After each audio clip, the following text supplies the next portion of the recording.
myself, I filled it in. No time for the doubt, they counting me out, I'm getting it in. Yeah. No time for no loss, I'm paying the cost, I'm in it to win. Yeah. Refuse.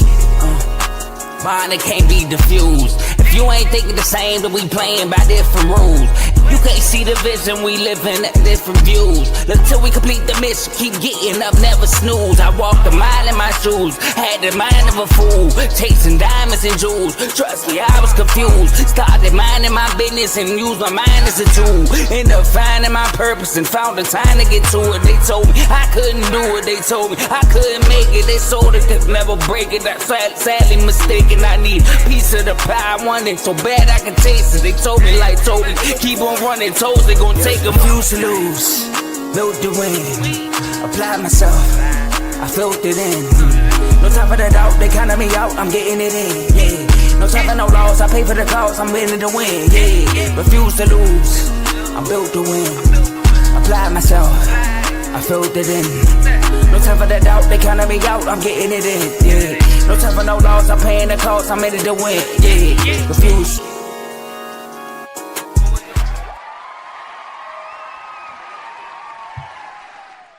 Welcome back to CTC. I'm your gracious host, Carl, and I'm back with another episode. And today we will be previewing the Big Ten. Now, I know I didn't go live last week. You know, procrastination kills. You know, I'll just admit it. Procrastination kills.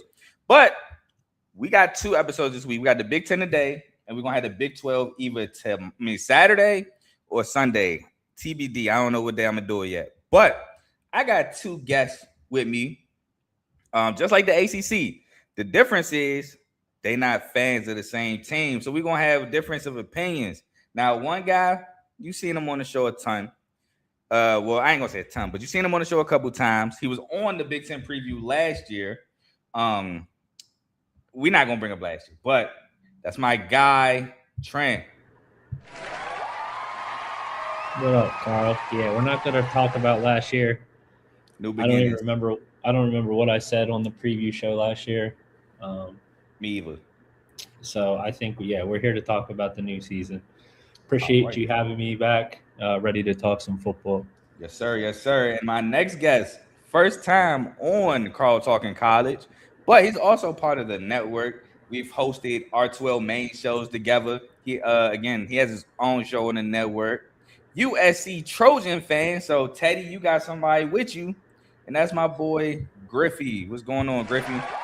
What's going on? Oh man, ready to talk. Dang, it's finally here. The Big Ten preview, man. Been looking forward to this. Yes, sir. Yes, sir. I'm excited, man. I can't wait to go over the Big Ten. I mean, because we all know the ACC is better than the Big Ten, according to one ACC coach. They used to be a defensive coordinator in the Big Ten. I'm joking, by the way.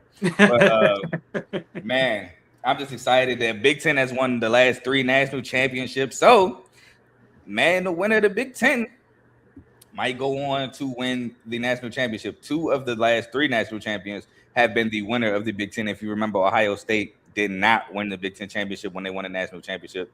It was Oregon who won the Big Ten championship when Ohio State won the national championship. So, let's see. But y'all got anything y'all want to say before we move on? No, not really. Just excited to talk football. Non-football related real quick. You can see the Red Sox over here. We're going for history tonight, so just had to bring that up on the show. I know it's not baseball, but just had to bring that up. Hey, with $5, I can ruin that. Nah, I'm ready to get into it, man. Let's get this started. All right, before we get started, I'm going to get to these comments. Shout out to Alfie. He says, yo, appreciate you for being here. We got Joe. Shout out to Joe. He says, we're looking forward to this episode with 3 guys that know ball. We appreciate that, Joe. And we got my boy, FJA, HOA, but in college, we are mortal enemies. And that's my boy, Tomo. As a Terp, I agree we won't speak on last year. Your last year is going to be like your last 2 years. You mean last year, 2 years ago, maybe even this year. Who knows, Tomo? But we're going to talk about it. We're going to definitely talk about Mike Locksley and that, as Jason Whitlock called him, a colonizer, which is still so stupid. But, but let's move on into Illinois. We're going to start off with Illinois. Y'all know I like to go in alphabetical order. Now, Illinois coming off of an 8-4 season where they won the Music City Bowl against Tennessee 30-28. Again, y'all know how I felt about Tennessee. Tennessee had no good wins. I felt like Illinois beating them in the bowl game was just much proof of that. But they had a really good year. They lose, though, the engine of Illinois offense for some time, well, for the last 2 years, and that is Luke Altmaier, the quarterback. He has now moved on. He would no longer be there, which is a huge blow. He is currently on the Lions, trying to have a backup role, second or third string behind Jared Goff. But let's talk about some of the returners. They returned 7 starters, 4 on offense, 1 O-lineman, and 3 on defense, which it would have been 4, but Xavier Scott redshirted last year, which is why that's why he's there this year. I rushed to eat to get on this show because of traffic from work. So if y'all see me burping and stuff, blame that. But they returned Khalil Valentine at running back, 131 carries, 614 yards, 4.7 to carry, and 4 touchdowns. Colin Dixon, the receiver, had 35 catches, 548 yards, 5 touchdowns. Hudson Clement, a receiver, had 36 catches, 454 yards, 3 touchdowns. Matthew Bailey, a DB that had 76 total tackles, 59 solos, 2 pass breakups, 2 forced fumbles, and 2 fumble recoveries. Tanner Heckel, a defensive back who had 37 total tackles, 26 solos, a sack and a half, 2 pass breakups, an interception, and a forced fumble. And Jaheim Clark, another defensive back who had 30 total tackles, 22 solos, 7 pass breakups, and a fumble recovery. Anybody want to talk a little bit about Illinois before we get into what they lost? Yeah. I want to talk about Brett Bellamy. Brett Bielema, the head coach. Bielema. I can never pronounce his name, but I think I pronounced it right, but I could also be wrong. I remember Illinois. I want to say Belima. Yeah, Belima. Sorry, Coach. I'm Brett. Sorry if any of us got it wrong, but what I wanted to say was great job. He's like a sneaky coach that no one talks about. Sneaky school no one talks about. He started like 18 and 19 his first 2 years. Not really. It's kind of what you expect from Illinois. Then he just went on a run, and for 6 years, I think he's 37 and 26, way over 500, with back-to-back 9-win seasons. And it's like, I check the Big Ten, and when I check the standings and I see Illinois is like 1-9 games, I'm like, did they really? Like, that's how little I paid attention to that school. Like, and I'm like, oh yeah, they got a Luke Altmaier. They got the Illinois is pretty good. So shout out to Brett Bielema. All right, Coach Brett. Coach Brett. Shout out to him for the job he's done the last 2 years. No questions. And to piggyback off what you said with that, I mean, he's producing NFL talent. Devin Witherspoon, one of the best nickel corners in the game, Illinois. Chase Brown, Illinois. Sidney Brown, Illinois. I'm blanking on some. I'm sorry. Newton. Jazeer Newton. Yes, sir. I don't think the second member of the law firm was a high draft pick, but Jazeer Newton for sure. Even Xavier Scott is looked at to be a really good draft prospect this upcoming season. So his defenses at Illinois have definitely been really good. By the way, Griffey, Illinois fans might kill me if I don't correct you. It's Illinois, not Illinois. I got killed when I say that by accident. Illinois? Yeah, Illinois. All right. But go ahead, Trent. You got anything you want to say? I'll just add to what you had said already. The running game is what needs to work again this season. They returned Valentine. You should know all about the quarterback, Caden Hauser. The biggest concern. We're going to get there. We're going to get the transfers. Yeah. But the biggest thing is really just losing Luke Altmaier. I think the team, Brett Bielema, to Griffey's point, has been a great coach. But this is probably a year of regression in my eyes. We'll get into it. The defense was good. However, they led the Big Ten in fewest interceptions. So they need to get more turnovers, help the offense out a little more this year. The offensive line struggled in pass protection. We'll get into transfers. They address that on the offensive line. But a team that's going to probably have to rely on running the ball a lot and, like you said, playing great defense. All right, we'll get into some losses. I'll piggyback on what you said a little bit later. But like we all discussed, they lost Luke Altmaier, who's been the guy for the past 2-3 years. Hank Beatty, a receiver, who I believe was their leading receiver, if I'm not mistaken.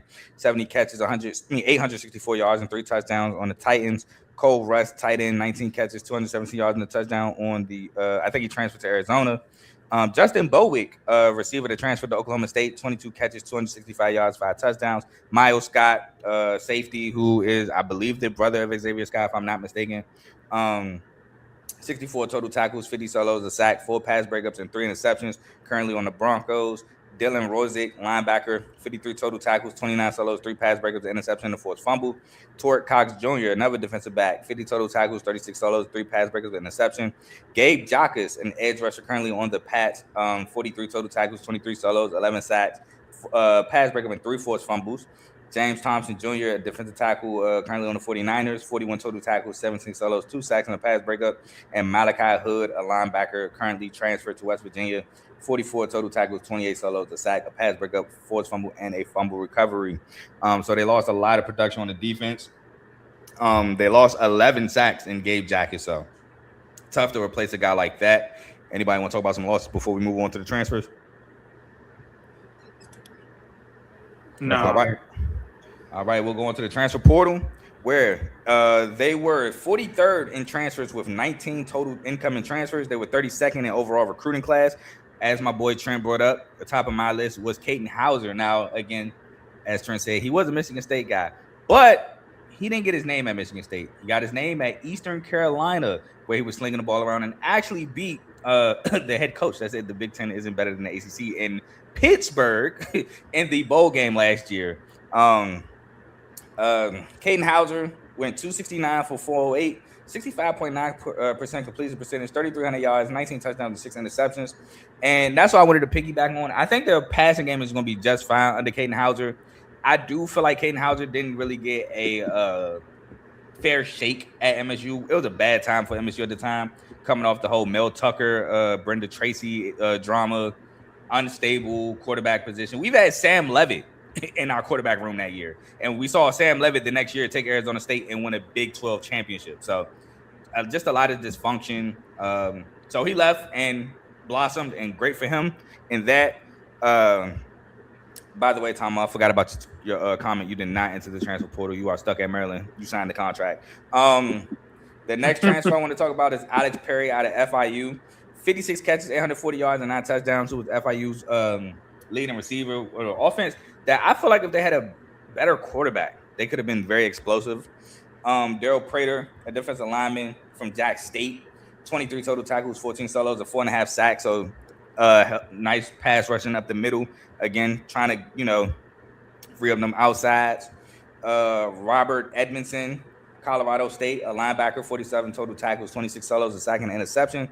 And Deshaun Platt, a receiver out of FAU, 46 total catches, 720 yards, and 5 touchdowns. So they try to replace some of that production left by Hank Beatty and Justin Bowick.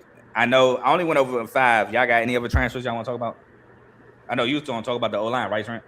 Yeah, I was just going to say starting left tackle, left guard, and center Jake Renfro, I believe, came from Wisconsin. Renfro came from Wisconsin. Christian Martin came from Colorado State. And Makai Matalu came from Mount San Antonio College. So 3 new starting offensive linemen on the left side of the ball. We talked about the running backs coming back. And then the the pass protection struggling a little bit last season. So hopefully a revamped offensive line on that left side to get Hauser some protection. Yes, sir. Griffey, any transfers you want to talk about?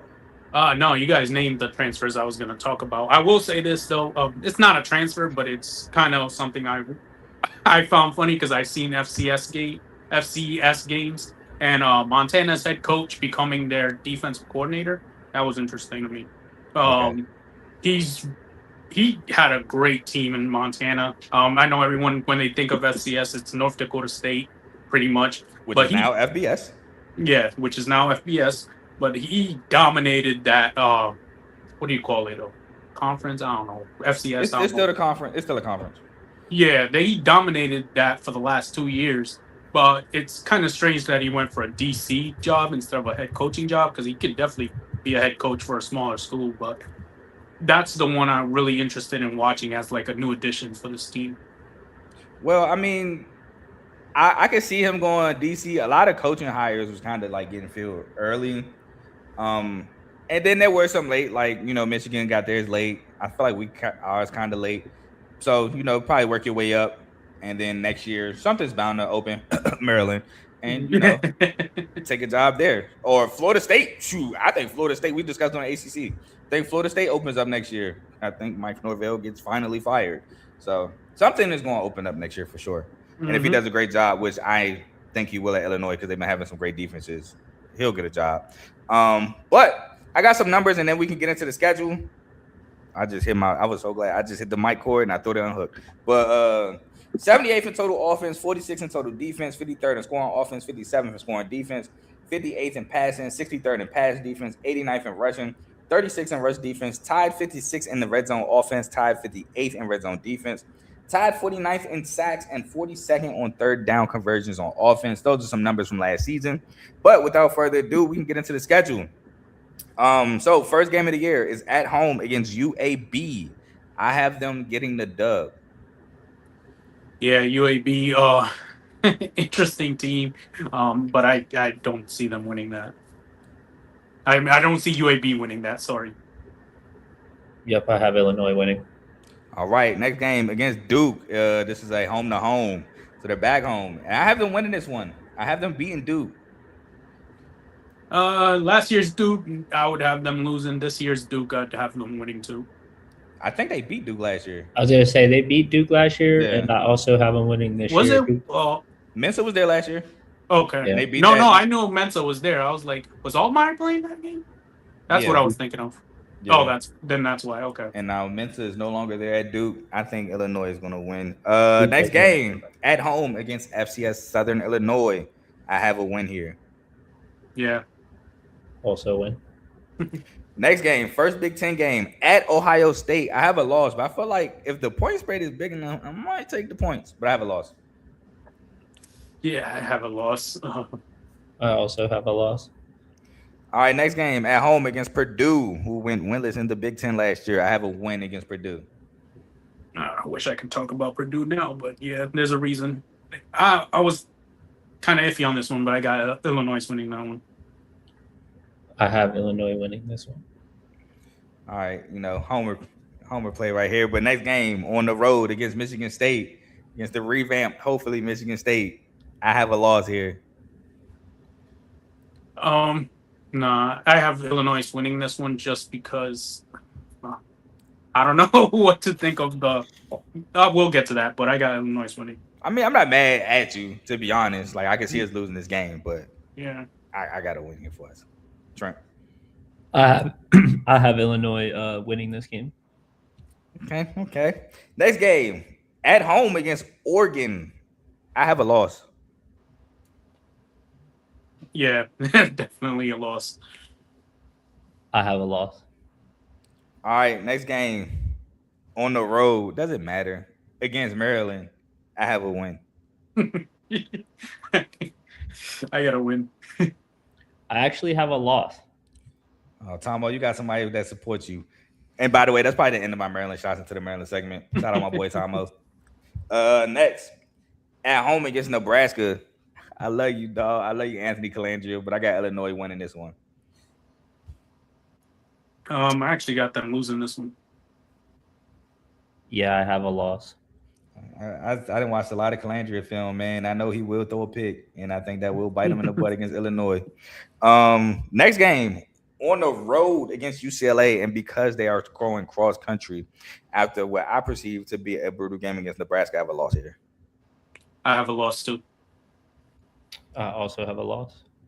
All right, and then we back home against Iowa. I have a win. I just don't like Iowa's quarterback situation. We'll talk about it.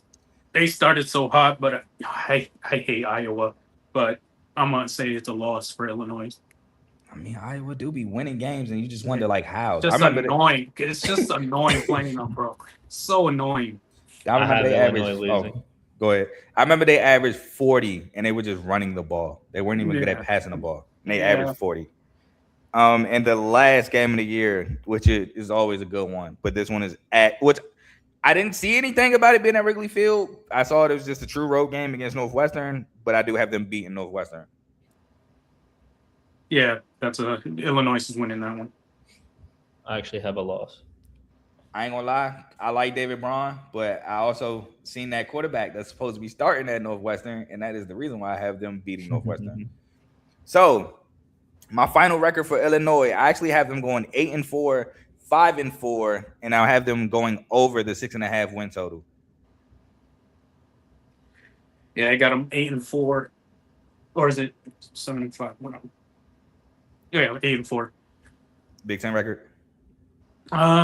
Big Ten. Well, I feel like all their losses are going to be in the Big Ten anyway. No, I need a Big Ten record. Oh, I got them going 5-4 in the Big Ten. Oh, 5-4. Yeah, same thing. My bad. I had to even write the Big Ten record. My bad. It's all good, Trent. I got them 5-7, 2-7. Ooh. Dang, you got Illinois missing a bowl game. Yep. Oof, brutal. That Maryland game going to change that. Don't you worry, Trent. But time I lied. I'm sorry. We're going to move on from Illinois to your reigning Big Ten champ, your reigning national champ, 16-0, Indiana. And Indiana, just some little stats before I actually talk about Indiana. Indiana had 8 draft picks selected in the NFL draft, which was an Indiana record, and 2 of them being in the first round with Mendoza and Omar Cooper, which was also Indiana record, something that hasn't been done in like 50 plus years. So just another historical season for the Indiana Hoosiers, who also tied their most bowl games won like ever. Like before this year, they only had 3 bowl games won, and they won 3 bowl games on the way to a national championship this year. So Cignetti had a very historic year at Indiana for sure. But as we discussed, they lose their quarterback and Fernando Mendoza. Not only do they lose their quarterback, they lose their quarterback, their running back, both receivers, tight end, cornerback. They lose a lot. They only return 10 starters, 4 of them offensively, 3 of them on the O-line, and 6 of them defensively. But Cignetti just reloads. I mean, he had to reload when he first got there in Indiana.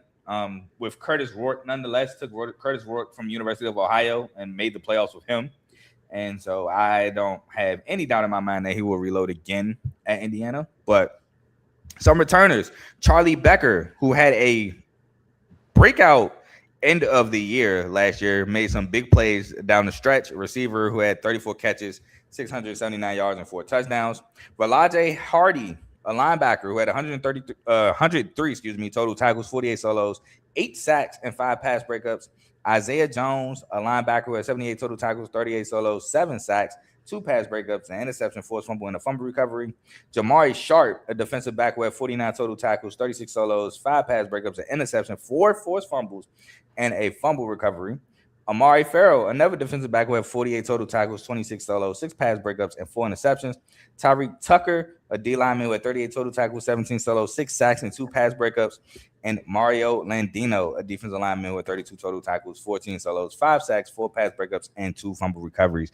Anybody want to say anything about Indiana? Yeah, they got.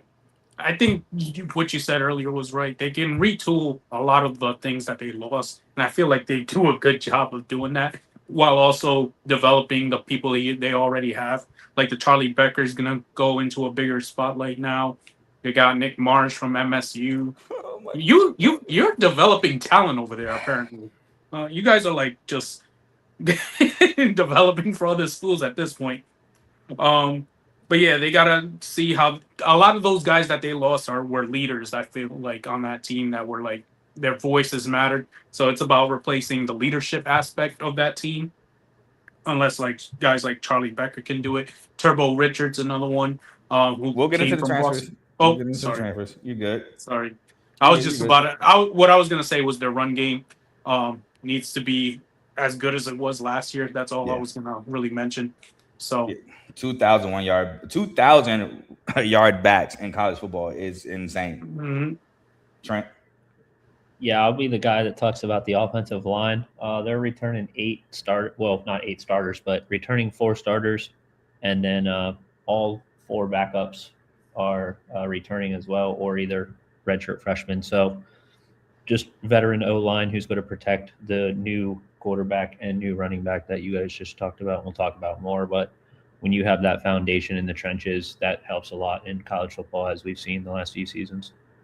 Yeah, and even though I was listening to something I think it was Pat McAfee show. Shout out to him. But they talked about Cignetti only having 12 O linemen, and I mean he's not afraid at all. He's like, all right, so we're not gonna, we'll be fine. Basically, is what the message was with just carrying 12 O linemen. So seems like he has faith in his guys, and just hopefully the injury bug don't attack the O lineman because that is kind of a low number, but for a collegiate team. Anyway, but we'll get into some losses. We all talked about the loss of Fernando Mendoza, who was the number 1 overall pick in the NFL draft that just happened in April.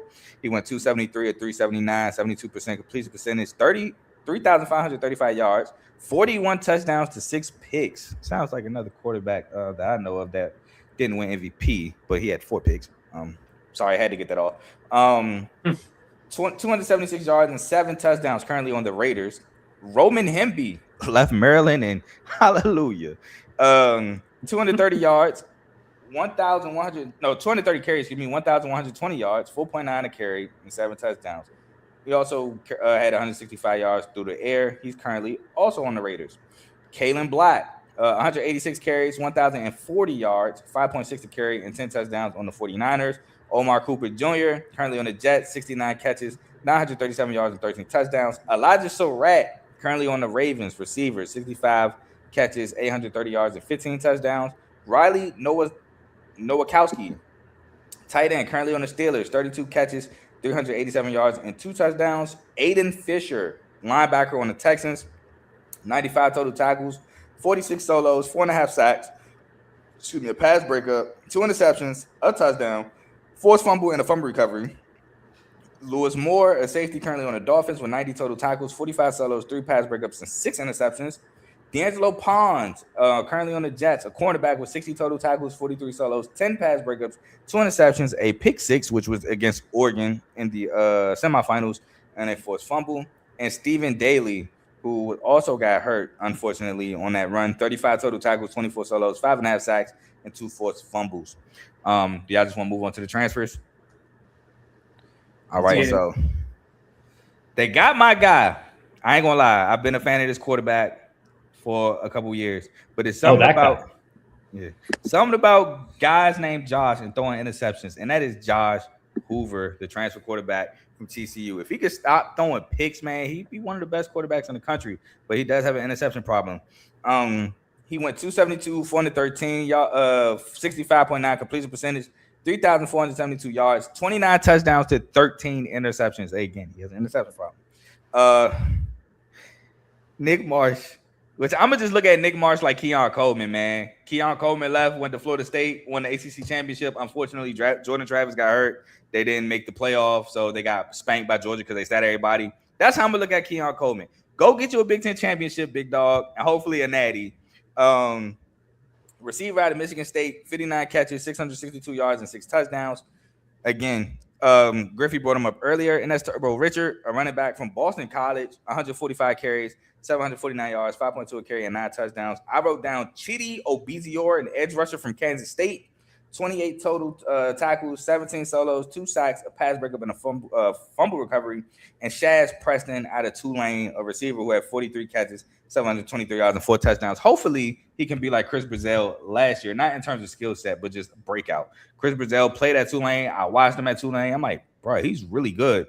And then he finally got a quarterback to throw the ball, and look, he got drafted. So I'm hoping Shaz Preston has the same breakout as him in terms of just playing well. But those are transfers I have. Anybody else want to talk about any other transfers? No, I was going to talk about the 2 biggest ones, that Nick Marsh and Turbo Richard. Like I said, the run game to me is going to be important. Trent said the offensive line is pretty much going to be as good as maybe as good as last year. Pat Coogan and the boys was nice last year. But it's just the confidence that Cignetti has in them has me believing that shouldn't be a worry at all. So if they can still run the ball at a high rate the way they did last year, I could see them making another push for the playoffs and maybe a national championship.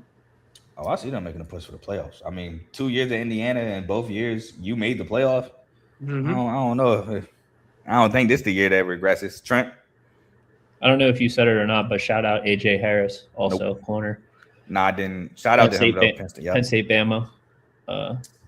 Yes, sir. Transfer this year. Definitely should be important, especially with the loss of D'Lo Pons, because D'Lo played on the outside, even though he's like 5'9", 5'8", he played on that outside. So AJ Harris is definitely a big piece. Shout out that secondary. I think it's gonna be like their biggest strength. I like their secondary. Yeah, they brought back Jamari Sharp, which that was huge. Like he was huge for them last year, and Amari Farrell. So yeah, I agree with that. But I got some numbers for y'all before we move on to the schedule.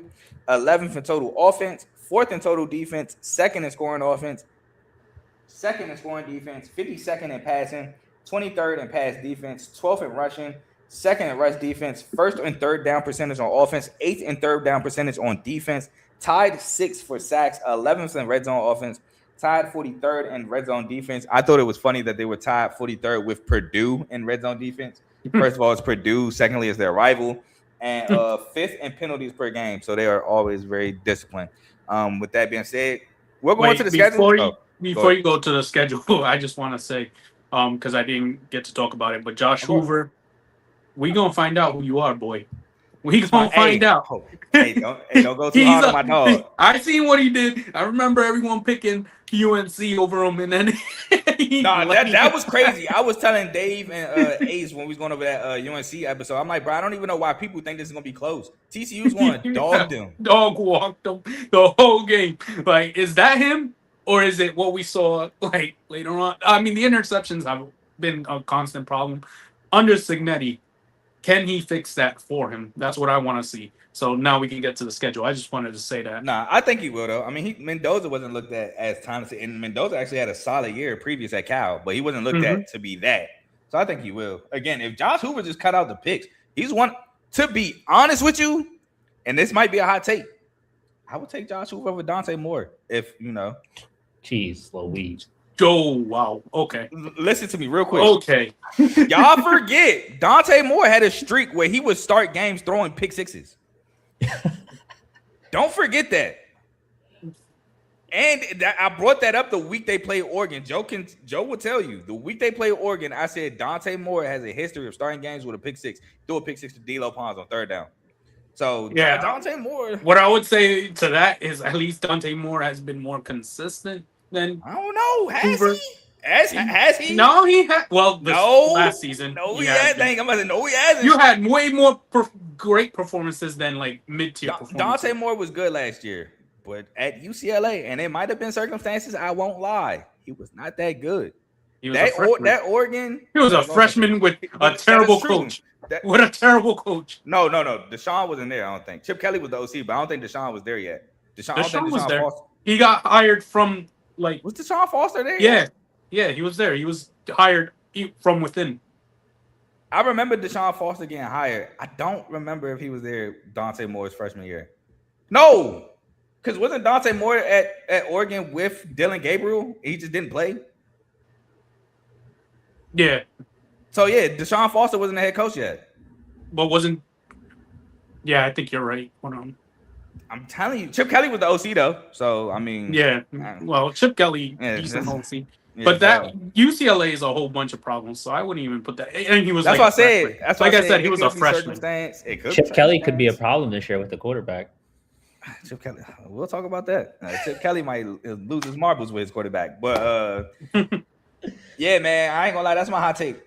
If Josh Hoover can cut down interceptions, I would take him over a lot of quarterbacks. I'd take him over Dante Moore. I'm taking him over Lenore Sellers, and I'm a South Carolina guy. Now, that's why I talked about him right now, because I was like, if he does it, I was like, which Josh Hoover are you going to be? Because I'm with you. If he cuts it down and he stops doing those crazy, like he's like Tony Romo, he can like just slinging it sometimes, and it's like reminds me of Tony Romo. I was like, if you can cut that out where you just gunslinging it everywhere, man, one of the best quarterbacks in the country, Trent. I'm telling you. I don't want to spoil the show, but does this mean Nick Marsh is your offensive player of the No, he's not. My offensive wrong foreshadowment. But I'm gonna say this though, Trent. I was crazy about Cam Ward at Washington State, and look what happened at Cam Ward.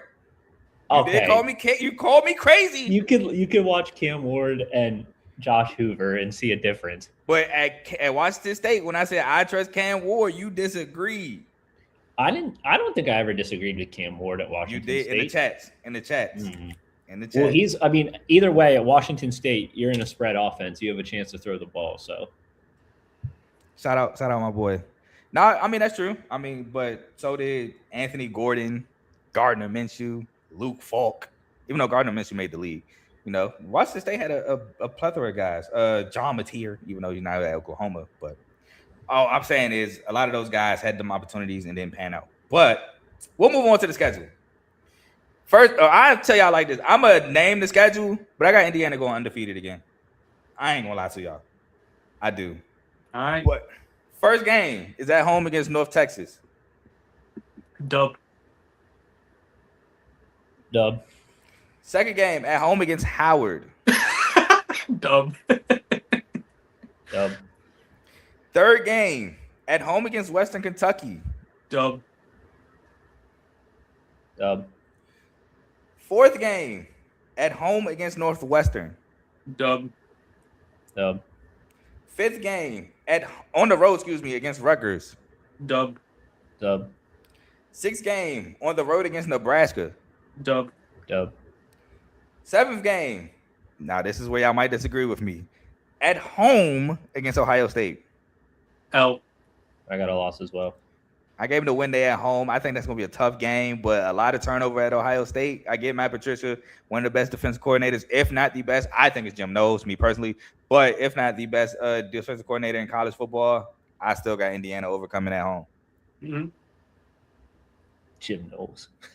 Hey, Jim Knowles took Oklahoma State to, what, 2 Big 12 championships? I just think the experience of, like, we get it. They couldn't do anything against Indiana. No one could last year. It's like, I feel like both rosters kind of have turnover.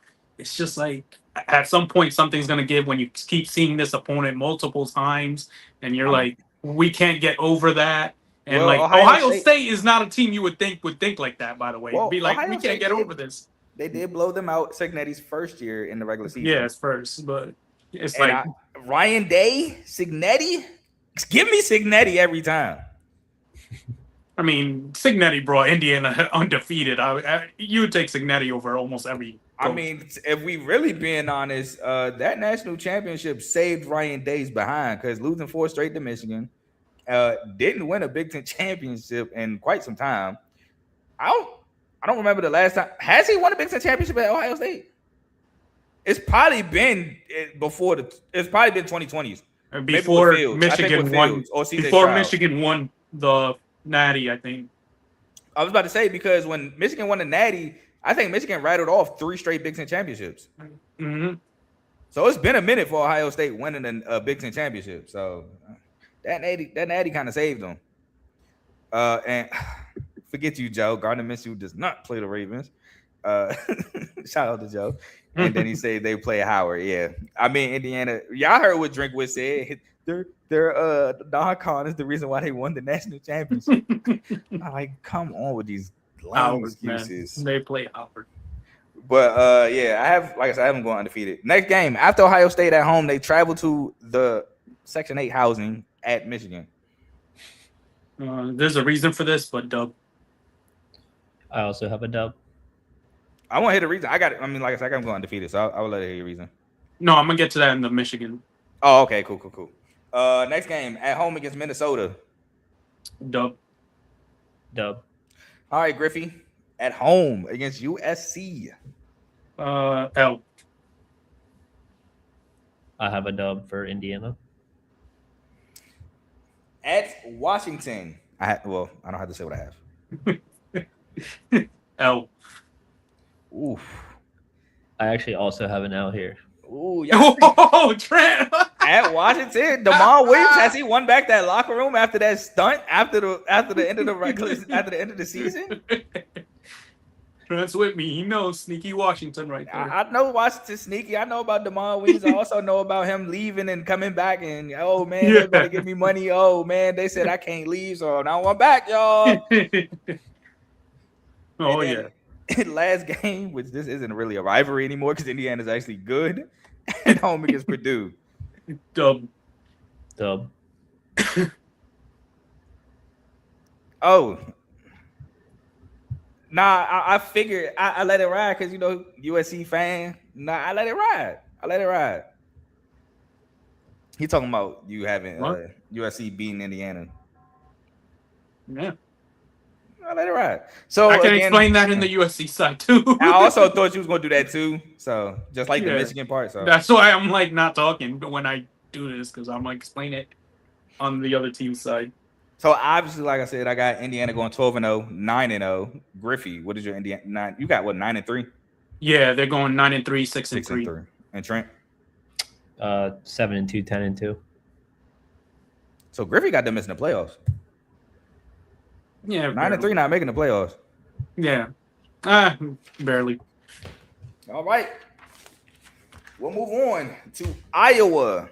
Iowa is coming off of an 8-4, 6-3 season where they did beat Vanderbilt in the ReliaQuest Bowl, 34-27. And yes, Pavia and the boys played.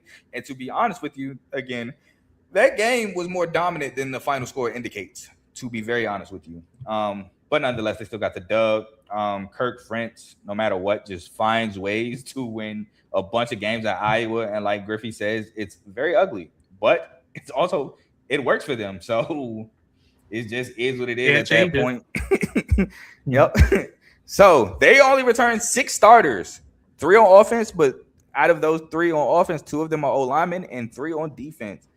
They returned Kamari Moulton, a running back who had 170 carries, 878 yards, and 5.2 a carry and 5 touchdowns. Jaden Montgomery, a linebacker who had 44 total tackles, 24 solos, and 2 pass breakups. Deshaun Lee, a defensive back with 34 total tackles, 29 solos, 6 pass breakups, and 2 interceptions. And Zach Lutmer, a defensive back with 71 total tackles, 44 solos, a sack, 7 pass breakups, 3 interceptions, 1 pick six, and a fumble recovery. Now, I will say this. They lost probably, and this is so ugly to say, probably one of the best quarterbacks in recent memory, and Mark Ganowski. Not really a great passer. He had success in South Dakota State, more of a runner in my opinion than a passer. Mm-hmm. But pure runner build. Yeah, Iowa just got ugly quarterback situations all the time. I can't remember a quarterback since like Ricky Stanzi where I looked at him like, dang, he can actually throw the football. Maybe I'm forgetting one. But they don't want that, honestly. It's just atrocious. He's like, did he just throw that football? What? I don't understand. I don't understand how they would get recruits at receiver. I really don't. But anybody want to talk about Iowa? Yeah, I want to talk about, like, don't let that record fool you, man. 8-4, bro. I every time it wasn't even just my team. Every time one of the big schools faced them, I was like, yeah, they might be in trouble. Look at this. Indiana, they lost by 5. Oregon, they lost by 2. USC by 5. They could have won 10, 11 games, like, if they could just close out the games. It was like every team they faced was sweating. No, it doesn't matter if you're a big school or a small school. So it's like they're never changing that. Like, they love that style of football, but like, it's frustrating to watch, especially when you're like a USC fan that's used to Lincoln Riley offense and like throwing the ball and dominating, and then you got to play their game because you can't just throw it on them, because if they get the ball back, they're gonna run it like 50 times on you and clear that clock, and it's like you got to do the same thing basically. So they make you match their energy. Yeah, it's.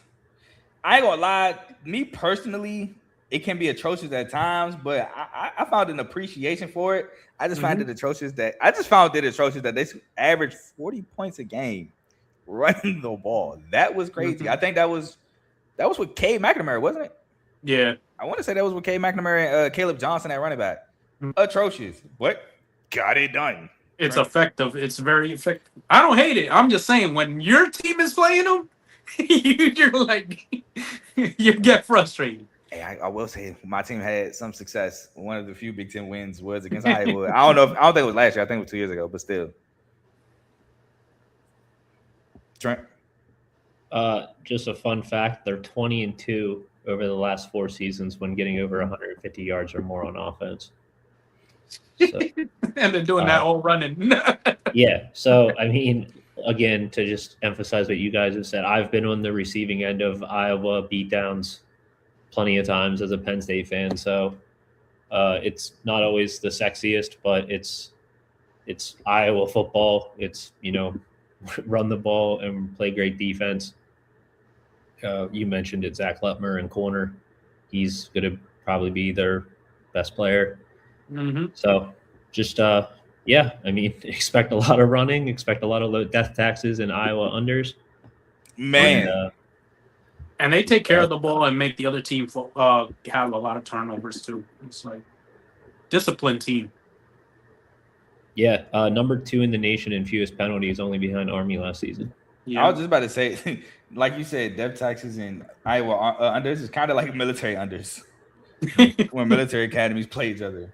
Yeah, for sure. I mean, even in they're not in this section. Iowa State, you might fire off a good amount of unders with Iowa State. I don't know about now because Matt Campbell's now at Penn State. The thing with Iowa though that's like a little different than the military academies. It's like if they need a pass, they will do it well when you least expect it, and it's like, where the heck did that come from? You were just running it successfully for 5 straight plays, and then out of nowhere, 60-yard pass somehow off a screen, maybe. Like it's just like it works. It's a really good offense that catches you off guard. Especially with Kay Helms with Army, then was it Braxton Wilson at Navy? Yeah, they had some guys. Oh no, Blake Horvath. That's what I was gonna say. Horvath. I think it was Blake Horvath. I remember him. But him and that Army quarterback went at it. Kay Helms, Kay Helms. But they lost a lot. Again, I mentioned Mark Gronowski. Mark Gronowski had 545 rushing yards, but he had more rushing touchdowns than passing touchdowns. 16 rushing touchdowns, 10 passing touchdowns. Also had 7 interceptions. I mean, he had only 1,741 yards on 63.4% completion percentage. Jacob Gill is gone, 24 catches, 278 yards, and a touchdown. Caden Weegan, who was more of a gadget guy, currently on the Steelers, 20 catches, 151 yards, and a touchdown.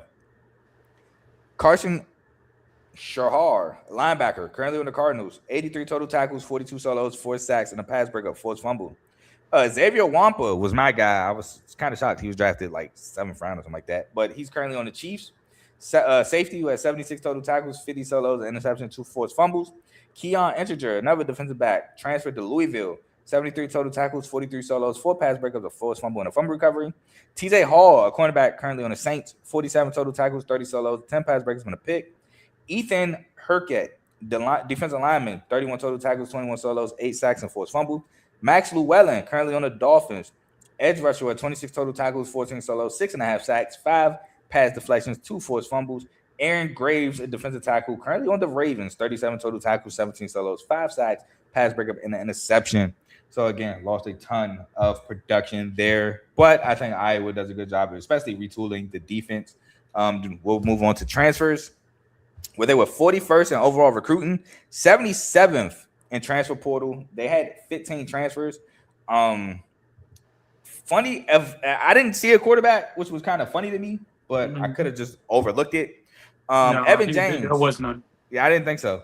Evan James, a receiver from Furman, 65 catches, 796 yards, and 7 touchdowns. Again, don't know why you choose Iowa as a receiver, but hey, good luck to you. Xavier Styles, safety out of Robert Morris, 36 total tackles, 23 solos, 7 pass breakups, an interception, 2 forced fumbles, and a fumble recovery. Again, got to replace that production of Wampa and the guys.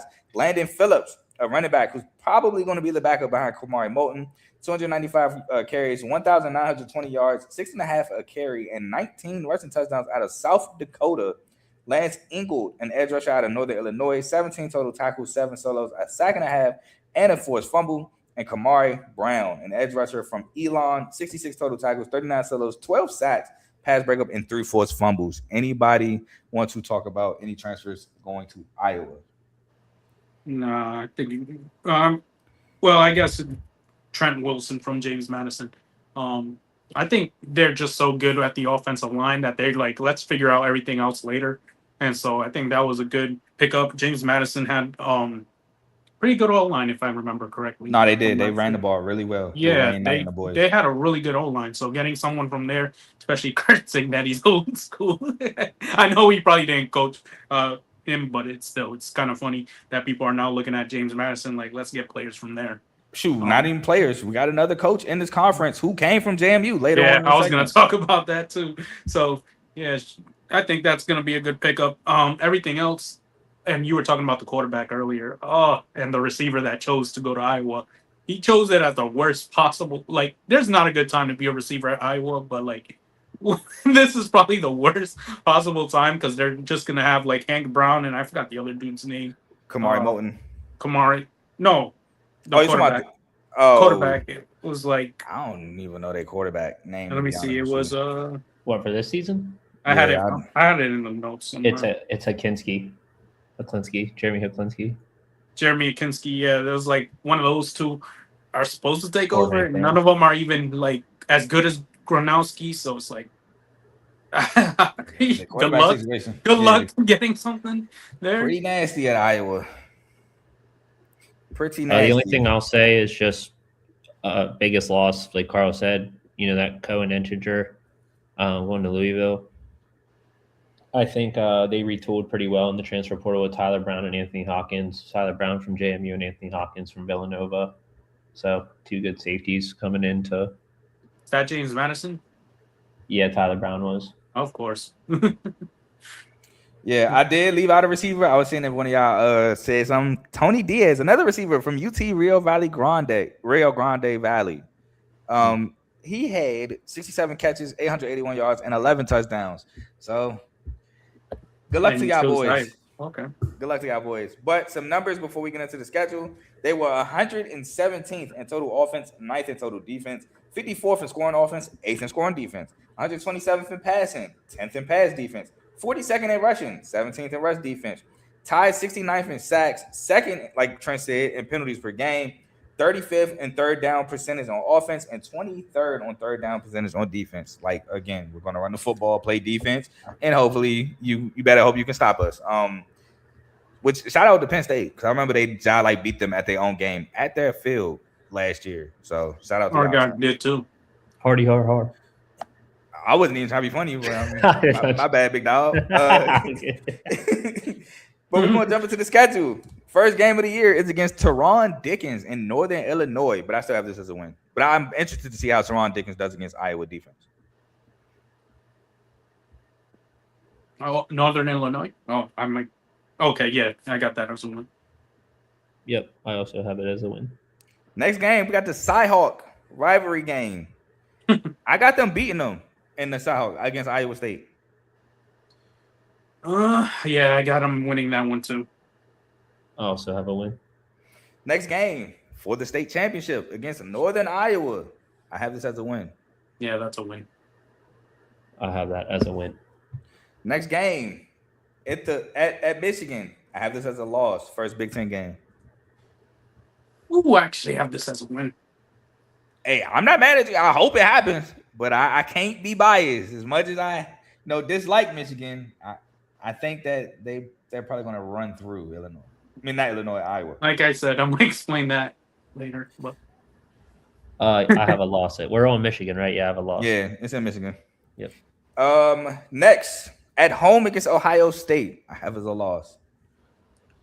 Ooh, Ohio State, I have as a loss too. I also have a loss.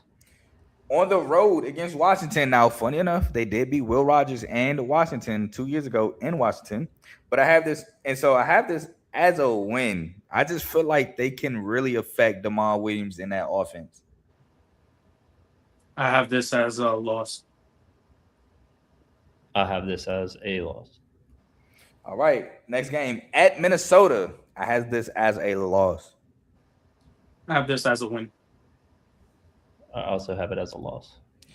This might be one of those Death Texas Iowa games. Next, against Wisconsin at home, I have as a win.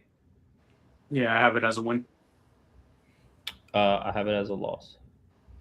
Shout out Colin Joseph. We'll talk about him later. At Northwestern, I have this as a win. I have it as a win. I have it as a loss. Next game, at home against Purdue, I have as a win. Yep, I got it as a win. I have as a win. Next game, on the road against Illinois, as I previously said, I have this as a loss. I don't even remember what I said. This one I have as a... Damn, let me look at my Illinois one because I can't even remember. I have this as a win. Yeah, I have this as a win. And the last game of the year, which this game is so unpredictable, but this year's at home. The Iowa-Nebraska rivalry game at the end is super unpredictable. I have this as a win, though. Yeah, I have this as a win. I want to say one thing, too. Like, as I'm going over this, they had such a easy schedule. Who, Iowa? Yeah. Compared to, like, what I usually expect. Purdue, Northwestern, Wisconsin. Yeah. It's just like, I didn't even notice that when I first looked at it. It's not. It's on the lighter side. But I have Iowa going 8-4, 5-4. Oh, you have it as a loss. My fault. I heard you, Trent. Loss. I got 8-4, 5-4, taking the over 7.5 win total. 10-2, 8-2. I got a way worse. 5-7, 2-7. Oof. Trent has Iowa missing a bowl game and Illinois. That is very interesting, Trent. And I didn't skip your comment, Teddy. I saw it. I wanted to save it to the end. Teddy says anything other than USC is trash. Oh, brother. I'm the only Iowa believer over here. Nah, well, Carl kind of believes it. Yeah. Since 2014, that's pretty much what they've done. I'm gonna say, hold on now, brother. Nah, 10-2 though. You got them going to the playoffs. I think they're gonna miss out. I think they're gonna miss out by. But they're like politics. Right there. Politics. They're like right there. They're in the running for sure at 10-2. We'll move forward to everybody's favorite punching bag, and that is the University of Maryland. I told you this was coming back when Maryland's up. You gotta do that because it's Maryland. I can't say the real reason, but just know pop copy Dave Chappelle. If you get it, you get it. Anyway, Maryland coming off of a 4-8, 1-8 season. Now they did start off 4-0, and I tried to tell them y'all didn't play nobody. And the one Big Ten win y'all got was Wisconsin when y'all knocked out Billy Edwards from the game. Ooh. And then you proceeded to lose 8 straight, and I looked like a prophet. So appreciate you, Maryland. But there's a lot of hope in the building for Maryland this year. You know, Malik Washington coming back. That's big for them.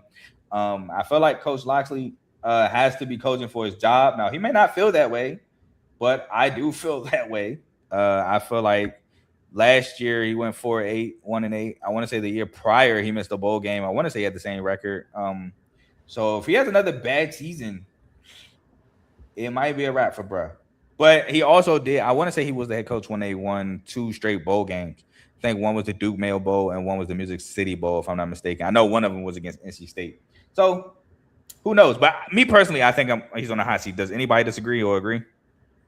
I think it's a make or break year for sure. Yeah, 100%. I agree that he's on the hot seat. All right. Funny enough, Griffey, when we get to your segment, I have a question because I saw something crazy on the internet. But they returned 14 starters, which is tied for second most in the country. Actually, fun fact, the team that returns the most starters in the country is in this segment. But they returned 6 on offense, with 3 of them being O-linemen and 8 on defense. So return a lot of experience, production, but returning production and returning good production, I don't know. But anyway, like I said, they returned Malik Washington, quarterback, who went 273 of 473, 57.7 completion percentage, 2,963 yards, 11 touchdowns, 17 touchdowns, 9 interceptions, which you may be saying, Carl, those ain't great numbers, but he was also a freshman at Maryland. So you got to give him some grace, in my opinion. He also added on 303 rushing yards and 4 touchdowns. They returned DeJuan Williams, a running back with 128 carries, 501 yards, 3.9 a carry, and 3 touchdowns with 45 catches, 426 yards, and a touchdown. Dorian Fleming, a tight end with 40 catches, 351 yards, and 3 touchdowns. Daniel Wingate, a linebacker with their leading tackler with 102, 62 solos, a sack and a half, a pass breakup, an interception, and a pick 6. Levane Scruggs, a defensive back with 64 total tackles, 45 solos, 3 pass breakups, and 2 picks. Trey Reddick, a linebacker, 53 total, 35 solos, 2 sacks, and 2 pass breakups. Dante Joyner, a defensive back with 40 total tackles, 29 solos, 8 pass breakups, 2 picks, and a touchdown. Jamari Glasgow, defensive back, that word kicked my butt, 32 total tackles, 27 solos, 6 pass breakups, 4 interceptions, and a touchdown. Sidney Stewart, a defensive lineman with 32 total tackles, 20 solos, 7 sacks, 2 pass breakups, and a forced fumble. Zaire Mathis, a defensive lineman with 35 total tackles, 22 solos, 6 sacks, and a pass breakup. And Eon Thomas, a defensive lineman with 27 total tackles, 12 solos, a sack and a half, and a pass breakup, and a forced fumble. Anybody want to talk about Maryland before we get into losses and transfers? Yeah, in the Big Ten, you need lines, and like their offensive line was one of the best at like not allowing sacks. So shout out to Malik Washington. I think that probably played a factor in him not wanting to leave. He's like, at least I'm getting protected, like in Maryland and stuff like that. But I am shocked that they kept him. I'm 100% shocked Malik Washington stayed. That's huge. I'm not. He's from the area, and he was like a prize recruit. Still in the NIL, like if it wasn't NIL, I wouldn't be. But like in the NIL, it feels like even the most loyal can be like pried away. Yeah, I feel you. But yeah, they just need to focus on like not giving up on the run. I feel like they gave up on the run a lot, and like they only rushed for 30 times in a game, like twice in the season. So I think they need to focus more on the run game and not rely on just Blake Washington to be everything, the passer and the runner. Well, to do that, you can't be playing catch up as well, Griffey. No, I know that. Hey, look. But hey, touchdowns. I feel like even before it was like the game was crazy. If they were down like maybe like 2 scores, maybe they'll give it up. And early in like the second half or early in the third quarter, it's like I feel you. It's like they'll give it up right there and then like start chasing the points. And it's like, yo, you can still run the same game plan. Just don't let it get away from you. I watched it against us when we played them at Ford Field. I mean, we went up like 2-3 touchdowns at halftime, and they pretty much abandoned the run. Now they came back, They still lost. Yeah, thanks for the parlay timeout, but they still did it. Trent. Yeah, I guess to that point, they got outscored in the fourth quarter last year, 102-34. So that's I didn't know it was that bad. Yeah, fourth quarter scoring last year, opponents 102, Maryland to 34. So that run game was getting established early, but quite frankly, they had to abandon it quick because they were losing. So to your guys' point, if they can establish the run a little bit more, we didn't get into the transfer come in yet, but they'll be able to get maybe a little more running from a transfer. And, to the point of Malik Washington, he obviously gives that dynamic option of tucking it and going if they absolutely need him to, extending plays. Yep. So we'll get into some losses. They lost Shalik Knotts, a receiver who had 44 catches, 717 yards, and 6 touchdowns. Jalil Farouk, who actually went to my rival high school, a receiver who had 58 catches, 545 yards, and 4 touchdowns. He's currently on the Ravens trying to make the team. Octavian Smith Jr., another receiver currently trying to make the team for the Ravens, 43 catches, 529 yards. Jalen Husky. Then they got him as a safety in the league, but I'm pretty sure he was a cornerback at Maryland. Currently on the Jags, 72 total tackles, or maybe obviously I think he's a safety at Maryland. They got him at cornerback for the Jags. Either way, 72 total tackles, 58 solos, 2 pass breakups, and 4 interceptions. Cam Rice, a defensive lineman, 33 total tackles, 15 solos, a sack and a half, and a pass breakup. They were 53rd in overall recruiting class, 62nd in transfers, with 15 transfers. Now, the one I have written down up top is they went and got Malik Washington, another weapon, with Chris Durr Jr., wide receiver from Wyoming, 45 catches, 469 yards, and 4 touchdowns. Akeem Abdul-Rahim Gladding, a receiver from Old Dominion, 51 catches, 667 yards, and 6 touchdowns, which is actually really good because Colton Joseph was really a runner at Old Dominion, if we're being honest. Mm-hmm. Stephen Dean, a linebacker from Virginia Military Institution, who had 117 total tackles and 62 solo tackles. And Derek LeBlanc, a defensive lineman from UCF, who had 11 total tackles, 7 solos, a sack and a half, a pass breakup or a pass deflection, and a fumble recovery. I know Trent wanted to talk about a running back that they got in transfer portal. Well, really, Griffey could talk about it too. Harry Dalton III from USC. I was gonna. True.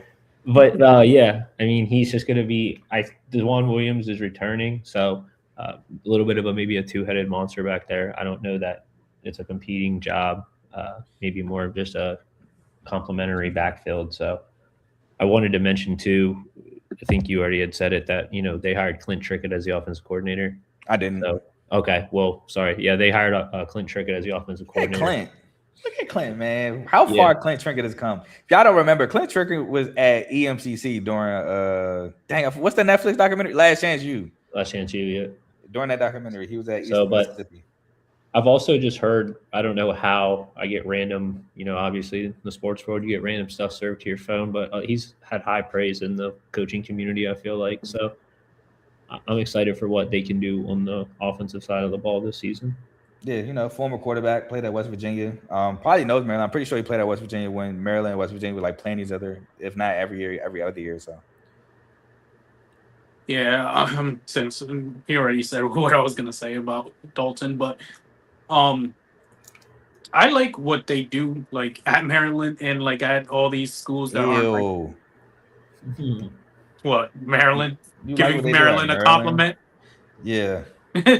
No, I was just gonna say I like what they do is go through these small schools to try to like. It sounds disrespectful, but it's like bargain bin hunting like type thing where recruits. I take it back. I take it back. Keep going. I'm here for it. But it's pretty much what they've been doing, and like I like the receiver from Old Dominion for them, and like, yeah, so it's like the only like big school I think was Henry Dalton, if I'm wrong, one of their major recruits. But UCF, yeah, Big 12. Yeah, Big 12. I have a lot to say about the Big 12, but hey, me and Ace are right there with you.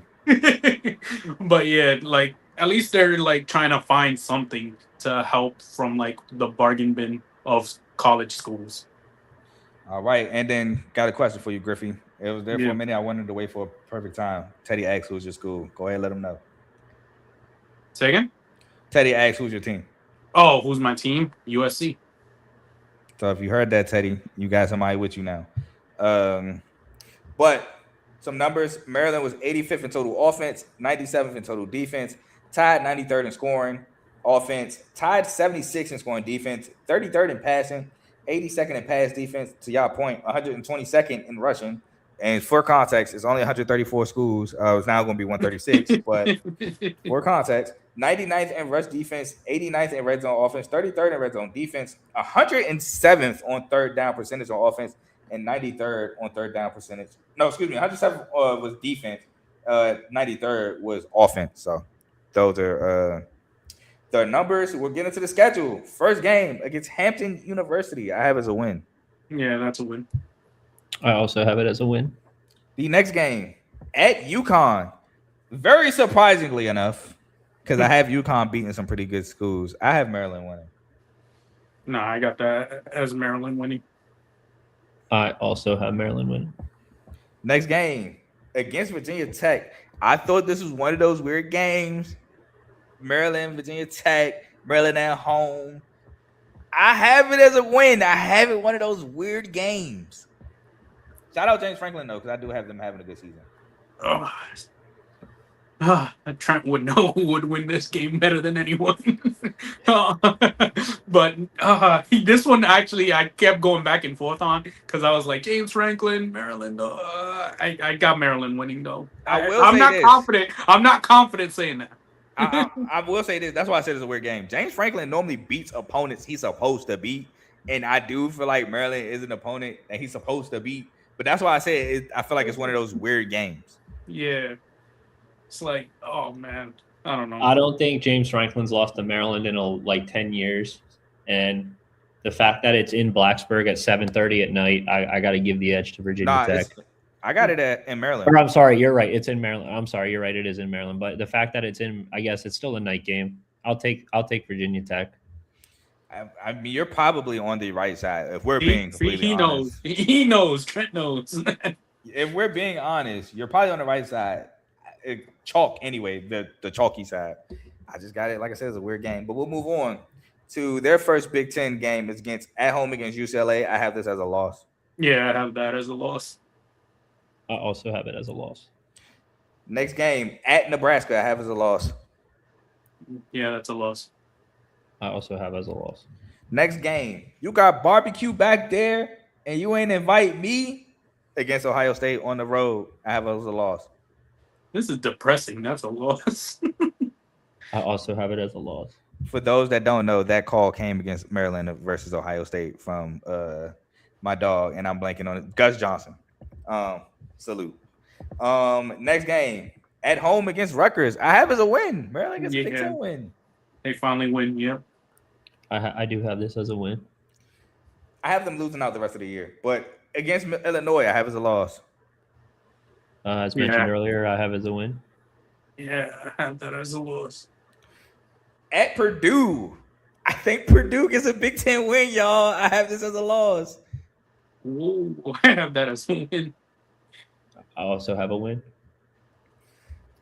At home against Wisconsin, I think Wisconsin gets revenge for them knocking out Billy Edwards Jr. I have this as a loss. Well, I told you I have them losing out. Yeah, I have them as a loss there. I have it as a win. On the road against USC, again, have as a loss.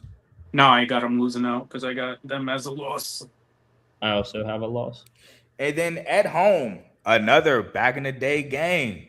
I think this was y'all was ACC. No, I'm tripping. Don't mind me, Trent. That was a dumb question. Against Penn State, I have this as a loss. I also have this as a loss. Yeah, loss. So I got Maryland going again 4-8, 1-8, and Mike Locksley getting fired, taking the under 5.5. Yeah, I got them going 5-7. 2-7. 2-7. Yeah. I have them going 6-6, 4-5. I think 6-6, even though they make a bowl, Locksley might still be out of there. Nah, if Locksley make a bowl game, that might save him. I ain't gonna lie. Making a bowl game might save him. But it depends. If it's like a hot finish or it ain't gonna be a hot finish with USC. If they start off good and it's a bad finish, then he's going. With USC and Penn State, it's gonna be a bad finish. Yeah, that's what I'm saying. So he's probably going. I don't know. I think 6-6, no matter how you slice it, and he makes a bowl game, I think he's fine. But that 50-point loss to SC is gonna speak differently. I mean, it's SC though. It is what it is at that point. But we're gonna move on to a team that I don't like to talk about, but I gotta be unbiased on my show, and that is the University of Michigan. Michigan is coming off of a 9-3, 7-2 season. But their head coach faced a little drama in the offseason and got fired, even though I feel like that was kind of planned because they didn't want him. But it's not my business. I just got to say what actually happened, not what I think. So they hire head coach Cal Whittingham, which was lame to me. I ain't going to lie, bro. I like Coach Whittingham too, but I felt like it was kind of lame to announce that you were retiring from football to then not even, a month or two later, take the Michigan job. I thought that was kind of lame. But it is what it is. I'm right there with you. He brings over his offensive coordinator, Jason Beck, which Jason Beck, for those who don't know, has had a great 2 years as an offensive coordinator. 2 years ago with Devin Dampier at New Mexico, where they won 5 games with Bronco Mendenhall. And then last year with Devin Dampier again at Utah, where they won 10 games. And I want to say they ultimately finished with 11 because they beat Nebraska in the bowl game. So Jason Beck has been a great OC these past 2 years. And he brings over Jay Hill, DC from BYU, which we saw. BYU had some pretty good defenses the past couple years, and they made the Big 12 championship behind that defense, which, if we're being honest, that defense tried to hold its own for as much as they could in that Big 12 championship, but the offense couldn't get nothing going against Texas Tech's defense and ultimately got blown out. But those are two great coordinators to go with Cal Whittingham, in my opinion. But salute to Texas. They did, finish the job and beat them in the Citrus Bowl. So shout out my boy Joe. I definitely needed that. I did not want to see Michigan win a bowl game, have 10 wins. They lost to Texas 41-27. Now, Michigan surprisingly returns 11 starters, 8 on offense, 3 on defense, 4 being the offensive lineman. Now, the site I used said 10, but it didn't have Jordan Marshall. And I listed Jordan Marshall as a starter. So that's why I put 11. But they lost some production. But I want to talk about this, and somebody can back me up if you agree. Bryce Underwood was super underwhelming last year. I did not see 5-star quarterback passing. Now, he was a freshman, so I did give him some grace. But with the offensive play caller like Sharon Moore, he was supposed to be, I just thought I would see better. I ain't gonna lie. Michigan pass game was pretty stale, in my opinion. Now, he has a chance to change that narrative, but that's just what I saw last year. And we heard what Eric Weddle said about bruh, even though not gonna say he not all the way wrong, but it was a little bit harsh. So wait, that's what I was gonna explain in the scheduling of why I picked Michigan to lose some of these games. It's like same thing you saw. Bryce Underwood was so underwhelming to me. It's like they're gonna be the same place they were before as a Michigan team. And Whittingham's a good coach to get them to that John Harbaugh style running, because they were like 14th in the nation with Utah was running the ball, I think, for over like 200 yards a game. Yeah, but that's because Dampier was. Yeah, no, I was gonna mention that. Yeah, I was gonna get there. But at the same time, it's like they had Devin Dampier, who was like electric running the ball. And I was like, I don't know if I see that. Bryce Underwood can run, but I don't think he's Devin Dampier type running style of like quarterback. And like when you can't complete a pass 5 yards deep and you only throw bubble screens and running back screens, and it's like you panic and you just dump it to the running back, and it's like you're so afraid to throw downfield. I don't have much confidence in you. Even if he's a freshman, I get it. He faced Ohio State, USC, like some of the biggest schools in the country. But why come to this conference if you're not like, you know what I'm saying? I mean, he was about to be at LSU, so he was about to be an SEC. Yeah, it's like, come on, you should be built for like knowing what you're about to get yourself into in this situation. And you have a great running game. So most of the boxes like stack. Everyone's paying attention to the run. It's like that's another reason I don't believe in him. It's like, bro, you're not even the focus of the offense most of the time. The defenses are focusing on the run game, and you still can't complete a pass. It was more focused on Justice Haynes and Jordan Marshall for sure. Which Justice Haynes is now gone, by the way. FYI, I was going to bring that up, but yeah, I mean, I can't agree more. Like I said, what Eric Weddle said. Excuse me, I don't think he was fully wrong in what he said. Just thought it was a little harsh. Trent, you got anything? Well, I mean, if you don't want to say it, I'll say it. What scandal's next? My boy. Anyway, I can't say I got glass house. Anyway, yeah. To your point about Underwood, I feel like everything you guys said is true. Maybe two things can be true at the same time. I'm not using that he was a freshman as a knock on him. I agree with Griffey. Like, I don't think the games he lost last season were necessarily games he was supposed to win, maybe outside of USC. I think, especially early in the season, the game that I remember is Oklahoma. When you were asked, when they were basically asking Michigan to just come down the field and score, and they were just incapable of doing it. So that was early in the season. I don't remember the USC game as much. And then the Ohio State game later in the season. And I think that's just due to the fact that I wasn't really waiting for him to – I was waiting for him to make a big play, but I wasn't expecting him to make the big play, if that makes sense. So we'll see how Whittingham comes in and maneuvers. I think it's a great hire, unfortunately. He developed a lot of NFL talent at Utah, had a couple of linemen drafted this season in the first round. So he's going to make sure that they get solidified up front in the trenches. That's kind of his thing.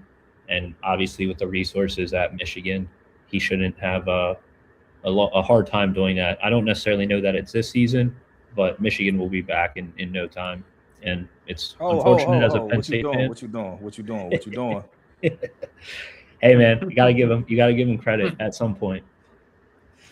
Unfortunately, it might be this episode, but I ain't gonna lie. Northwestern game, they should have lost. I remember Bryce Underwood threw two crucial interceptions at Wrigley Field against Northwestern, but Northwestern just couldn't get the job done. They moved, they got in the red zone, but Michigan defense just held them out. Should have lost that one. The Oklahoma game, I believe their only touchdown was a 75-yard Justice Haynes touchdown run to start the second half. Ohio State, couldn't get nothing going. I don't want to hear nothing about the snow. It was just bad. But if that's all we got, we can get into some returners. I was also gonna say they were atrocious inside the 20. By the way, I was just in the red zone. Yeah, I was just expecting a field goal every time I watched the Michigan game, and they got inside the 20. Unless Jordan Marshall or Justin Nade broke out a 19-yard run or something like that, I was like, field goal. Here comes the field goal unit. It's like they were so bad at getting touchdowns inside in the red zone. Yeah, and shout out to Joe, by the way, because I thought I had clicked the button on the ticker, and I guess I didn't, and I didn't even pay attention. So shout out to Joe. Appreciate you, my boy. But anyway, they returned, like I said, Bryce Underwood. They returned Andrew Marsh, a receiver with 45 catches, 651 yards, and 4 touchdowns, who I think was their best receiver. I believe he was also a freshman, if I'm not mistaken. I think Jordan Marshall was for sure. But I mean, I think Andrew Marsh will be better this year. I actually do like Andrew Marsh, if I'm being completely honest. Channing Goodwin, a receiver, 12 catches, 148 yards. Jair Hill, defensive back, 36 total tackles, 24 solos, a sack, 5 pass breakups, an interception, and a forced fumble. Zeke Berry, a defensive back with 33 total tackles, 26 solos, 10 pass breakups, and a pick. Trey Pierce, a defensive lineman with 30 total tackles and 18 solos. And Jordan Marshall, again, I added it on because he was so productive. Running back with 150 carries, 932 yards, 6.2 a carry, and 10 touchdowns, who is looking to be RB1 for Michigan this year. Now, they lost Justice Haynes, running back with 121 carries, 857 yards, 7.1 a carry, and 10 touchdowns, transferred to Georgia Tech. Donovan McCulley, a receiver with 39 catches, 588 yards, 3 touchdowns, is currently on the Dolphins. Marlon Klein, a tight end on the Texans, 24 catches, 248 yards, and a touchdown. Samaj Morgan, who's basically a gadget guy and a return guy who transferred to UCLA. Receiver with 20 catches, 223 yards, and a touchdown. Jimmy Rolder, a linebacker currently on the Lions, 73 total tackles, 47 solos, 2 sacks, a pass breakup, an interception, and a fumble recovery. Ernest Hausman, a linebacker who has 68 total tackles, 44 solos, a sack, and a pass breakup. TJ Metcalf, happy he transferred to Tennessee. Defensive back who had 58 total tackles, 37 solos, 4 pass breakups, an interception, and a fumble recovery. Derek Moore, second-round pick for the Lions, edge rusher at 30 total tackles, 19 solos, 10 sacks, 3 pass breakups, 2 forced fumbles, and a fumble recovery. Deshaun Barham, an edge rusher on the Cowboys, 32 total tackles, 21 solos, 4 sacks, 4 pass breakups or deflections, and a forced fumble. TJ Guy in the CFL, edge rusher at 18 total tackles, 13 solos, 2.5 sacks, and a pick. And Rashawn Benny, a defensive tackle currently on the Ravens, 35 total tackles, 19 solos, a sack and a half, 2 pass breakups, and a fumble recovery. They were 12th in overall recruiting, 24th in the transfer portal with 16 transfers. Before we talk about the transfers, anything else y'all want to talk about, or y'all want to move on to transfers? No, we can move on to transfer. I would just say to keep with the flow, offensive line, they return all their starters. Or, well, I'm sorry, not return all their starters, but they returned everyone that was on the roster last season. So kind of surprised Whittingham didn't try to bring some of his boys over from Utah, but I'm sure there was some. Yeah, some guys. My number one transfer he has Smith Snowden, a 2-way player, mainly a cornerback, though, but he can play some receiver. I met on the O-line. Oh, my fault. That's on me. Yeah. But, yeah, Smith Snowden, 2-way guy, 37 total tackles, 24 solos, 9 pass breakups, and 2 picks. John Henry Daly, which I was sick that he brought him over, an edge rusher from Utah who had 11.5 sacks. Very sick about that one. And 2 forced fumbles. J.J. Buchanan, a receiver who had 26 catches, 427 yards, and 5 touchdowns. And Nathaniel Starkling, a linebacker from North Dakota State, who had 75 total tackles, 35 solos, a sack and a half, a pass breakup, 3 picks, and a fumble recovery. Any transfer y'all want to talk about before we move forward to the schedule? They got the kicker from Pittsburgh, Trey Batowski. Salute. I think they got a good depth at linebacker with Max Alford. I don't know how to pronounce it. Asayamoy? How you say it? Asayamoy. I don't have his name right in front of me, so I can't. Nathaniel Stowling. Yeah, the linebacker. So I think linebacker is their weakest group, but it has good depth. You know what I mean? It's not like the rushers are great, and the secondary is probably absolutely top tier, S tier. But their linebackers, I just like that they can rotate and they have good depth there. All right. Joe, I looked it up because I didn't know the answer to that question. And the answer is yes, they are cousins from what Google has told me. So yes, I did not know that until you asked that question. I looked it up. So salute to you. Some numbers from Michigan, which they really don't matter because it's a whole new coaching staff. And normally I don't write this down, but I did this segment anyway. 58th in total offense, 23rd in total defense, 68th in scoring offense, 29th in scoring defense, a testament to Bryce Underwood right here. 105th in passing, 54th in pass defense, 14th in rushing, tied 19th in rush defense, 103rd in red zone offense. So to your point, Griffey, tied 76th red zone defense and 53rd in third down percentage defense and 33rd on third down percent on offense. So with that being said, we can go into the schedule. And the first game of the year is against Western Michigan. I have as a win. Yeah, that's a win. Next game. Oh, my fault. Next game. At home against Oklahoma. I got them getting their revenge. I got this as a win. Yeah, I only picked this as a win because they're at home. So, yeah. I have this as a loss. Salute. Next game. At home against UTEP. I have this as a win. I have this as a win, and then Bryce Young's going to look like a star, and everyone's going to be back on him. Bryce Underwood. Bryce Underwood, my bad. And everyone's going to be singing his praises, my bad. Yep, I got this as a win. Next game. First Big Ten game at home against Iowa. I have this as a win. Yeah, like I said, I got this as a loss because this is where Bryce Underwood comes back down to earth. I respect it. I have this as a win. Yeah, I got it as a win. I think Michigan is just too talented. Even if Bryce Underwood doesn't have a great game, I think talent alone is going to have them, and especially being at home, I think that they carry them to a winning. I mean, if there's one team that can match Michigan's run style, it's Iowa. So it's like it's going to be a field goal game to me. So. Yeah, but if Michigan keeps that identity of defense as well and stopping the run, I think that's why I said field goal game. Yeah, perfect identity there. Next game at Minnesota. Have this as a win. Yeah, it's a win. Have it as a win. I got Michigan starting off 5-0, y'all. So don't want nothing about he biased. Look at his shirt. Shut up. Next game at home against Penn State. I actually have this as a loss. I think Matt Campbell gets it done on the road. My guy, Carl. Let's go. I got this as a win. This is in Michigan, correct? Yes, sir. Yeah. Yeah. Okay. Quiet place to play. Penn State wins. my boy. Next game at home against Indiana. I have this as a loss. Yeah, that's a loss. I have it as a loss. Next game at Rutgers. I have this as a win. Win. Next game at home against Michigan State. Y'all can never say I'm not unbiased. I have this as a win. I think we lose on the road against Michigan. Yeah, that's a win. I have this as a win for Michigan. Y'all understand how tough it is for me to swallow my pride and say we're going to lose the Michigan in the preseason projection. It sucks. But I got to tell the truth for myself. But next game at Oregon, I have it as a win. I think they go into Hudson Stadium and upset Oregon. I can't stand Oregon. I actually do like Oregon. I like I'm telling y'all, too. I'm not on the Dante Moore hype like everybody else. I am sorry. I have that as a loss. Next game at home against UCLA. I have this as a win. I have it as a loss. I have it as a win.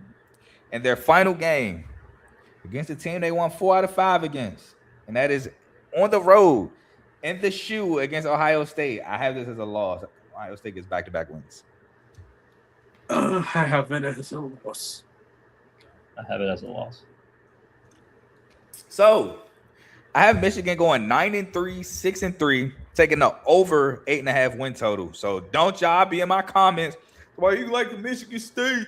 He can't be unbiased. Shut up. I got y'all taking the over. Got going.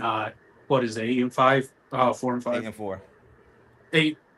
Is it 8-4 or 7-5? 7-5. My bad. 7-5. I can't do math right now.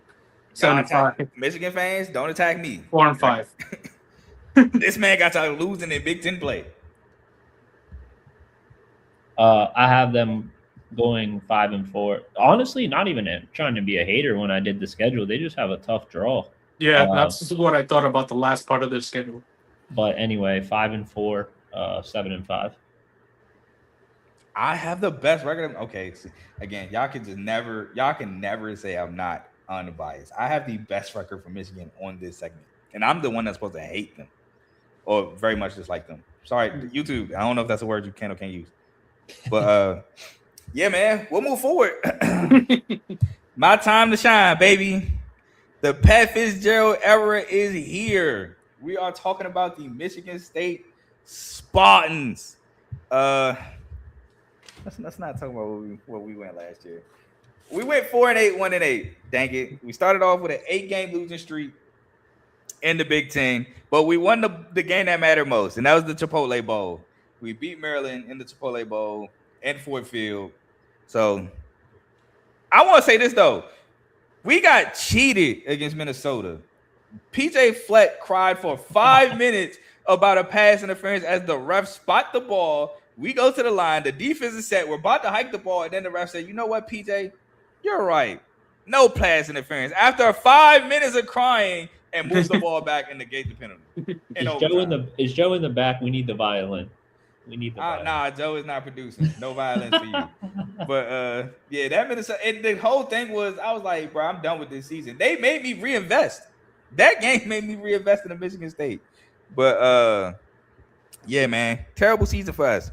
But we hired a new head coach, and Pat Fitzgerald, like I said, and Pat Fitzgerald, you know, he had some success in this conference with Northwestern, the winningest coach in with Northwestern history. So hopefully he can bring that Northwestern magic to Michigan State. I know he brought in Max Buller as a co-DC from Notre Dame, which, if you remember, or went to school in Michigan State, because, you know, I was there at the golden age. He was our linebacker for quite some time during our golden age of football. Then at OC, he brings in Nick Sheridan, who was the co-OC at Bama the past 2 years. Now, he was co-OC with Ryan Grubb, I believe, last year at Bama. So hopefully, you know what I'm saying, we get some magic. But again, we returned 5 starters, 2 of them on offense, 1 being an O-lineman, 3 on defense. And I know he wasn't a starter for real for most of the year, but I'm actually happy with this. We returned Alessio Milosevic at quarterback. I liked him way better than I liked Aiden Childs. I'm sorry, Aiden Childs. I tried to warn MSU fans. My boy Luke called me a hater. And then by the end of your tenure, he was agreeing with me. So it is what it is. How you say his name?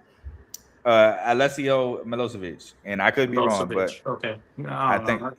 I just couldn't think of how to pronounce that. I think that's how it goes. But I'm excited for Milosevic. Hopefully he can. No, I was about to say the wrong name. Hopefully he can be like Brian. Got to be better than Brian Lewerke. Hopefully he's our Connor Cook. Because Connor Cook cooked while he was at MSU, and it came out of nowhere. I was about to say Brian Lewerke. Brian Lewerke was cool, but I want him to be better than Brian Lewerke. And his daggone show ain't Peyton Thorne. And I used to be a Peyton Thorne guy because he had a really good year.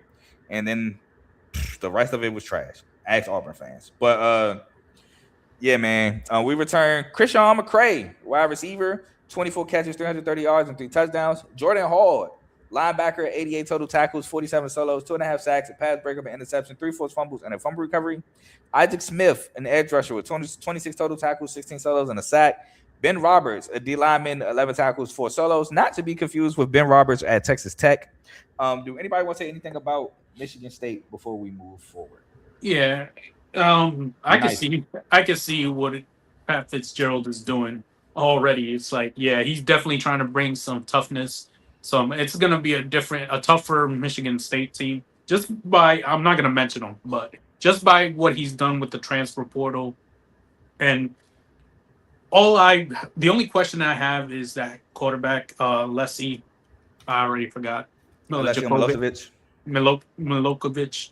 That's the only question mark I got, because I do like almost all the moves he's made in the recruiting process to make this like a more physical team, because he's focused on linemen, he's focused on defense, running backs. Yeah, so it's like I can see the vision. I see the vision, Pat. Yeah, Milosevic is he's a tall guy, nice build, great arm talent, pretty accurate. So. I mean, he played pretty well when he stepped in for him. It's like, how can he do it for a full season against this Big Ten, conference? Yeah, he's pretty accurate. The thing I like about Milosevic is he don't do dumb stuff with the football like Aiden Childs did. Yeah, but I think like the moves Pat has done is taking a lot of pressure off of him too. That's Yeah. why I was mentioning the linemen, the running backs, just like the receivers too. I forgot to even mention the receivers. The passing game can be sneaky good if like what he's building actually looks good on the field. Yeah, I will say this though, Joe laugh every time I bring this up. But Tomo too. The first Chipotle Bowl, which was 2024, we played at Maryland, and I literally watched Aiden Childs throw a pick trying to throw the ball away. Like literally, he was aimed. It was like he chucked it to throw it away and still threw a pick. Yeah, you did not like that. No, Brian. I had people in my mentions from down with the school with, "Oh, you don't even like him. Look how we did the first drive against, I think it was Indiana, and then we got spanked, and nobody wanted to mention me again." College football 27 lied to me because not even 27, 26. 25. Oh, 26. And let's not forget 25. Yeah, you're right. Actually, it was 25. Aiden Childs, I got as a transfer from one of my rebuilds, and that man turned into a boss. It lied to me. And let's not forget his first press conference at MSU before the FAU game. He told everybody to take the overs in our game, and we probably had the most unders. And we didn't even hit the over against FAU. I don't even think we scored 20 points against FAU. And funny enough, the quarterback at FAU, I mean, I'm not going to talk about him that much. Y'all can if y'all want to. But he's now at Michigan State.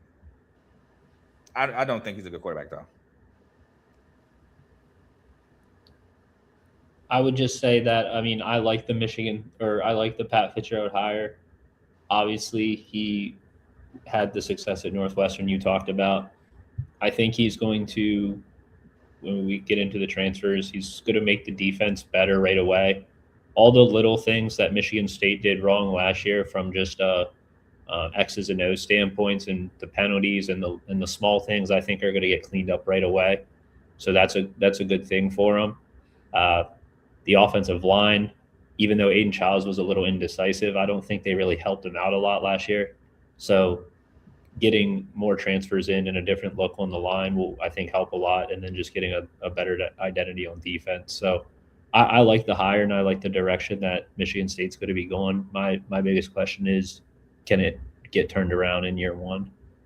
Yeah, and let's please get off the field on third down, because it could have been 3rd and 30. And if you was playing Michigan State, I pretty much had confidence you were going to convert. So definitely would love to have that mindset changed. But let's get into the losses for MSU. They lost, obviously, my guy Nick Marsh, 59 catches, 662 yards, 6 touchdowns. As we told you earlier, he went to Indiana.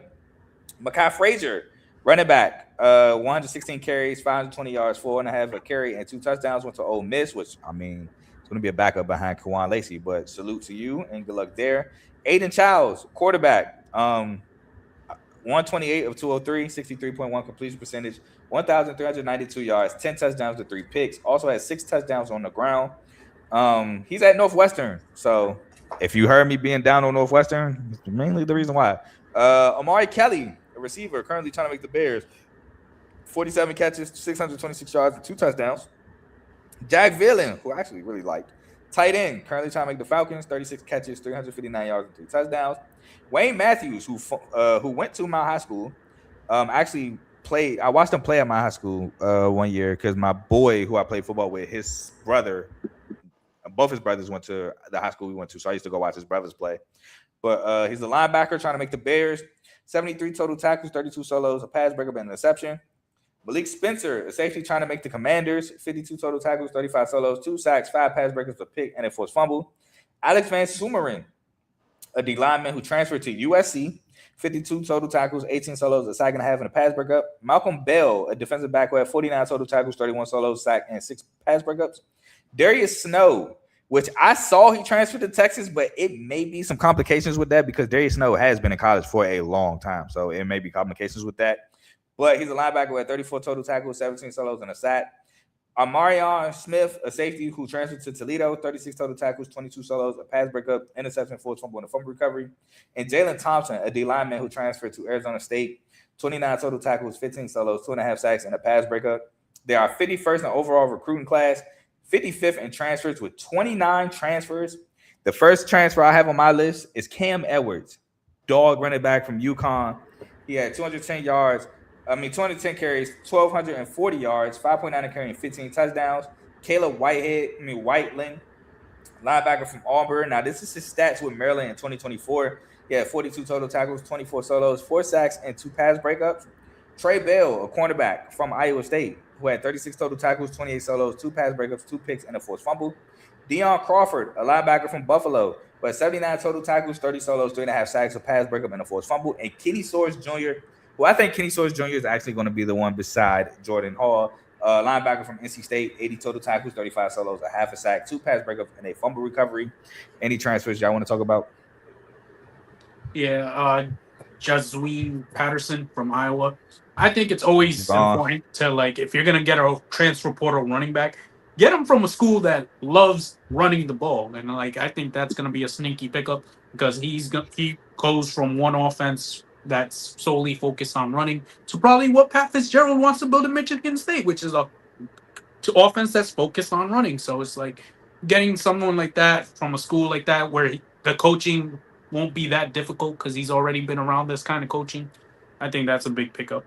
Yeah, I like Jazon Patterson too. I still think he's going to be the backup to Cam Edwards, but I think he's a nice, guy. I think so too, bro. Yeah, got to bring in when Cam needs a spell. I might butcher the pronunciation, Carl, but left tackle Ben Marowski. He came from Connecticut. He came from Connecticut, which is where the running back came from. So some familiarity running behind his left tackle. Yes, sir. Yes, sir. All right, some numbers. Even though, again, with new head coaches, I normally don't do it, but for this conference, I did. Probably won't do it moving forward. 97 total offense, 72nd in total defense, 87th in scoring offense, 104th in scoring defense. So, Pat, we need you, big dog. 68th passing, 92nd in pass defense, 110th in rushing, 65th in rush defense, 97th in total offense. I've already read that. My fault. 108th third down percentage on offense and 96 on third down percentage on defense. Again, man, just whenever you face the third down with Michigan State, you were going to get it. But let's get into the schedule. First game against my cousin's school, Toledo. I have as a win. Sorry, cuz. Yeah, that's a win. I also have a win. Next game at home against Eastern Michigan. I have as a win. Yeah, that's a win. I have a win. Next game at Notre Dame. I have as a loss.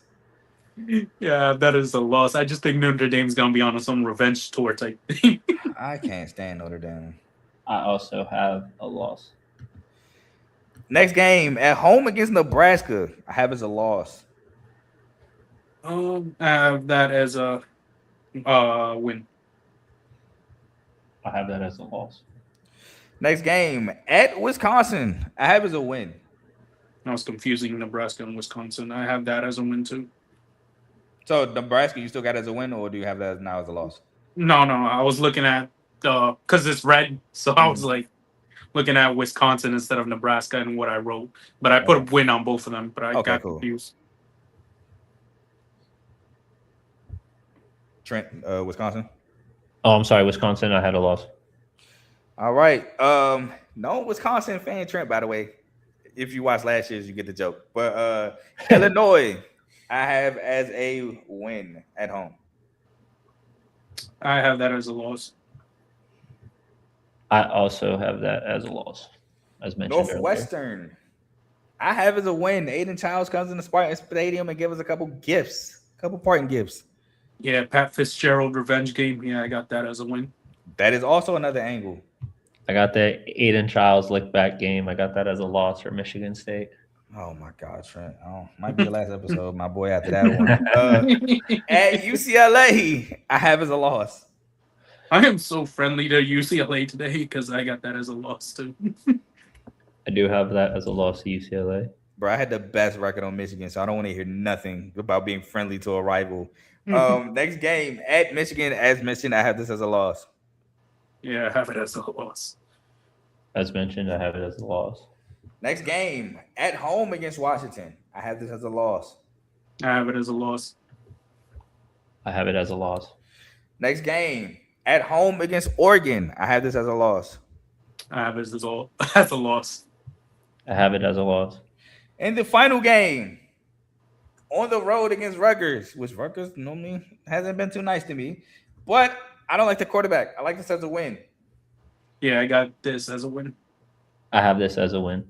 So my final record for Michigan State is 6-6, 4-5. We make a bowl game since I believe 2021, since the Cotton Bowl where we beat Pitt in Narduzzi.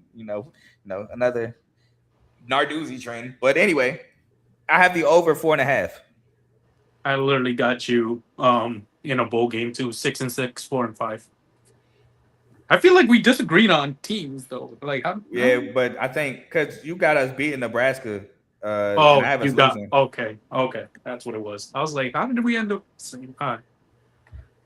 Well, Carl, you can clip me if you want. I'm sorry, dude. I didn't mean for it to be this way, but I have you guys going 3-9, 1-8. Oh. 3-9. Just be Rutgers to end the season. I'm tired of them type years, bro. I hope you're wrong. Me too, bro. I ain't gonna clip you. Not even the Pat Fitzgerald revenge game. Nah, he gave it the Aiden Childs revenge game. He gave it the Aiden Childs revenge game. Oh, Trent, that hurt. If we go 3-9, I might break a TV in here. That's funny. Hey, here come Tomo. Get out of here, Tomo. Trent, my boy. Next, we're gonna move on to the University of Minnesota. Which shout out, I was like 10 minutes away from University of Minnesota like 2 weeks ago for a family reunion. So shout out to them. And I rock with PJ Fleck. Just a consistently solid program in the Big Ten under Fleck. 7-5 last year with a 5-4 Big Ten season.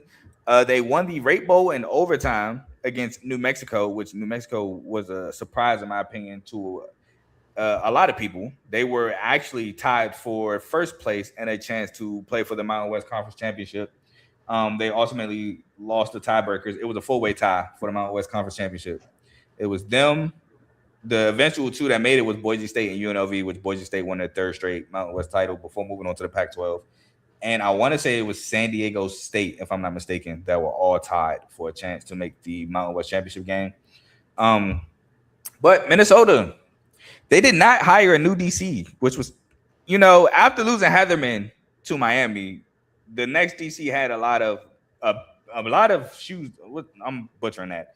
He had big shoes to fill, and he didn't quite fill them last year. Minnesota defense was not up to par as a Minnesota defense is normally supposed to be, but you can give him grace. It was his first year. I think he definitely has to improve this year because Heatherman, again, man, just a DC, he's probably a top 5 DC. Because the way he turned around Miami's defense last year was insane. And you can say, yeah, all that talent, all you want, but most of that same talent was on that Miami team the year prior, and it was just Cam Ward in the offense fighting off huge scoreboards to go 10-2. So, definitely got to give Heatherman a lot of credit for that. So that was my note on Minnesota. But I would say Minnesota's Darius Taylor, injury riddled season. He did decide to come back, so I'm actually interested to see how he does this year because I like Darius Taylor. I liked him since a freshman. He burst on the screen as a freshman as a top running back in the Big Ten, not the best, but a top guy. I'll take this comment down. Tom, I'll get out of here. But yeah, man, Drake Lindsey came in his freshman year, and he kind of leaves Minnesota fans with something to be excited about, in my opinion. So if the DC can be better, Drake Lindsey takes a step, Darius Taylor is healthy, Minnesota could kind of be a force or a spoiler in this conference. Y'all want to say anything about Minnesota? Yeah, I don't know a lot about Minnesota. I did remember watching Drake Lindsey. I think it was against Oregon. Team. It was one of the Big Ten. I just tuned in randomly to like one of the games, and I saw like a video of Drake Lindsey in the huddle, and then like he looked like he was already like a senior. He was controlling that team. I was like, so I like the maturity. 6'5", got arm talent. I think he's very underrated. Passer, and it's like Minnesota's known for like running. Now they turn into like this passing offense with Max Brosmer. Now they got Drake Lindsey. Let's not forget PJ Morgan. The only problem with Minnesota though is they go they start off with slow starts. They're like one of the slowest starting teams because once the second quarter and on goes, then you start seeing them put points on the board. Can they get off to like fast starts against teams, especially the best teams in the Big Ten? That's what I'm wondering. But yeah, that defense it definitely needs help. It needs a lot of help. Yeah, giving up 38 points to Northwestern is crazy. That's Yeah, they did play Oregon late in the year. They lost 42-13. yeah. But I mean, it's Oregon. So, but yeah, the defense gave up 20. They gave up 20 to Purdue. Oh my God. The Nebraska game was really good though, but I think that was, like you said, a slow start at home against Nebraska, but ultimately turned it around with the run game and ended up winning 24-6. Gave up 28 to Rutgers.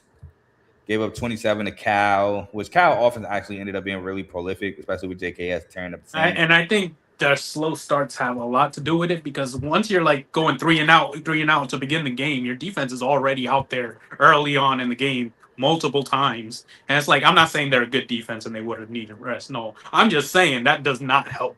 Yeah, no, I don't help for sure. Actually, good point. Trent, anything you want to talk about with Minnesota?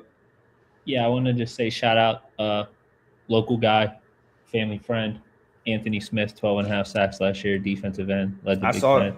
I saw you posted the award he won. Yeah, so shout out to him. I think he's going to be obviously the staple and cornerstone of their defense this year again. I love Drake Lindsey. I don't know about how much he'll develop into an NFL quarterback, but I think PJ Fleck has a really good plan for him at Minnesota while he's there.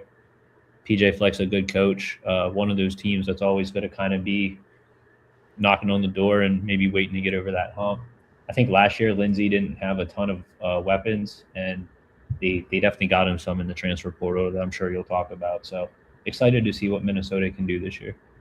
Yeah, I mean, PJ Fleck got Max Brosmer and Tanner Morgan to the NFL, so I think he'll get my boy Drake Lindsey there. Now, will he be prolific? I think he would definitely be a way better, higher respected prospect than those two, though. For sure. But let's get into some returnees and some losses. So they returned 11 starters, 6 on offense, 3 O-linemen, and 5 on defense.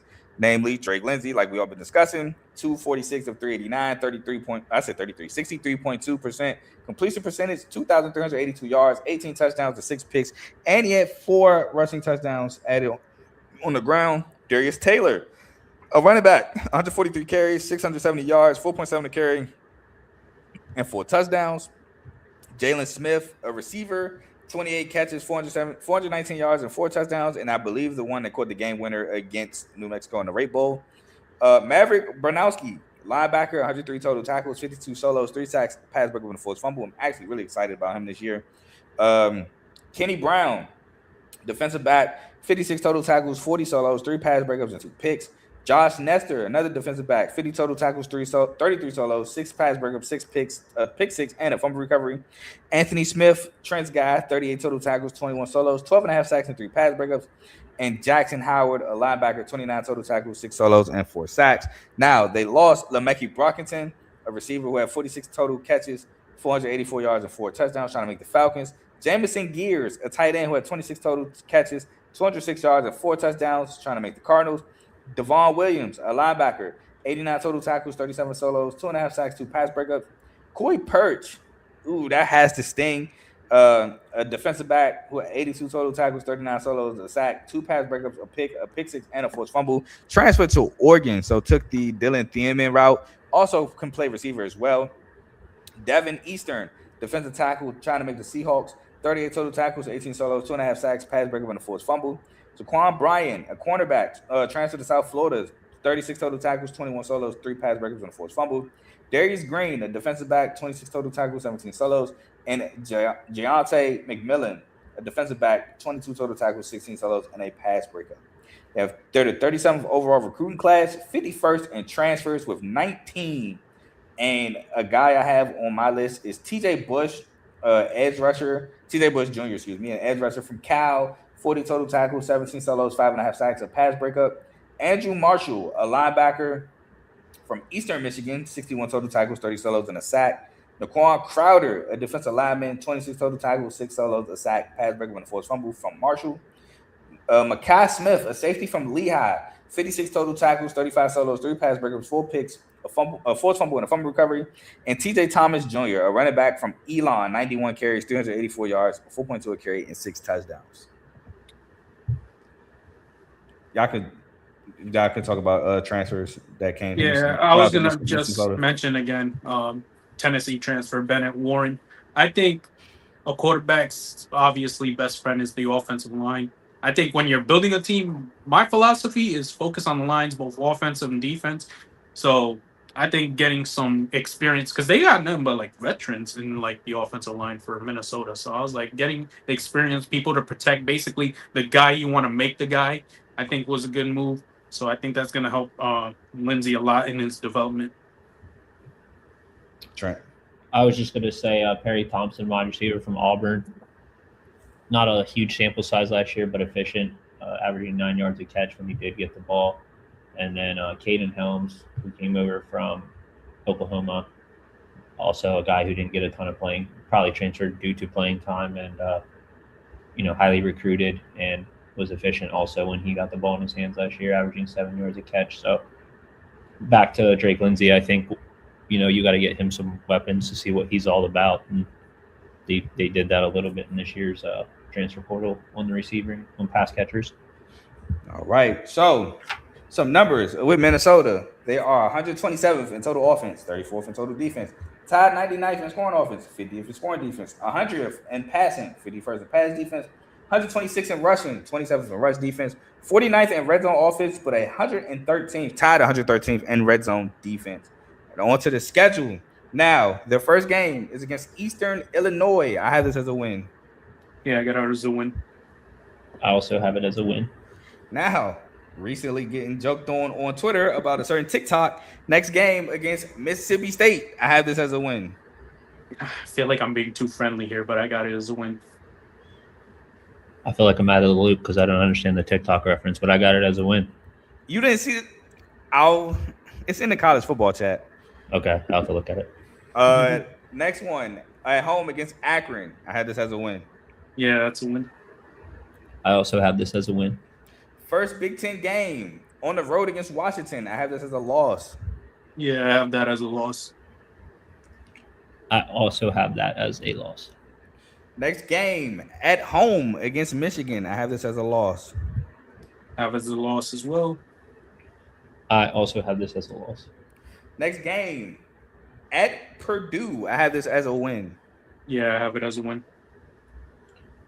I just want to also say real quick that Michigan game could get dicey, but I couldn't come on the pod and have Michigan going 4-5 in the Big Ten like Griffey did. So, hey, yeah, I ain't gonna lie. If Joe clips up Michigan as a short, they're gonna attack you. I know. But with that tell said, Bryce Underwood to throw more than a 5-yard pass, and then I'll have him better, bro.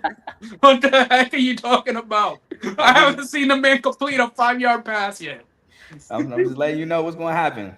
But I got a win against Purdue, that game for Minnesota. All right, then we move from at Purdue to at home against Iowa. I have this as a win. I have that as a loss. Yeah, as mentioned earlier, I have that as a win. All right, and then at Indiana, as mentioned earlier, like Trent said, I have this as a loss. Have it as a loss. I have this as a loss. Then at home against UCLA, I have this as a win. I think that they beat UCLA. I have it as a loss. I also have this as a win. All right. At Penn State, I have this as a loss. I have it as a loss. Also, truthfully, a game that could get dicey, but I gave Penn State the edge due to the fact that they're at home. This is for sure a game that can get dicey. I'm 100% in agreement with you. Minnesota lost, though. Then at home against Northwestern, I think this game was dicey last year, if I'm not mistaken, but I have this as a win. I have it as a loss. Sure they played each other. They did. Northwestern won 38-35. Wasn't it at Wrigley Field? Yes, Northwestern won 38-35. Yeah. I have them beating Northwestern this year. Yeah, Preston Stone ain't walking through them doors. Aiden Childs is. And the last game at Wisconsin, I have this as a win. I have it as a win. I also have it as a win. So My final record for Minnesota is 8-4, 5-4, taking the over 6.5 win total. Oh, I got them 5-7, 2-7. Oh, ugh. Carl, exactly. No, this is. I want to say this though. This is not like I'm dogging Minnesota. It's just that schedule is ridiculous. Like I was like, I wanted to give them a benefit of doubt, 6-6 maybe, but I'm like, dog, who gave them this schedule, bro? Like, I can't really, with good conscience, be like. I mean, the only one I can probably flip is Northwestern, but I was like, you could flip Northwestern. You gave them a win somewhere where we disagreed. Was it Washington? Iowa. I gave them the win for Iowa. Oh, no, I gave them a loss on Iowa. Oh, see, I feel like you can flip that one. Nah, not really. you can. I'll say, Carl, you and I think we were I'm not sure if we had the losses lined up, but you and I were exactly the same, 8-4, 5-4. I will go out on a limb and say that the ceiling for this Minnesota team is definitely college football playoff. Yeah, that's a hot take. That's a hot take. Yeah, hear me? Yep. All right, cool. Because my mic accidentally. Drake Lindsey's gonna be Fernando Mendoza, bro. Well, honestly, I think they have with the defensive tackles transfers and the defensive line they have. I do think they're going to have their offense definitely could be the issue, but I think defensively they might make a jump from what they were doing last year. You know what? Maybe I am unfair. I can flip the Iowa, Minnesota. Nah, and I'm gonna flip Northwestern. Leave it. Stand on it. Maybe I am being unfair. Because that means you got to flip the Iowa segment. No, I'm not gonna do it. Yeah, you just made me think I'm not gonna do all that. I'm gonna keep it the way it is. That's why we here, man. Hey, look. Just missed the bowl game. You ain't the only one that have hot takes, and you ain't the only one that got killed for them hot takes. It's just standing in the fire if you're wrong, but if you're right, like I gave Dave his moment with UVA. I was hecka wrong about UVA last year. Mm-hmm. So, I mean, you can still make a bowl game at 5-7. Well, you're not supposed to, but if people like Notre Dame take their ball and go home, then it opens up. Yeah. But we'll move forward to Nebraska. Now, Nebraska under Matt Rule 2 years ago made their first bowl game in a while. Last year made another bowl game. But I will say Nebraska was kind of on a roll at one point. But Dylan Raiola gets hurt. TJ Lateef steps in for Raiola. And I'm going to be honest, did not like what I saw from TJ Lateef at all. Y'all can disagree with me if you want, or you can agree with me. But that roll came tumbling down. But I will say, that USC game got dicey. USC and Nebraska, for some reason, that game got dicey. I want to say, what's his name? Is it Jordan Miller? Was it Jordan Miller? King Miller. King Miller. He kind of saved our behinds in that Nebraska game.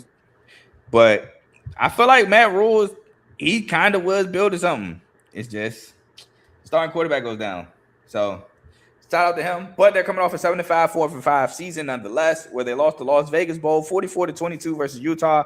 They actually jumped out to a really big. I think they were jumping out like 14-0 or something like that against Utah, and then Utah just steamrolled them after that in that bowl game. They do have a new defensive coordinator. The defensive coordinator, Rob Ulrich. And if the name sounds familiar, it's because he turned around that San Diego State defense last year tremendously. Held Cal to 0 points at San Diego State. Won like 38-0. I want to say Chris Johnson had a pick 6 in that game.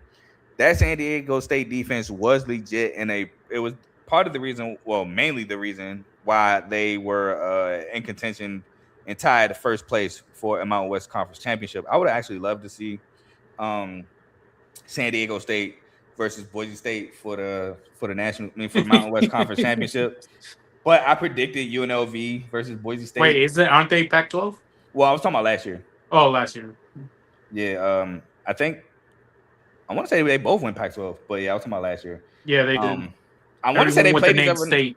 Yeah, I want to say they played each other last year in the regular season, but it was like a super rainy game, and it was ugly. And San Diego State came out as the winner, I want to say. I can't remember. But anyway, he's now the DC at Nebraska, and I think that's really big for Nebraska. Nebraska returned 12 starters, 6 on offense, 3 O-linemen, and 6 on defense. Mainly Ja'Cory Barney. I want to see him because, boy, Ja'Cory Barney is electric. So I'm excited for him this year. But before I get into all that, y'all want to say anything about Nebraska? No offensive coordinator. Nah, I thought he kept Mike Holmgren. They kept Holmgren. My bad. That's what I meant. I was going to talk about their offense. That's why. I thought they had a new offensive coordinator. It's a Holgerson. Yeah, Dana Holgerson. My fault. Yeah, I said Mike Holmgren. Dana Holgerson. You're right. Yeah. Holgerson, yeah. No, I was just going to talk about their offense. It's like, I just want to see like more explosive play. And that's not really Nebraska football, but like I kind of do want to see them become more of an explosive, or have more plays downfield and stuff. I feel like they struggle with that. And it's like, that's college football. Like even Iowa does like explosive plays every now and then. And everyone knows their identity, but even I see them have like 50-yard plays every now and then. So that's what I want to see from Nebraska. Huh? Ja'Cory Barney. If you can get him down the field, if you can stretch the field. So that's all. I just want to see that from Nebraska this year. And they'll surprise me if they can not be, I guess, boring. We'll talk about it because I don't think they will be boring this year, but I can't say why yet. To support Griffey's statement, Nebraska 5-0 last year when having over 352 yards a game, 2-6 when they didn't hit the 350-yard mark. So I think that had a lot to do with TJ and as well. College football, that seems like not that high of a bar to hit, like 350. We'll get into who they lost, but at the end of the day, I just don't think the quarterback, whether it's going to be Calandria or. Hold on. No, I know. I'm not talking about transfers. Watch what you're saying about Calandria, my boy. Oh no, I got you. I was just saying. I'm just saying though, I don't know that either of them is the talent that Raiola was. So. Oh, respect. I can definitely agree with that. Respect. I was about to say, I gotta love abusive relationship with Anthony Calandria. Because boy, I've been a fan of Calandria since his freshman year at Virginia when he stepped in for I was about to say Matt Sluka, but it was not him. Dang. Oh, by the way, never mind. Go ahead. I'm trying to think of a name. No. I was gonna say something about like. Never mind. I was like, I had something about their passing, but I'm gonna let you go because I'm gonna end up talking about a transfer. That's why I stopped myself. Yeah, and I still can't think of a name that started originally at Virginia. Virginia quarterback? I can't. The year they had the good year. Nah, you talking about last year? No, you talking about Chandler Boys. Yeah, they were solid though that year with Calandria. I want to say they made a bowl game. If not, I want to say didn't they cancel the one season because of the thing? No, that was like 2019 or something like that. I know exactly what you're talking about. That was under Bronco Mendenhall. I'm talking about like 3 years ago with Calandria. It'll come back to me when I get a break. But anyway, anybody else want to say anything before we move forward? Do we think Matt Rule's on the hot seat? No, I don't think so. At least. At this point in time, no, because I don't think they want to build something, especially after Raiola left. I feel like they're more understanding in that situation, I guess. The reason why, and it kind of segues to what I wanted to say anyway, I don't think he's under the hot seat because they were 6-2 until Raiola got hurt and finished the season. Technically, they finished the season 1-4 if you include the bowl game, but if you don't include the bowl game, they finished 1-3. So, well, let me ask you this: does Matt Rule stay? You asked me, do he stay after this year? So I guess hypothetically, if he's not on the hot seat and he performs well, does someone poach him? Is he the first name? No. I don't think he's the first name gone. I mean, you don't think though every coaching carousel cycle his name's brought up? Not really. I didn't really hear his name too much this year. Yeah, I did. I do. I hear Matt Rule a lot. I didn't hear his name this year, if I'm being 100% honest with y'all. But it'll have to be a big school. I didn't want it, but I felt like he was always an option. Have to be SEC type. I don't know. It would have to be like Clemson or like. Clemson ain't open no time soon. So no, I know that. I'm just saying it has to be like. I will say this though, Trent. If Mike Norvell actually gets fired, maybe Florida State might explore that.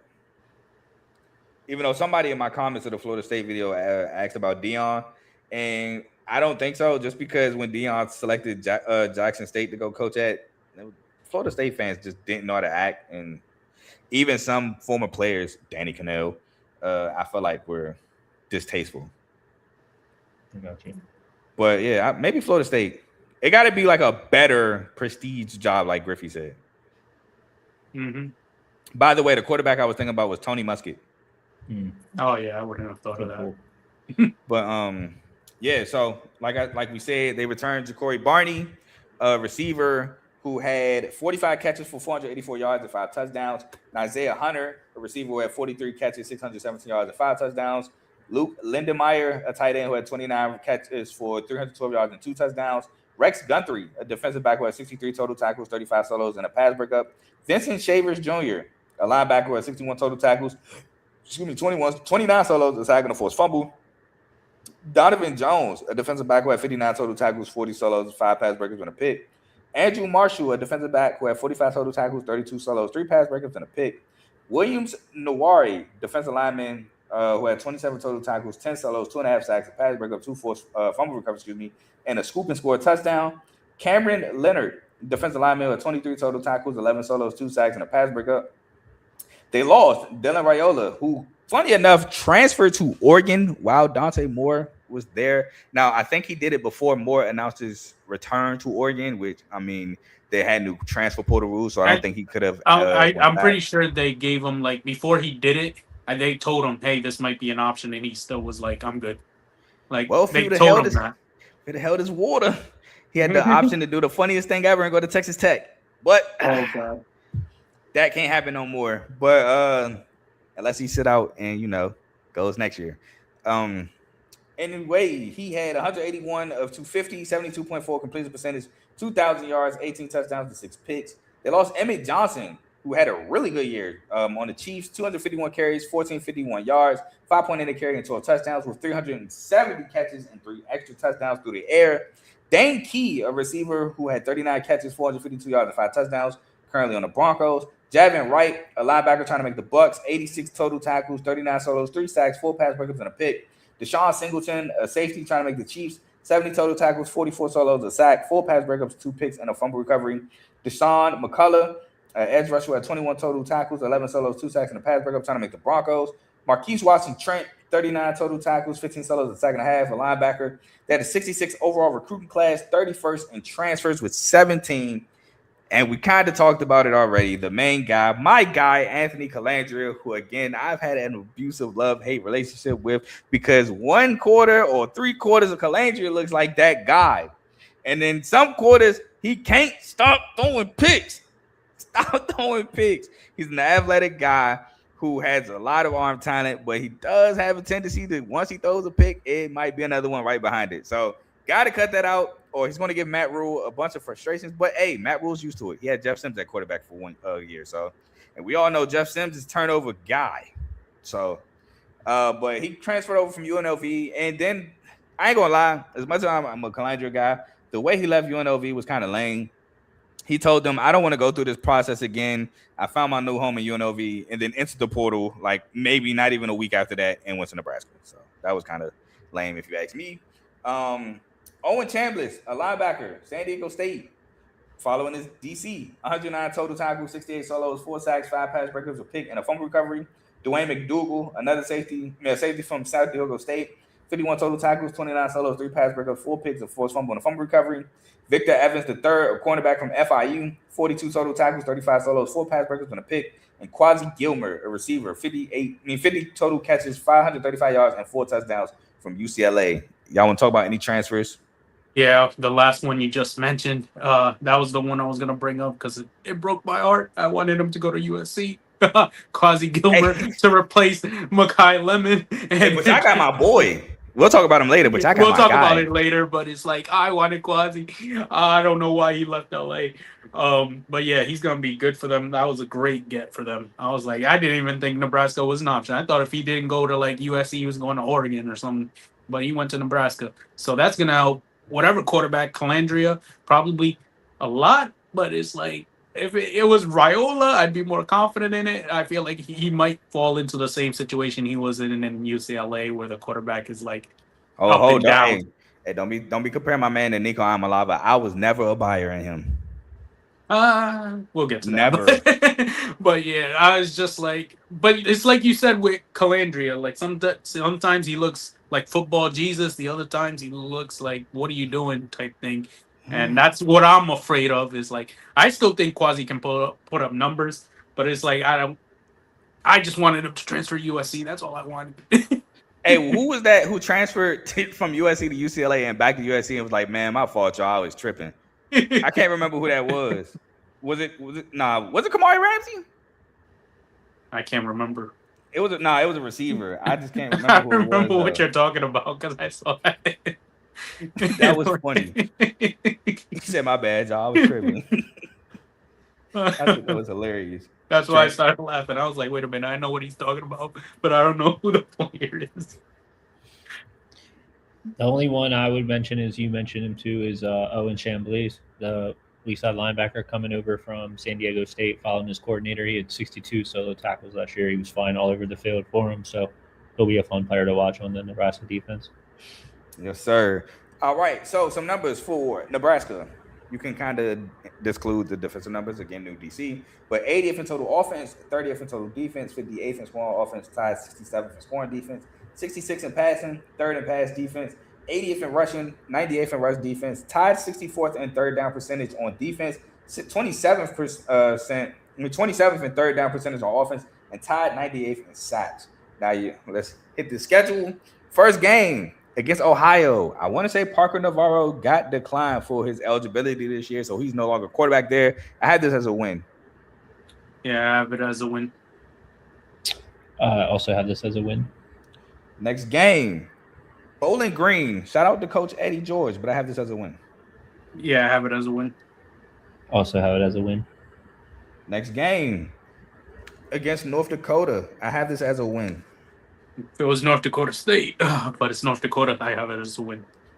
Hey, and North Dakota State at one point was the FBS killers. No, that's what I was going to say. If it was North Dakota State, I probably would have picked the upset. Got to win. All right. Next, at Michigan State, I have as a win. I have it as a loss. I have a win against Michigan State. Next, at home against Maryland, I have as a win. I have it as a loss. I have it as a win for Nebraska. Next, at home against Indiana, I have as a loss. Loss. Loss. Next, at Oregon, I have as a loss. A loss. Loss. Next, at home against Washington, I actually have this as a win. I have it as a loss. I have it as a loss. Next, at Illinois, I have this as a loss. I have it as a loss. Next, this is sorry, Illinois. Correct. I have that as a win. All right. Next, at Rutgers, I have this as a win. I have it as a win. Win. Next, at home against Ohio State, I have as a loss. I have that as a loss. Loss. In the final game, at Iowa, I have this as a loss. I have it as a loss. I have it as a win. So my final record for Nebraska, and I know what I said about Matt Rule. He might have to, actually might be on the hot seat after this season. Have him going 6-6, 4-5, taking the under 6.5. Oh yeah, with Nebraska fans hate me, but with this record, he probably is fired. 3-9, 1-8. Oh yeah, he's gone if he goes 3-9. Yeah. I guess I probably expected Nebraska to do a little better this year. I have them going 5-4 in Big Ten play, but 8-4 overall. I mean, not bad. Like, there's some swing games. I haven't lose the reason I did pick them that bad though is because if you have two quarterbacks, you have none. So I really hope Calandria can play. Like, not saying he can't. Like, he is talented, but like, bro, it's like you're going from UNLV to like Nebraska to like. And then your other option isn't that much better after what I saw last year. So, yeah, I think he's just levels ahead of TJ Lateef. But yeah, I think Calandrio definitely is his job to lose. Yeah, for sure. But he's got Power 5 experience or Power 4, depending on who you ask. Played at Virginia for 2 years, so he has that experience. But that schedule is also tough too. I was about to say it's some swing games though, because I have them losing to Illinois, a game they could win. I have them losing to Iowa, a game they could win. But those are the only 2 swing games, in my opinion, that I have as losses that can be wins. I don't see them beating Indiana. I have 3 that I swings. It's that Iowa again, Illinois, and Michigan State. But Michigan, oh yeah, that's a game I got as a win. So I got it as hopefully we win, but I picked you there. I know that's what I'm saying. Hopefully we win, but I got it as a loss first. But we'll move on from Nebraska to Northwestern. Shout out to Coach David Braun because he has helped. He's looking to, in a few years replace Pat Fitzgerald as the winningest coach in Northwestern history, and he's also a really good start. What was that? Was it Ben Johnson, his quarterback, or Brian Johnson? It was one of them 2 as his quarterback when they won 10 wins and beat Utah in a bowl game. They had like a crazy good season. Then they won the bowl game last year with Preston Stone. They had who was the quarterback previous to Preston Stone?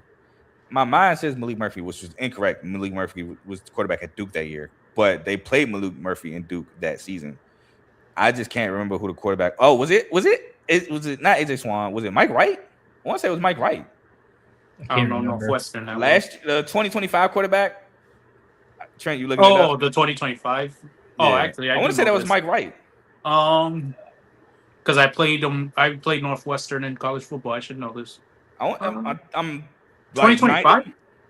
2025 was Preston Stone. Oh, 2024. Yeah, Preston Stone. 24, my fault. 24. Okay, my fault. Jack Lausch. Ooh. Jack Lausch. Look and see if Mike Wright was on that roster though. Ben Bryant. Ben Bryant was the year they went 10 and won 10 games. Mike Wright was on that roster, but he didn't. 2024. But he didn't really play. He must either got hurt or benched. Okay, I think he might have got benched, but I knew Mike Wright was on that. Jack Lausch was the 296 attempts. Mike Wright only had 66.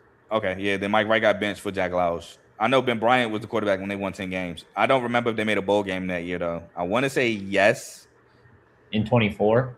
Yeah, no, actually, I want to say no. In 24, I want to say they did. Like it, yeah. No, I don't think so. I don't think they were that good. I think defensively they were good, and Cam Porter had a really good year, but quarterback problems kept them from a bowl game. But anyway, my point still remains that David Braun has done a good job at Northwestern. Making a bowl game 2 out of 3 years at Northwestern is really good, and winning 10 games and beating that Utah team, I want to say, win that in one of them bowl games was also really good. So, unfortunately, spoiler alert, I'm not as high on Northwestern this year. If you haven't been paying attention to the whole episode, but child, please. Yeah, and child, get that child out the backfield for sure. But they do have a new OC. We talked about him earlier.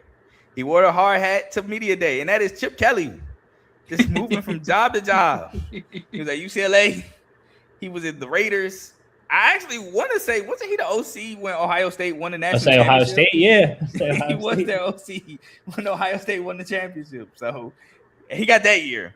But yeah, man, just moving from job to job. So he's hopefully going to help Aiden Childs because I think he's going to need it. But yeah, man, they came off a 66 4-5 season where they won the Game Above Sports Bowl 34-7 versus my other cousin's alma mater now. Salute to my cousin. She graduated. Central Michigan. And I will say that game was scarily close until Northwestern defense started forcing turnovers left and right.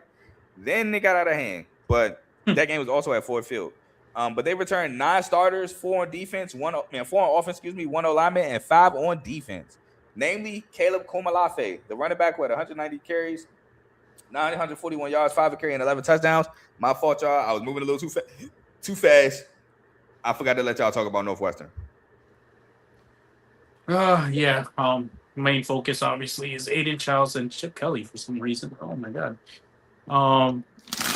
But I think their offense is gonna be good. It's what they do on the defensive side of the ball that's I'm wondering because I don't have confidence in them against a Big 10 offense.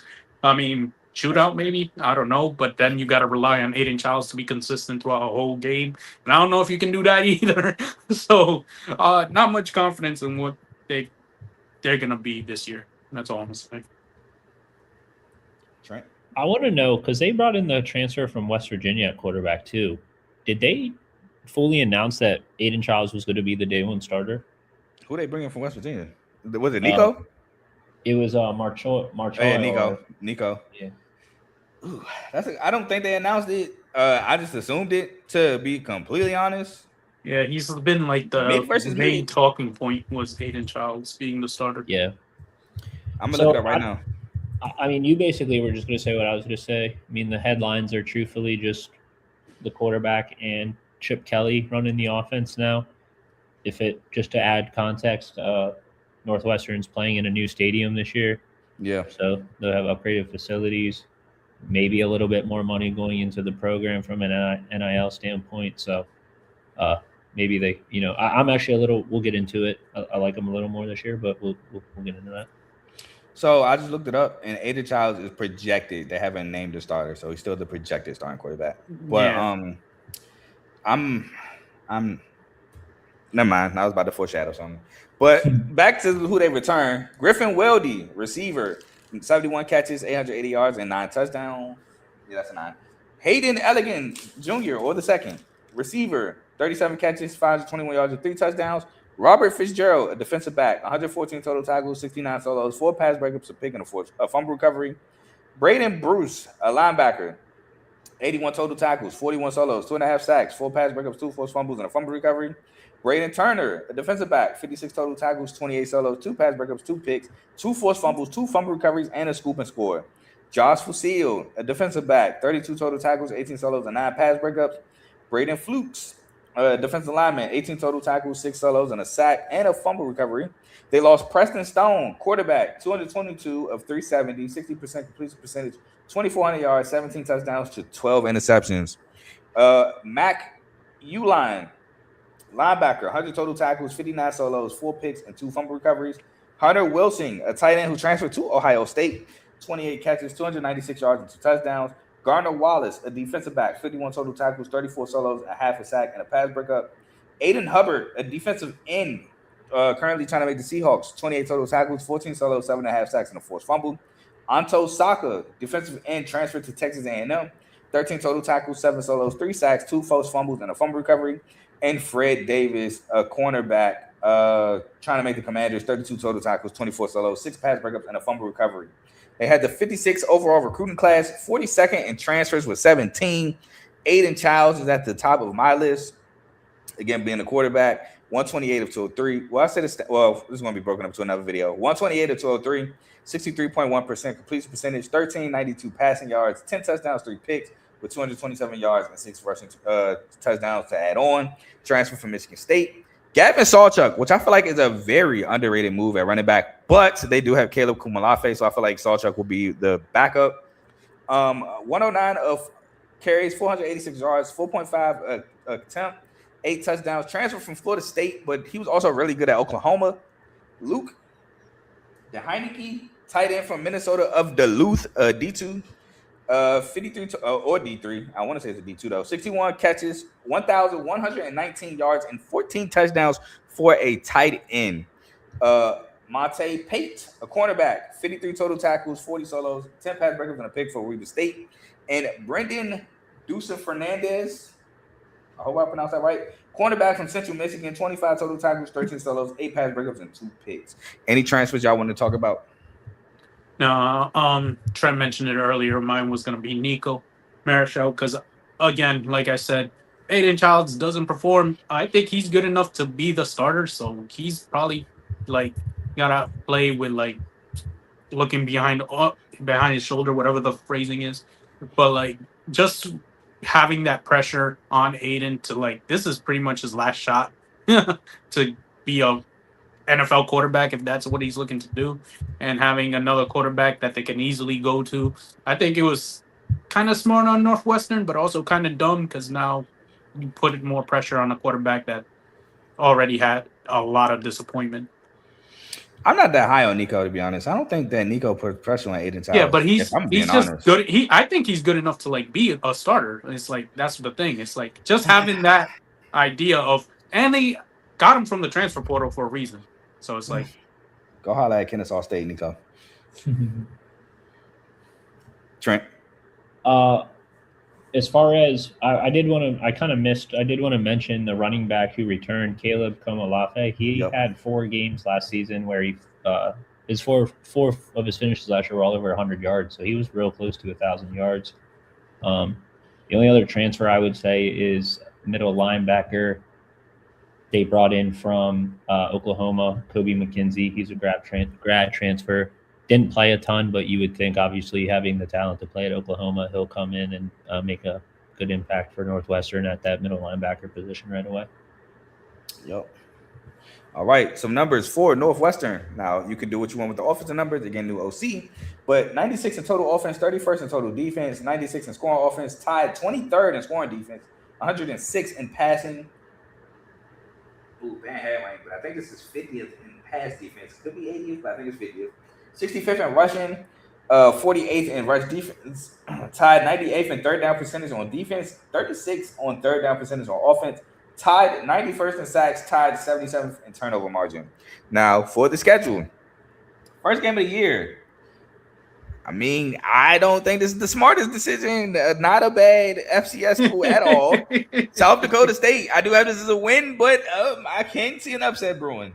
That's what I'm saying. I saw that and I was like, do they know who this team is? I might take the points. I'm just saying, you know who the Jackrabbits are, but yeah, I got it as a win. I also have a win. All right, before we move on, I'm about to see if this line is up because, again, I'm not BSing. I might take the points. Let's see. I don't think it's up. Because I just typed in Northwestern and no game came up. So I feel like the game would have came up. I wonder if they said, we're going to pay you play that FBS team, San South Dakota. And they were like, no. And then they're like, it's Northwestern. And they were like, oh, okay. All right. Yeah, I don't think that game is up. I'm very unfortunate because I'm so serious. I'm if it's up by time the game actually comes around, it's going on a parlay. I'm sorry. Next. At home against Colorado. I'm sorry, Dion. I love you to death, but what you have been doing at Colorado beyond your first 2 years is I got to win here. Yeah, I'm surprised he's still there. I'm not going to lie. But, yeah, I got to win for Northwestern. They had, 9 wins with Shador before last year? That's why. Yeah, I also had a win in this one. Next, at Indiana, first Big Ten game I have as a loss. Here's where they're going to start hitting me. I got it as a loss. I also have it as a loss. At home against Penn State, I have as a loss. I'm still looking, by the way. Yeah, I got it as a loss. Yes, I have a loss. At home against Ball State, I have as a win. I have as a win. I'm not even going to troll. I also have a win.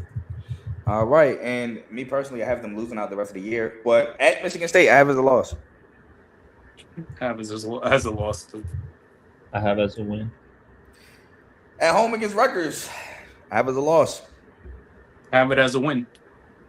I'll have it as a win.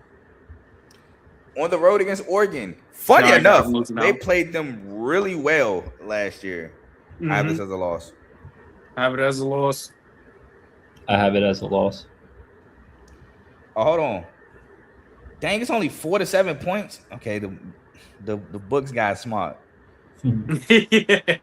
I had to Google it. I see 4 to 7 points. I still might take 7, might take it up to 7.5, but I thought the books might be loafing. Next game at home against Iowa. Again, I have them losing out. So I got them losing out. So loss. I have them beating Iowa. At Ohio State. Loss. Loss. At Minnesota.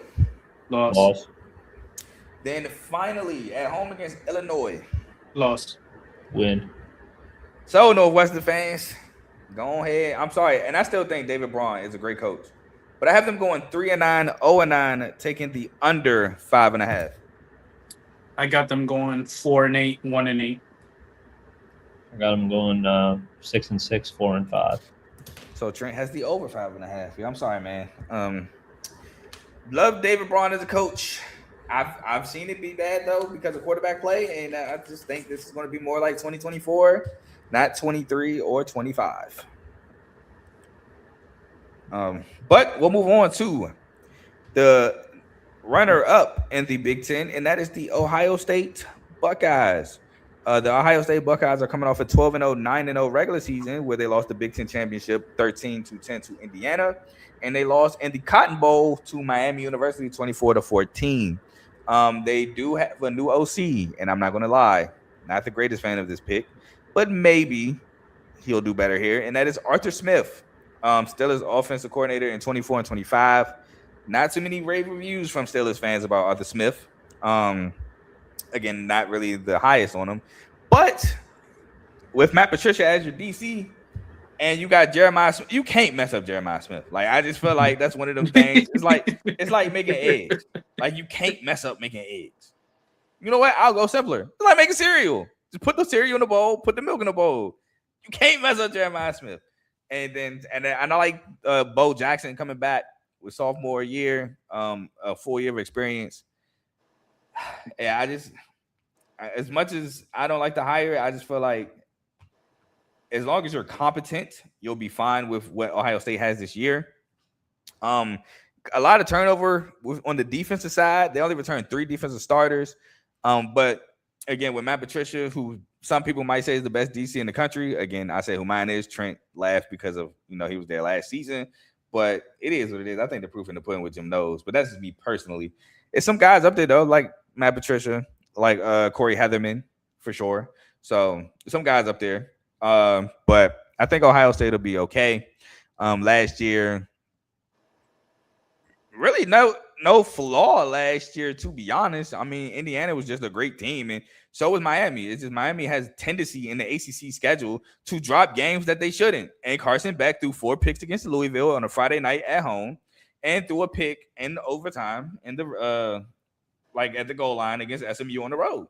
Other than that, Miami could have been an undefeated ACC champion, and that would have been perceived as a different game. So I don't really think Ohio State really had a flaw last year. Now, if you want to say a possible flaw, maybe Julian Sand, but I feel like that's just because everything else was so strong. Sand kind of looked like a weak link, but I don't think he was necessarily a flaw. But anything y'all got to say about Ohio State? Yeah. Arthur Smith is an interesting one to get. I was going to actually talk about that. You say you can't mess up Jeremiah Smith. Don't underestimate what Arthur Smith can mess up. So, it's going to be interesting because it looks like Ohio State just loves taking old NFL coaches and giving them redemption stories like they did with Matt Patricia and Chip Kelly. And they're like, what NFL head coach that's been terrible the last few years can we bring in and give him a redemption arc or something like that? But yeah, Julian Sand coming back, love it. For every freaking good Big Ten quarterback from last year is back. It's kind of annoying, but at the same time, I love to see the competition and the fact that no one wanted to go to the Jets. Also, my final thing. It's going to be interesting how Ryan Day navigates this season because wasn't he talked about being in the hot seat last year? He was talked about for being in the hot seat before the national championship win. Yeah, because he couldn't beat Michigan, and low key he couldn't win big games. And then I think he wanted Notre Dame game because Notre Dame had 10 players on defense on the final play after a timeout. Which how do you do that on the goal line? And he brought it up, and he went at Lou Holtz, rest in peace, Lou Holtz, in the post-game conference.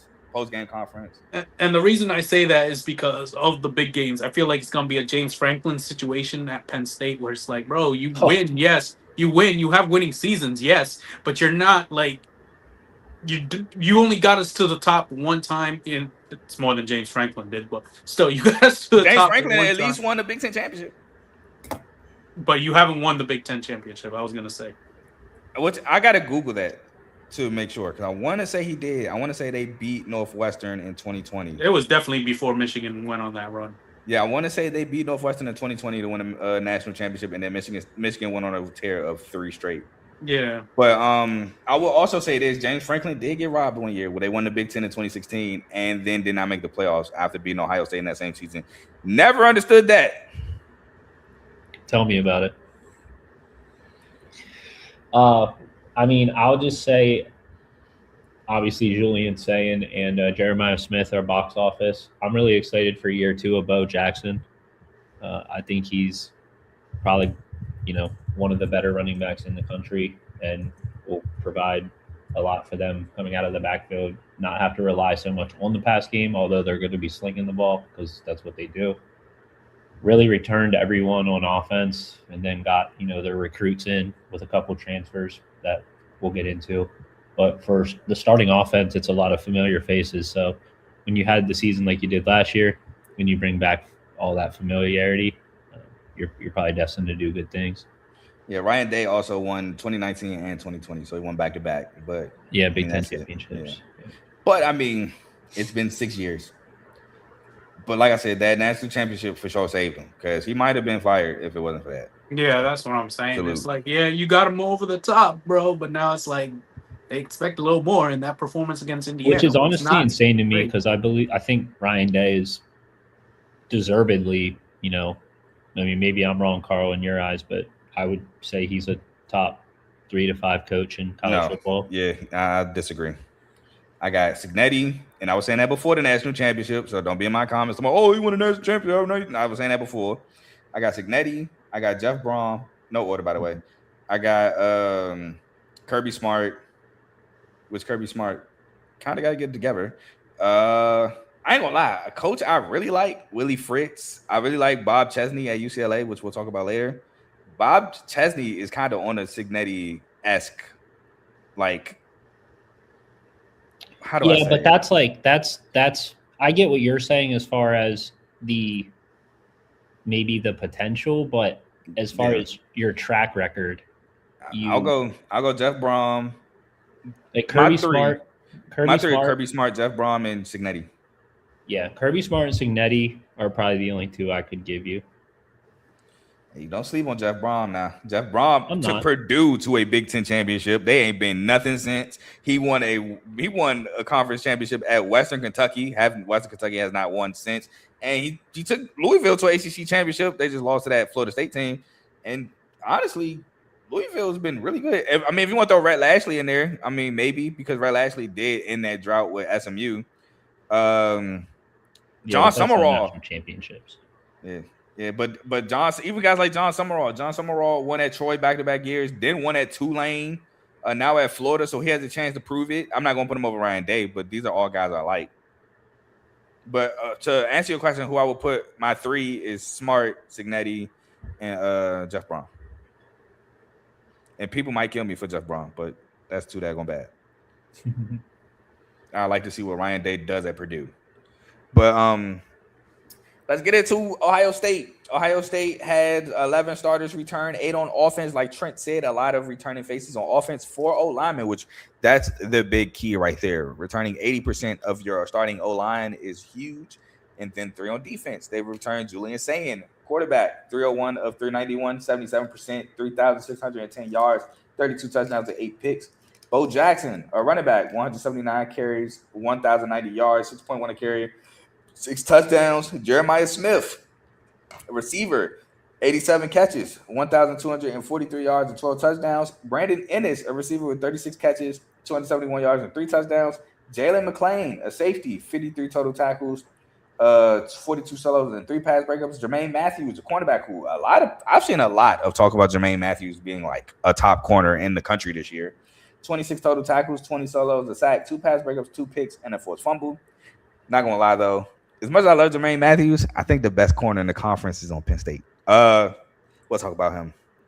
And Kenyatta Jackson Jr., defensive end, 28 total tackles, 16 solos, 6.5 sacks, and 2 pass breakups. They lost Carnell Tate, 4th overall pick to the Titans, 51 catches, 875 yards, and 9 touchdowns. Max Clare, a tight end on the Rams, 43 catches, 448 yards, and 2 touchdowns. Will Kaczmarek, a tight end on the Dolphins, 15 catches, 168 yards, and 2 touchdowns. Caden Curry, an edge rusher on the Colts, 66 total tackles, 40 solos, 11 sacks, 2 pass breakups with 4 fumbles, 2 fumble recoveries. Sonny Styles, a linebacker from the Commanders, 7th overall pick, 83 total tackles, 46 solos, sack, 3 pass breakups, a pick, and a forced fumble. Arvell Reese, which he is on the – why didn't I write it down? but he's on the Giants. He was the 5th. No, R2L was 5th or 10th. Yeah, R2L was 5th. Yeah. 69 total tackles, 34 solos, 6.5 sacks, and 2 pass breakups. Again, I think he's more of a linebacker, but hey, that's me. Lost Caleb Downs, safety on the Cowboys, 12th overall pick. 68 total tackles, 45 solos, sack, pass breakup, 2 picks, and 2 forced fumbles. Caden McDonald, D tackle on the Texans, 65 total tackles, 31 solos, 3 sacks, pass breakup, 2 forced fumbles, and fumble recovery. And Davison Igbinosun, a cornerback to the Bills, 52 total tackles, 28 solos, 6 pass breakups, 2 picks, and my bad, Lorenzo Styles, safety on the Saints, 30 total tackles, 18 solos, 2 pass breakups. They're the 2nd overall recruiting class, 7th in transfers with 17. Mason Williams, tight end from Ohio, 26 catches, 276 yards, and 3 touchdowns, hoping to replace the tight end production that they lost. This one, I didn't know until I went and looked at 24/7 Sports. This is my guy. I didn't know they had him. Devin McEwen, receiver out of UTSA, 65 catches, 726 yards, 8 touchdowns. We don't really do bold takes on my show, but bold take, he might be a receiver too, behind Jeremiah Smith. Earl Little Jr., the safety, 76 total tackles, 33 solos, 2 pass breakups, 4 picks, 2 forced fumbles. I can see him being used like Caleb Downs this year with Matt Patricia. And Terry Moore, a safety from Duke, 71 total tackles, 45 solos, a sack, 5 pass breakups, 4 picks, and 2 forced fumbles. Any transfers y'all want to talk about? Yeah, I was just going to mention the tight end. I just lost his name. Mason Williams, yeah. Because the Rams drafted the Ohio State tight end. Max Clear, yep. Max Clear from last year. And I was like, yeah, that's at least they got someone to like. I don't know how good he is. It's not like I watched Ohio football, but at least I think he's going to be whatever he was in Ohio. I think he's going to be a lot better in Ohio State. Yeah, so Mason Williams is solid. He played with Parker Navarro in Ohio, and they were mainly a run team, if we're being completely honest. Now, they did have Chase Hendricks at receiver, who he went crazy at Ohio.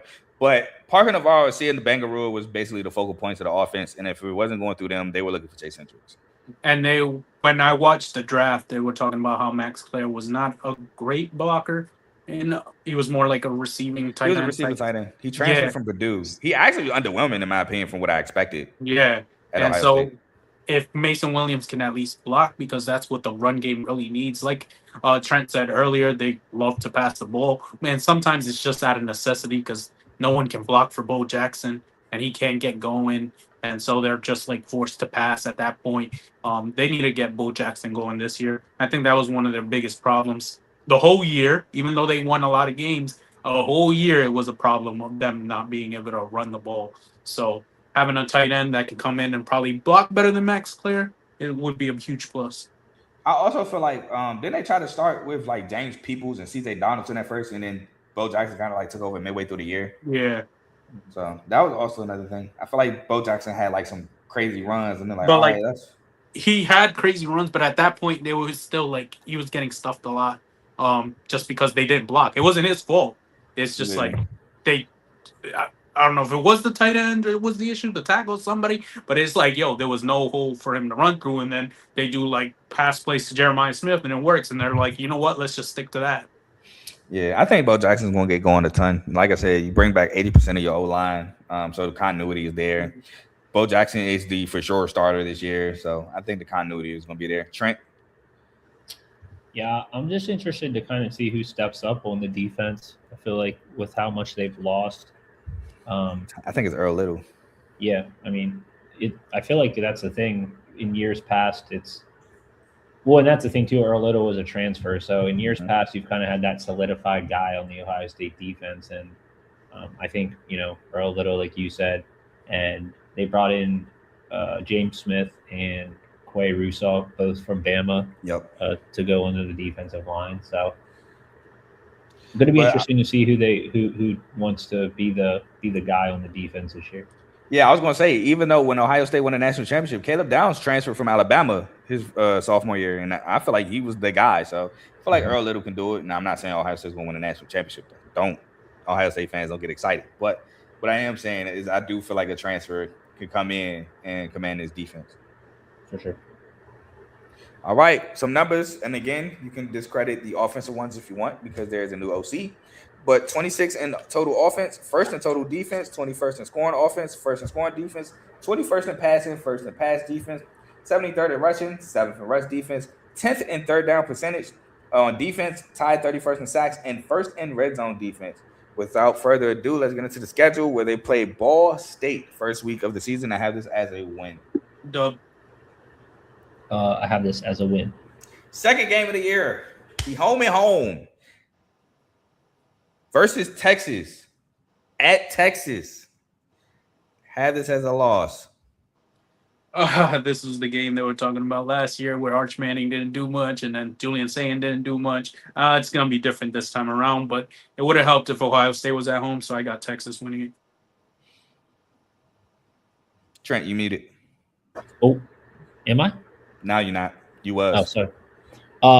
I also have this as a loss. I think for the exact same reasons you two just mentioned. All right. And then next we got Kent State. I have as a win. Dub.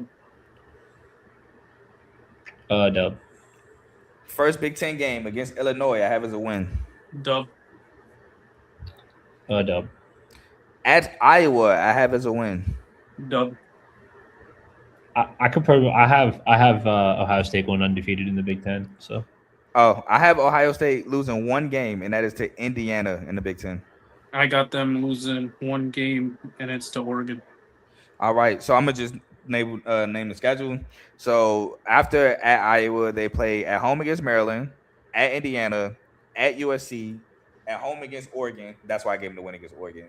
At home against Northwestern, on the road against Nebraska, and they finish with the team up north, as they call them, at home against Michigan. So I have Ohio State going 10-2, 8-1, taking the over 9.5 win total. Same 10-2, 8-1, just a different loss than yours. Mm-hmm. Like I mentioned, I have them going the perfect 9-0 in the Big Ten for a record of 11-1. All right, so that is Ohio State. We're going to move on from one talented team with the O to another, and that is the O for the team that has the number of national championships at midfield, the Oregon Ducks. The Oregon Ducks, they had a really solid year, a really great year, to be honest. 11-1, 8-1. First time in a while, I feel like we had a defense that matched their offense. Just unfortunate that they ran up against a buzzsaw in Indiana and got spanked. But really good year. They won 11-1, 8-1. Their only loss in conference play was Indiana at home. They lost at Hudson to Indiana. I want to say Brendan Finney actually caught a pick six to like tie it, but then Indiana came right down and scored and ended up winning that game. So funny enough, their only two losses this year were Indiana. They lost to Indiana at home, and then they lost to Indiana in the playoffs. So again, did really Ohio State? Team. No, did Ohio State have another loss? They lost to Miami in the Cotton Bowl. Oh, that's what it was. I thought they lost in the playoffs. My bad, my brain. They lost to Indiana. The championship. It was the championship, the Big Ten championship. That's what it was. And then they lost to Miami in their first playoff game, which was the Cotton Bowl, because they had the bye week.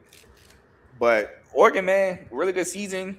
Dante Moore, I feel like, had a breakout year. Still not 100% sold, but whatever. They have a new OC. He was the co-OC last year, but now it's him. Drew Maringer, because their OC left and took a job, and I'm blanking on the job he took. I know that DC went and took the Cal job, Tosh Lapoy, but I can't remember what job the OC took at the moment. And their DC is Chris Hampton, who was the co-DC last year and DB's coach, and now it's just the DC. So they both had experience with the guys who left. And dang, Trent, I'm sorry. Yeah, it's over. It's on my TV. I watched it. I just saw in the chat. I didn't bet the 5, by the way, so I didn't ruin it. But that's okay. He went to Kentucky, by the way. Sorry. That's Will Stein. Okay, cool, yep. cool. But so new OC, new DC for Coach Dillingham, which I mean, salute. That just shows how well your coaching tree is when both your guys go and get new jobs. And let's not forget that Coach Dillingham went at Arizona State. Did I say Dillingham? I meant to say Dan Lanning. But Dillingham went to Arizona State from the Oregon tree as well. So, and he won a Big 12 championship. So salute to Dan Lanning, man, putting coaches in great positions and succeeding. Beyond that, though, like I said, really solid year for Oregon. Returned 14 starters, which again is tied for second most in the country. So looking forward to a really good series from Oregon this year. Returned Dante Moore, returned DeCorian Moore, which DeCorian Moore was hurt a lot last year. So that was a big loss. But hopefully he'll have a healthy season this year.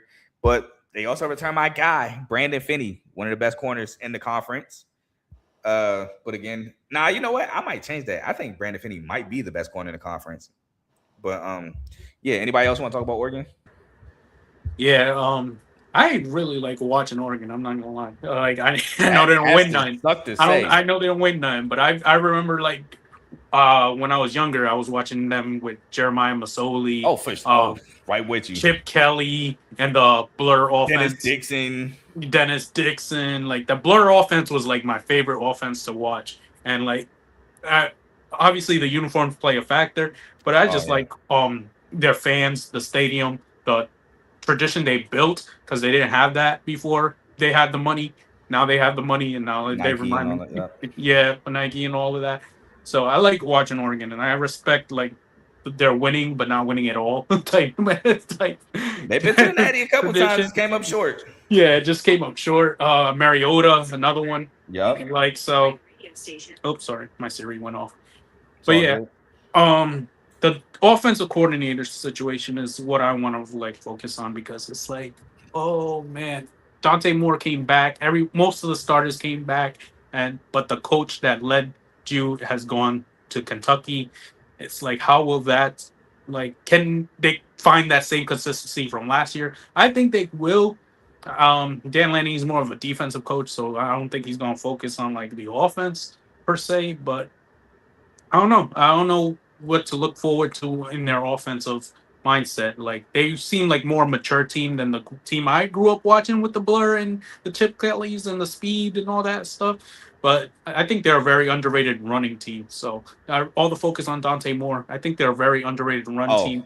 I was going to talk about it. That young guy they got, was it Jordan Davidson? Yeah. Like that. Well, yeah. So I still think they're going to be a top offense, top team in the nation. So Trent. Yeah, I was just going to say, I was going to bring up Jordan Davidson too. Great running back. Also, I'm going to butcher the heck out of the name, but the defensive end, Uiagalelei. Yeah, I think he's probably one of the better defensive ends in college football. So the best player in college football with that name. Yeah, exactly. And then you did mention, brother, I think. Yeah, it is.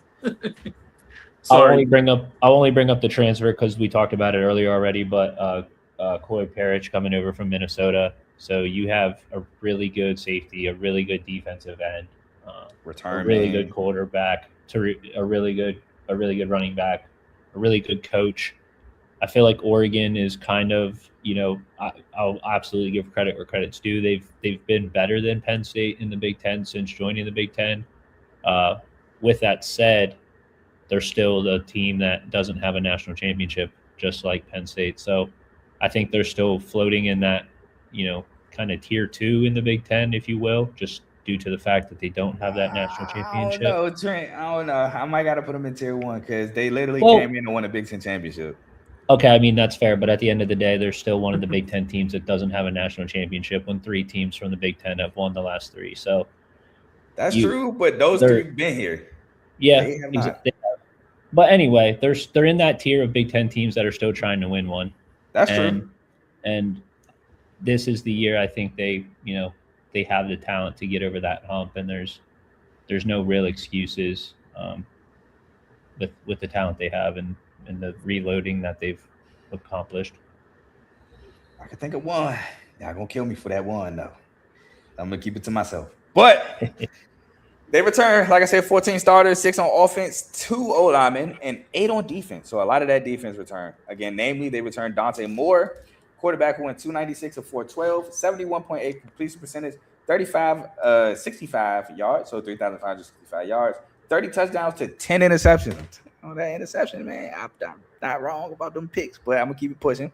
Jeremiah McClellan, receiver who had 38 catches, 557 yards, and 3 touchdowns. DeCorian Moore, a receiver who had 34 catches, 497 yards, and 3 touchdowns, again was hurt. And Jamari Johnson, another tight end who had 32 catches, 510 yards, and 3 touchdowns. Aaron Flowers, a defensive back who had 69 total tackles, 37 solos, 3 pass breakups, a pick, and 2 forced fumbles.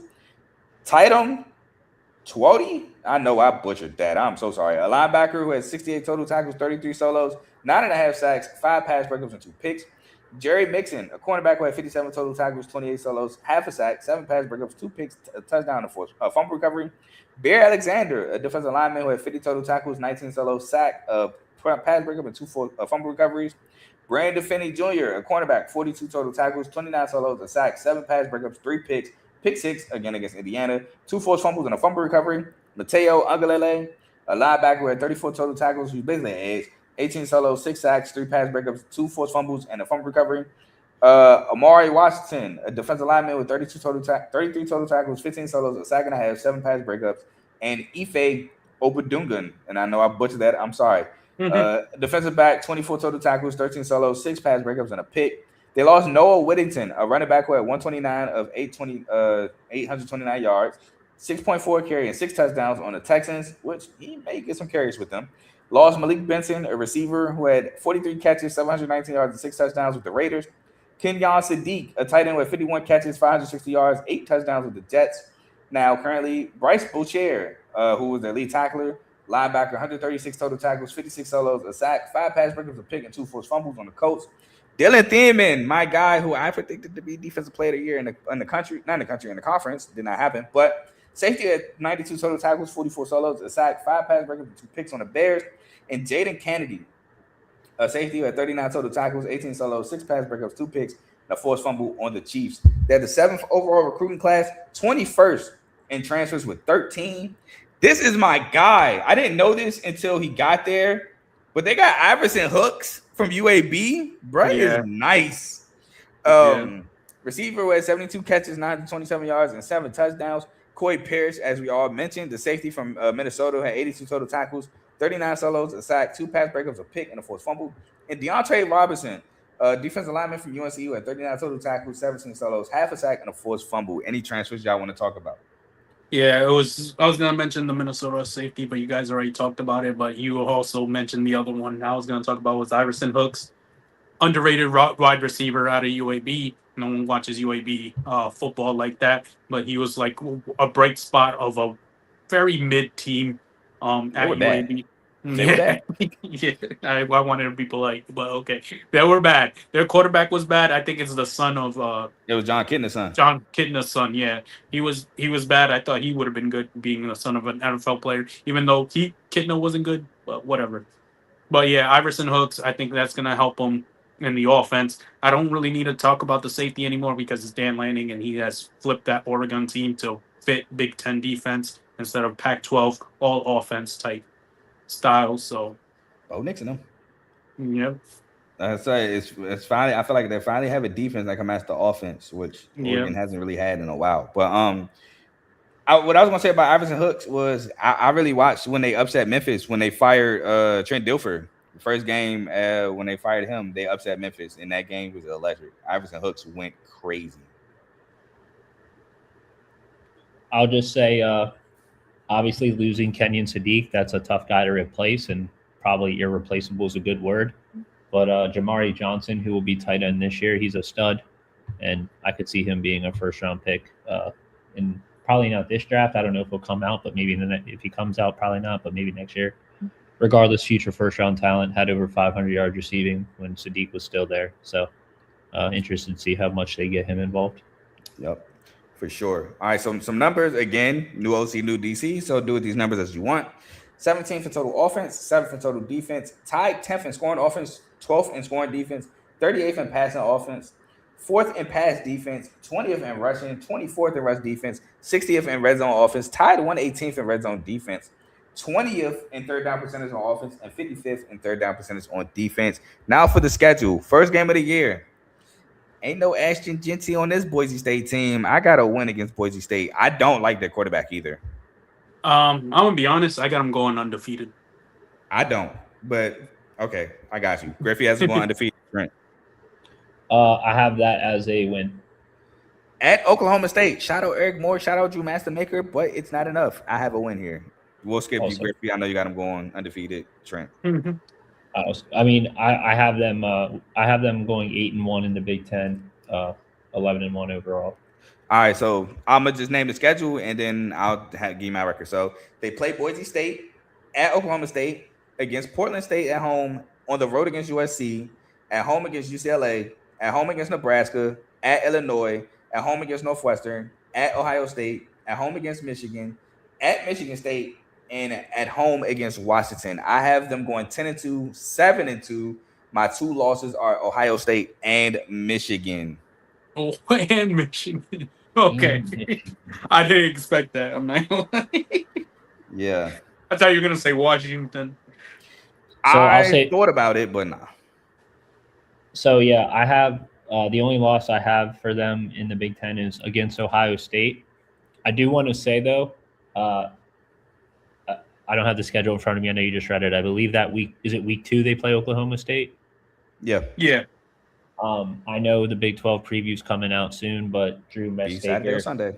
Yeah, yep. Messmaker, he's no joke. That's my guy, 0-star recruit. Yeah, so while I don't know that Oregon State has, or Oregon State, Oklahoma State, while I don't know if they have the roster to beat Oregon, I think that game has potential banger. I think that's going to be a fun game to watch. For sure. Like I said, shout out Eric Morris. I mean, an incredible job he did at North Texas to go 11-1. And he brought some of his players over. I think he brought over Caleb Hawkins, brought over Drew Messmaker. Caleb Hawkins, some people say is the top 5 back in the country. I don't know if I agree with that. You got Kawan Lacey, Ahmad Hardy, Bo Jackson, Jordan Davidson. It's tough, but he's a good back nonetheless. I have a request because I just got a message. I gotta go. Can we do the USC? Yeah, we can do that. That's fine. All right, so Griffey has to go, so we'll move on to USC. By the way, I do have Oregon making the playoffs, but it will be kind of cutting close. But we're gonna move to USC for my boy Griffey. Sorry, Trent, you was next too, but my boy got to go. Yeah, I know. That's why I kind of felt bad because I was like, why is it gotta be Quentin Trent? Let it go. All right, so USC, like I said, man, when I have guests of a team, the floor is yours, Griffey. Take it away. So USC, obviously favorite team. Biggest thing I'll say, they brought back Jaden Maava, which hurt me because they lost Houston Longstreet to LSU, and I wanted him to be like the successor. Or if anything, God forbid, any injury to Jaden Maava happens, I wanted Houston Longstreet to be the one to take over. But other than that, King Miller, he's going to be huge for the offense. That's who I expect to be a major key to the offense is the run game. Lincoln Riley's starting to focus more on defense, kind of like Dan Lanning, taking away from the Pac-12 and learning from the Big Ten that, hey, you need to focus more on defense. So Jadai, I'm going to butcher the name, Abasiri, defensive tackle, he's, I think, the key player for USC in the front line. And I got that Abasiri. He left. Oh no, I'm lying. No. I mixed up too. I'm wrong. I haven't returning. I read because I got Jadai Abasiri above Mekhi Lemon, so I read the Eagles part from Mekhi Lemon, and then my fault. Okay, yeah, but yeah, like I said, Big Ten football, running game and defense matter so much because the Trojans went 8-0 after running for like more than 120 something, 25 or 130 yards, I think it was. They went 1-4 when they didn't. So that's why I say King Miller is going to be huge for them. 972 yards, 8 scores. Honestly, I did not know that because of the way Wayman Jordan got the ball a lot in the beginning of the season that he had so many yards. I kind of forgot that King Miller actually went that crazy. An elite prospect from the transfer portal they got was Terrell Anderson, wide receiver. Tell me about it. Helped them. Again, I wanted Quasi Gilmore too, so that would have been a dynamic duo right there. Stop being greedy. I'm just saying, man. Gary Patterson's our new DC. So he was a great head coach at TCU. We all know that. So we'll see what he does on defense. Like I said, it seems like Lincoln Riley has focused more on defense. Last year, they had the #1 recruiting class. So that plays a factor. Again, they lost Houston Longstreet. I forgot who else they lost from that recruiting class that made them the best. But other than that, Cameron Crawford, Braylon Shelby are going to be the 2 sack duos on the edge. I'm focusing a lot more. I haven't even mentioned Jaden Mahaba because I'm more focused on the run game that's going to make us successful, the defense that's going to make us successful. It's the Big Ten. It's time we learned. Lincoln Riley, I don't think is on the hot seat, but the way he's making changes to this team, I feel like it's smart. It's smart not to keep doing the same formula where it's your quarterback has to save you basically, and your offense has to outscore the other team basically, and like you run the ball more, you get more sacks. Our secondary's kind of up and down, but other than that, I like our team and how it was built. Yeah, I was going to ask you. I saw something on Twitter that said Lincoln Riley is like at the top of a list, and it's from on 3 of coaches on the hot seat. And I was like, really? Lincoln's on the hot seat? I disagree completely. I didn't think he was nowhere near a hot seat. I thought this seat be cold, if anything. But I was like, if he's on the hot seat, I think people forgot where we were before him. I was like, I really don't think. The Pac-12 now. We had no identity. I feel like we have an identity now. It's like explosive offense. We were number 1 in the Big Ten, I'm pretty sure, in offense. Explosive offense and very tenacious like defense now. Well, defensive line, because like I said, I don't like our secondary that much. I think they're good. I don't think they're great. But our defensive line, though, it's like one of the better ones in the country, I feel like. So that's why I was like, winning in the trenches is basically what he's doing.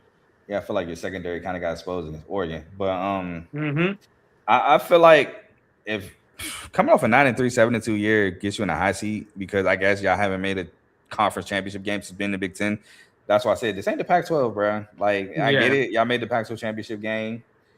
It's a little different to conference here. But Iowa's head coach been there for like 30 years. Like, come on, bro. I will say they did make that conference championship in 2014 when Michigan State's LJ Scott scored the game-winning touchdown. I was at Michigan State. It was lit. But for sure, I just don't think he's in the hot seat like at all. That's kind of crazy to me. I don't think so. I actually like what he's doing. It's been a slow build, and I feel like people don't let things be slow build. They see the name Lincoln Riley, or say a Kirby Smart goes somewhere else, or Dabo Sweeney goes somewhere else, and they expect immediate national championship. And I'm like, bro, that's not gonna happen in a big conference. Not at all. I was gonna bring up Gary Patterson, so I'm glad you did, because he had a 181-79 record at TCU in conference, 113-59 with a bowl record of 11-6, coming over to take over your defense, which, I mean, USC ain't known for defense, but they have been getting better as the years progress in the Big Ten, like you said, on defense. Because I remember USC defense used to be a turnstile, and not necessarily a turnstile anymore. But yeah, it's a lot better than I'm used to. I literally, when I was watching USC, I was so surprised with how much pressure we got on quarterbacks. I was like, what the hell is this? Yeah. I will say maybe the Valero Bowl loss put a bad taste in some USC fans' mouth. But I mean, Maeva didn't play. I was about to say, I don't think Maeva played. What's his name? Mekhi Lemon didn't play. So, but my boy did play. And I'm surprised I haven't talked about him yet. Tanuk Hines. Oh, yeah. Like that. Yeah. Like I said, I was focusing on the run and the defense. But yeah, you're right. Tanuk Hines is like that. Again, another explosive next to Terrell Anderson. Right, he had some crazy catches too. Yeah. Tanuk? The Oregon game. I feel like the Oregon game was like a breakout game for him, if I remember correctly. He is a good route runner too. Like a really good route runner. I mess with Tanuk Hines a lot. I seen him like shake so many people, and I'm like, oh, that's how he got open. Man, Tanuk like that. He had 561 and 2 tugs, but he was also behind Mekhi and Jacoby Lane, so those are good numbers. Yeah. So yeah, I'm gonna just get more in depth and well, first of all, Trent, anything to say before I get more in depth? No, just you guys covered a lot of it. I think you got to keep the big plays going on offense, and we'll get into it. But this USC schedule this year is pretty tough, so it's going to be interesting to see what Maeva can do on the offense. Obviously, he was one of the better passers in the country last year. I know you mentioned of the new defensive coordinator hire and some maybe identity changes on that side of the ball, but I am a little concerned about them keeping up with the better teams, similar to maybe what had happened last year. But we'll see what happens. They hired the coach that beat them. Exactly. Yeah, so some other guys. Well, first of all, USC is the team that returns the most starters in the country with 15. Again, Griffey named Mayava, King Miller, Wayman Jordan, Tanuk Hines, Desmond Stevens, a linebacker, 89 total tackles, 59 solos, and a forced fumble. Christian Pierce, a safety with 64 total tackles, 41 solos, a sack, 3 pass breakups, a pick, and a fumble recovery. Marcellus Williams, a cornerback with 41 total tackles, 28 solos, 4 pass breakups. Braylon Shelby, I believe Griffey talked about him earlier, a defensive end with 29 total tackles, 15 solos, 4.5 sacks, and a pick.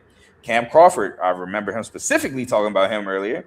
Defensive end with 41 total tackles, 30 solos, 5.5 sacks, and a fumble recovery. And Jediah Abusiri of defensive tackle, as Griffey brought up, who had 3.5 sacks. Now, they did lose offensive production out the wazoo. Yeah. They did lose Mekhi Lemon, a receiver drafted in the first round to the Eagles. 79 catches, 1,156 yards, 11 touchdowns. Won the Fred Biletnikoff, but did not win conference receiver of the year. That is hilarious. Don't know how that happened. Jeremiah Smith won conference Big Ten receiver of the year. They got to give him a award. The way they talk about him. But Lake McCree is another guy they lost. A tight end I feel like was very underrated, in the country. 34 catches, 561 yards, and 2 touchdowns on the Steelers. Jacoby Lane, a receiver on the Ravens. I told y'all we was going to draft him. 49 catches, 745 yards, and 4 touchdowns. Eric underrated. Gentry, very. People don't not talk about him. Linebacker, Bengals, 76 total tackles, 51 solos, 3 sacks, 2 pass breakups, and 5 forced fumbles. Kamari Ramsey, a safety, 27 total tackles, 18 solos, 2 pass breakups on the Texans. Bishop Fitzgerald, another safety, 51 total tackles, 34 solos, a sack, 3 pass breakups, 5 picks, and a touchdown for the Titans. Anthony Lucas, an edge rusher, currently on the Lions, 37 total tackles, 21 solos, 3 sacks, a forced fumble, and a fumble recovery. Devin Tompkins, D-tackle, transferred to Alabama, 31 total tackles, 18 solos, 3 sacks, 2 pass breakups, and a forced fumble. They had the 6th overall recruiting class, 29th in transfers with 10. Griffey talked about Terrell Anderson from NC State. Love him as a receiver for Lincoln Riley and his offense to pair with Tanuk Hines. Alex Van Sumeren, defensive lineman from Michigan State, 52 total tackles, 18 solos, a sack and a half, and a pass breakup. Devin Bryant, linebacker from Washington, 62 total tackles, 44 solos, and 2 pass breakups. And Jatez Williams, a cornerback from Iowa State, who had 15 total tackles, 9 solos, 2 pass breakups, and a pick. Trent, any transfer you want to talk about? No, you covered a lot of them. I would just say, the only new addition on the offense is the Terrell Anderson guy, as mentioned. So hopefully he can give Jaden Maeva a little bit more power out on the outside to score. Oh yeah, real quick. They also returned their entire O lineman from last year. Their O line from last year. Oh yeah, I didn't talk about that. Yeah, very big, very big for USC. Hey, I got some numbers, and then we're gonna lead with you, Griffey, for the schedule. So they were 8th in total offense. Defensive numbers, do what you want with them. 49th in total defense, 13th in scoring offense, 51st in scoring defense, 5th in passing, 47th in pass defense, 55th in rushing, tied 58th in rush defense, 5th in third down percentage on offense, which is phenomenal. Tied 25th in red zone offense, 19th in red zone defense, and 17th in first downs. Onto the schedule where they will play San Jose State, first game of the year. Griffey. So before I say this, I want to say in the non-conference, I wish they would have gave him more of a challenge, because now it's like I feel like it. Yeah, I control that. Like, yeah, that's what I'm saying. Yeah. Either way, it's like, yo, I wish you guys would put like somebody else in there that's like more of a challenge. This is kind of BS, but win against San Jose State. I have a win against San Jose State. I have a win as well. Fresno State. If you got the schedule, hey, by all means, take the lead. I thought that's what you meant. My bad. Yeah, your team, take the lead. At home, at Fresno State, I got a win. I have a win. I have a win. At home against Louisiana, I got a win. Got a win, Gary. Who are we on? I'm sorry. Oh, Louisiana. Win. On the road at Rutgers, I got a win. Got a win. I also have a win. On the road again, at home. At home against Oregon, I got a loss. I have a loss. I also have a loss. At home against Washington, I got a win. I have a win. I have a loss. On the road against Penn State, I have a win. I have a win. I have a loss. On the road against Wisconsin, I got a win. I have a win. I have a win. And at home against Ohio State, I have a loss. I have a loss. And on the road against Indiana, I have a win. I have a loss. I have a loss. And at home against Maryland, I got a win. I have a win. I have a win. And the Battle of Los Angeles, I got USC winning it. I have a win in the Rose Bowl. I have a win. Oh, You got my your bad. record first. 10-2, 8-2. I have USC going 9-3, 6-3. Taking the over 8.5. Oh, 7-2, 7-2, my bad. That's at 8-2. I just realized you said that too. But yeah, My bad, 7-2. 9-3, 6-3, taking the over 8.5 win total. 7-5, 4-5, taking the under. Ooh, Trent is brutal tonight. Dang. I didn't even realize it was 7-5. Damn. All right. It's a tough schedule, dude. It is. You got Oregon, you got Washington, you got Ohio State, Indiana, Penn State. It's tough. I'm gonna say UCLA because of rivalry. That's why I was praising so much about Lincoln Riley focusing on the defense, because you're gonna need it, bro. That's why I was praising that. It's sure tough. But that being said, that is USC. Griffey, it's been fun having you on. You know, in Griffey. R2L tradition. Any last words before you sign off? Trent, it's been a pleasure working with you, man. You know your stuff. I feel so bad. I skipped you a little bit there, but I gotta get going. I do have an emergency. Thank you, Carl, for having me on. Like I said, I've been doing the World Cup for my show, so now I'm gonna focus on baseball and basketball. So Zero Sports Talk, go check me out over there. Thank you again, Carl, for having me. I'll do it anytime you need me. I'm there for you, man. And peace. Yes, sir. Hey, man, appreciate you for coming on. Appreciate your time, man. Griff. You ever want to talk about something? You want to get some USC stuff off, or a big game coming up, and you want to talk about it? You always invited for sure. Appreciate it. Take it easy, guys. Yes, sir. That's Griffey with Zero Sports Talk with Griffey, a newest member of the R2L community and network. So we go from one fandom to the next. We ain't forget about you, Trent. We are on to Penn State. Penn State. Take it away, Trent. The floor is yours. Yeah, I mean, not too much of the numbers. I mean, you can go into them if you want, but to take a quote out of your book, not too much. Look into much because it's a new coaching staff. 2025 record 7-6. Obviously, you start out hot 3-0 with national championship aspirations. Lose 3 games, fire James Franklin, ride out the season with Terry Smith, interim head coach. I was about to say Tim Skipper from UCLA. And eventually kind of turned things around. You had a tough loss against the Indiana game. Against Indiana, took them to the wire, and then eventually had a tough game with Iowa. Lost a tough game to Iowa, and then won some games down the stretch to make yourself bowl eligible, and eventually capping off the season with that 7th win in the Pinstripe Bowl, 22-10 over Clemson, who was also a preseason top 5, top 10. So kind of fitting that they both met each other in that bowl game. You lose a couple of your big pieces. Obviously, you talked about your coaches, and then your quarterback, Drew Aller, who obviously got hurt throughout the years, now at the Pittsburgh Steelers. Katron Allen is in the NFL now with the Washington Commanders. Nick Singleton's in the NFL now with the Tennessee Titans. Oh, he in the Titans. That's right. I don't know why I'd be saying the Jags. Titans. You got the first-round guard out of Penn State going to the Ravens, your boy. Big Vega. So I'm sure I'm missing a couple to the draft. Zane Durant. Dennis Sutton. I think Green Bay. I can't remember where he ended up. Green Bay with Micah. Okay. I think Zane Durant to the Bills. I can't remember where Zane went. Yeah. So you're losing a lot. You also lost a lot of players. Your quarterback, Ethan Grunkemeyer, who was playing last year, transferred to Virginia Tech with James Franklin. So also losing some players to the transfer portal due to the lack of coaching, because for those who don't quite remember, Matt Campbell wasn't actually hired at Penn State until 2 days after signing day.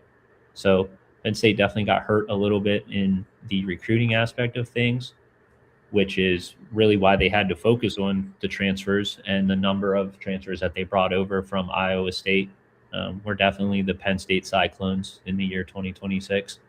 So one of the big questions is going to be, how does the talent that Matt Campbell brought over mesh with the talent that Penn State currently has in place? Yeah, so I have that he brought over 23 players from Iowa State. So definitely, like you said, it's going to be interesting to see how they mesh with those that's already there. Like you said, there's a lot of turnover. You lost a lot of the guys that were big in the hype for Penn State preseason last year. Drew Allar, I would guess to say is a big loss. I don't know. I feel like his tenure from what he was supposed to be at Penn State was disappointing, because I just remember Ty just going on nonstop about Drew Allar his freshman year. He's supposed to be this. He's the best quarterback, and I think, was he the best quarterback in this class, if I'm not mistaken? He was definitely 5-star. I don't know if he was number 1 in his class or not. We'll just say top 5, but he was one of the best. Definitely top 2, probably. Yeah, one of the best quarterbacks in the draft class. I mean, not draft class, in his recruiting class, and he's supposed to change things for Penn State. And he was willing to bet me that Penn State was going to win a natty because of him. And he didn't want to agree to the terms, so it was what it was. Close. But he would have lost. Yeah, I did make the semis. Y'all lost to Notre Dame. Correct? Yep. I did lose. I mean, he threw a pick to lose it too. So. Very, very. What's the word I'm looking for? Not climatic, but that is Drew Allar like. He threw a pick to lose Oregon, didn't he? Yep. In the Big Ten championship, and he threw a pick. Oh no, he threw that pick in Oregon in the regular season. The game against Oregon, I want to say he threw a pick, but it got dropped. But he just fourth down incompletion or something like that. But I mean, that was my thing. Drew Allar was very talented. Decision making, though, in my opinion, was just very questionable. And then I never really understood why y'all didn't feature Nicholas Singleton more. Y'all really, to my opinion, y'all featured Katron Allen a lot more than Nick Singleton, which I was always very confused by. But it is what it is. Yeah, man, y'all return only 4 starters, and 2 of them are on offense. 1 of them is an O-lineman. 2 of them on defense. Like you said, you lost Zane Durant to the Bills. Dennis Denai Sutton to the Packers. King Mack transferred to NC State. Dominique DeLuca to the Ravens. To Kyle Wheatley to the Panthers. Amari Campbell to Tennessee. He transfers.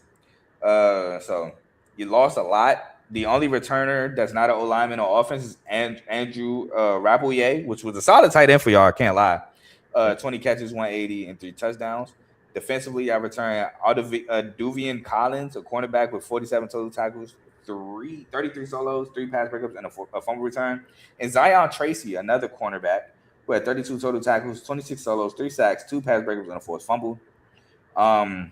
You lost Trevor Pena, which I feel like Trevor Pena was very disappointing at Penn State. He's on the Jags. Devontae Ross to the Chargers and Kyra Hudson to the Bears. So you lost basically your whole receiving core. But I will say this. Matt Campbell is a guy with less that does more. At Iowa State, his motto was 5-star work ethic over 5-star talent. And he got guys like Breece Hall, Brock Purdy, Xavier Hutchinson, Jaden Higgins, Jalen Noel. So he got a lot of guys and turned them into guys. Even Marcus Neal, who transferred to Penn State, who's going to be a guy. He's a playmaker for sure. Dominique Orange, who was Big Citrus, currently in the league. And who I was going to say is the best corner in the conference until I remembered about Brandon Finney. And that's Jeremiah Cooper. Jeremiah Cooper is a top 3 corner in this conference. And he's currently at Penn State now with his head coach. And I think he actually I've been seeing that he might be playing safety. I've been seeing that too. I was seeing that as much as last season, but until he does, I mean, he was like that at cornerback, so I'll just label him as a DB. But Rocco Beck, I think it's a guy at quarterback that can help y'all a ton. I mean, when everybody thought that Iowa State, including myself, was going to have a down year because the whole Hunter Decker's gambling situation, Rocco Beck stepped in as a freshman and led Iowa State to a really good season. So he's well experienced. And then y'all get James Peoples from Ohio State, and you got over Carson Hansen, the running back that was with him at Iowa State, that basically took over for Abu Sama. So I like Mike Campbell. I think he's going to do a lot of great things at Penn State, and I think y'all will be fine week one. I mean, not week one, year one. Some numbers, again, do with these as you want. Or do you want to talk about more transfers before I get into the numbers? Yeah, I mean, I'll just add to it. One other guy I wanted to mention was he came from Iowa State with Matt Campbell, followed his coach's tight end Benjamin Brahmer. So he was one of the better tight ends in the country last year. We mentioned Rapierre staying. Mm-hmm. That was a huge keep for Penn State. So I would like to say that I think Penn State does have one of the better tight end rooms in the country.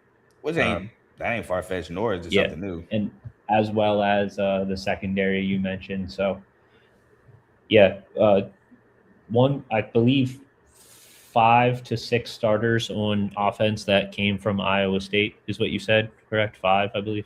But what was my fault? What you say again? 5 of what? 5. I think 5 starters from Iowa State on the offense this season. 5 to 6. I'm trying to think. Rocco Beck, Carson Hansen. I can't remember what receivers came over. Elskin. Oh yeah, I can't pronounce his name off the top without reading it. I don't have it written down, but yeah, about that. Chase Sewell. Chase Sewell came over. All right, cool. Yep, Chase Sewell. Yeah. Yep. So couple, and then Brahmer will be on the field. I'm really excited for Rocco Becht. I mean, I know it sounds cliche to say it because I'm on the pod right now, but I have had an interest in Rocco. Even when he was at Iowa State, his dad, Anthony, was a former Tampa Bay Buccaneer. So just, kind of family ties there. To your point, I've always admired what Matt Campbell's done at that program with, a little bit of less. You can't harp on it too much. I wish the hire would have probably happened a little quicker, but sometimes it takes a little bit to get your guy. Interested to see James Peoples from Ohio State, like you mentioned.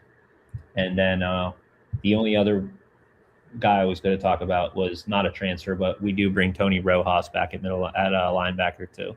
Okay, so yeah. He's going to be he'll be a good staple, and he's a fan favorite at Penn State. So to have him back in the defense is good. Yeah, so great. I think y'all will be fine. Now the only thing Matt Campbell wasn't able to do at Iowa State was that Big 12 championship was very elusive. He made the game, just could not win the game. And some people might say, well, James Franklin, Spider-Man but got better resources at Penn State. So I think he can potentially get y'all one. But y'all had the 34th overall recruiting class, and still, even with the late transfers, y'all were 4th in the transfer portal rank with 39 total. So, and we talked about them. So, y'all were 83rd in total offense, 25th in total defense, 35th in scoring offense, tied 31st in scoring defense, 103rd in passing, 21st in pass defense, 50th in rushing, 56th in rush defense, tied 33rd for sacks, tied 49th for turnover margin, and tied 33rd for red zone offense, tied 57th for red zone defense. Trent, take the schedule away. Yeah. So week 1, let me pull it up here. Sorry. You are fine, my boy. I had it written down, but I didn't have the non-conference games written down. Oh, okay. Week 1 against Marshall at home. I have that as a win. Yeah, man, I have that as a win as well. Week 2 at Temple, heading out to, I believe, I'm not sure if that game's at Lincoln Financial. Yeah, that has to be at Lincoln Financial because Temple doesn't have a. I was about to say, I think they play their period, I think. Yeah, out in Philly. So on the road out in Philly, I got against Temple, I got a win for that for Penn State. I also have this as a win. At home, seems like they've been on our schedule forever. Always play us tough. Buffalo, I got Penn State getting a win. I have a win against Buffalo. I remember my freshman year they played Buffalo and Khalil Mack was still on the team. It was cool as heck. I was about to say that was Lance Leipold in them. Yep. Week 4, home against Wisconsin to open up Big Ten play. I have a win for Penn State. I have a win as well. On the road on Big Ten play, the first game at the new, I think it's Joe Ryan. I don't want to, but the new Northwestern football field. I don't know the name of it. I'll Google it. But at Northwestern, I have a win for Penn State. I have a win. Home against USC, I have a win for Penn State. I have a loss against USC. It's called Ryan Field. Ryan Field, okay. I don't know where Joe came from. Next week at Michigan, I have that as a win, as mentioned earlier. Yep, as mentioned earlier, I have that as a win. Following week at home versus Purdue, I have Penn State winning that one. I have as a win. On the road at Washington, this is where I have Penn State's first and only loss of the season is against Washington. I do have this as a loss, but I have this as my last loss of the season. Okay. And then Minnesota, I have that as a win. I have that as a win. At home against Minnesota, I have a win. At home against sorry, I was just saying at home. At home against Rutgers, I have that as a win. I have that as a win. And then on the road against Maryland, I have that as a win for Penn State on 8-1 in the Big Ten, 11-1 overall. I have that as a win, as a 10-2, 7-2 record for Penn State. Shout out my boy Ace. What y'all got, Matt Campbell? I didn't know what to expect from them this year. Yeah, they got him, like Trent said, kind of after the transfer portal signing period, for sure. But I got him winning 10 games. I got him bouncing back, double-digit win season, possibly a playoff. Depends how well the other conferences go. I feel like Penn State because of who they are. And I will say one little nugget that I didn't mention, but it's important to bring up now that seems like to be the game that we have flipped. But the USC game, Penn State actually hired DeAnton Lynn, USC's old defensive coordinator. So maybe we have a little bit of an edge in that game. Yep, I have that on my notes. Yeah. I hired OC Taylor Moser, who followed Matt Campbell from Iowa State. Yep. And like you said, DeAnton Lynn, who was the defensive coordinator at USC 2024 and 2025. Yep. So for sure, could be some inside trading. But that is Penn State, man. Not gonna lie, I thought I was gonna be higher than you on Penn State, but you actually higher than me. So salute to y'all. I hope y'all have a good season. Well, I'll say this too, which we could have mentioned going through the schedule, but by default, if you were listening, it is a friendlier schedule to Penn State this season with no Ohio State and no Oregon and no Indiana. So yeah, I was about to say. I mean, yeah, I'm not saying it's easy, but you're right though. No Ohio State, no Indiana, no UCLA. I mean, UCLA wouldn't be up there, but I think Bob Chesney is a good coach, and I'm kind of foreshadowing. Let me shut up. But yeah, I absolutely agree with you. I agree. But we can move forward. That is Penn State. We'll move on from a high to a very low, and that is the Purdue Boilermakers. Boy, oh boy, have they been scrambling for a coach since, my top 3 head coach, Jeff Brom, left, but, difference of opinions.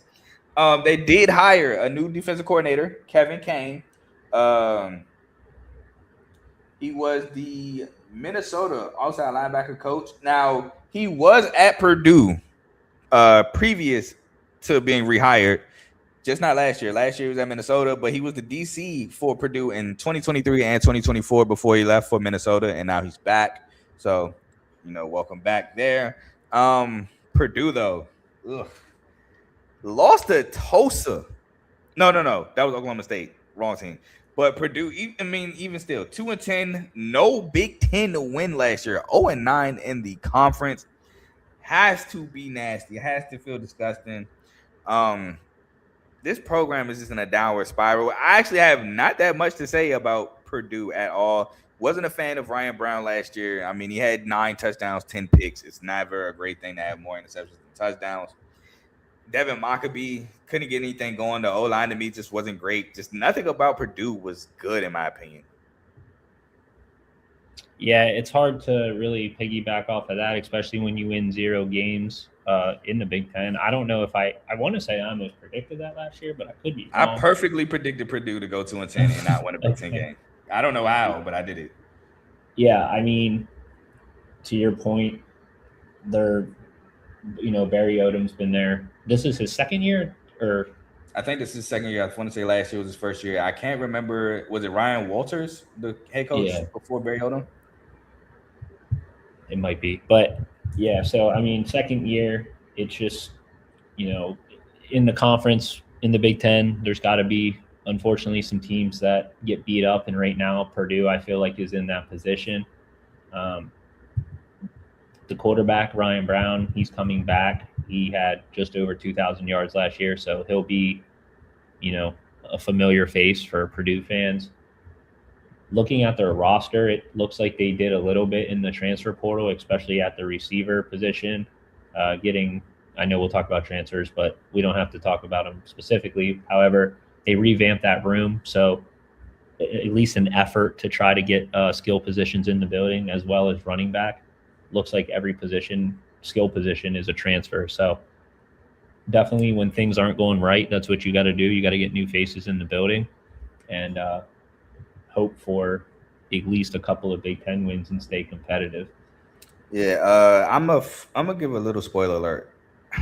Purdue doesn't make a bowl game in my opinion, and Barry Odom might get fired if what I had predicted is correct. But again, like we said, they returned Ryan Brown. They returned Charles Correa, a linebacker who had 93 total tackles, 39 solos, 3 sacks, and 2 pass breakups. Adoree Hines, a defensive back who had 33 total tackles, 23 solos, 8 pass breakups, and a pick.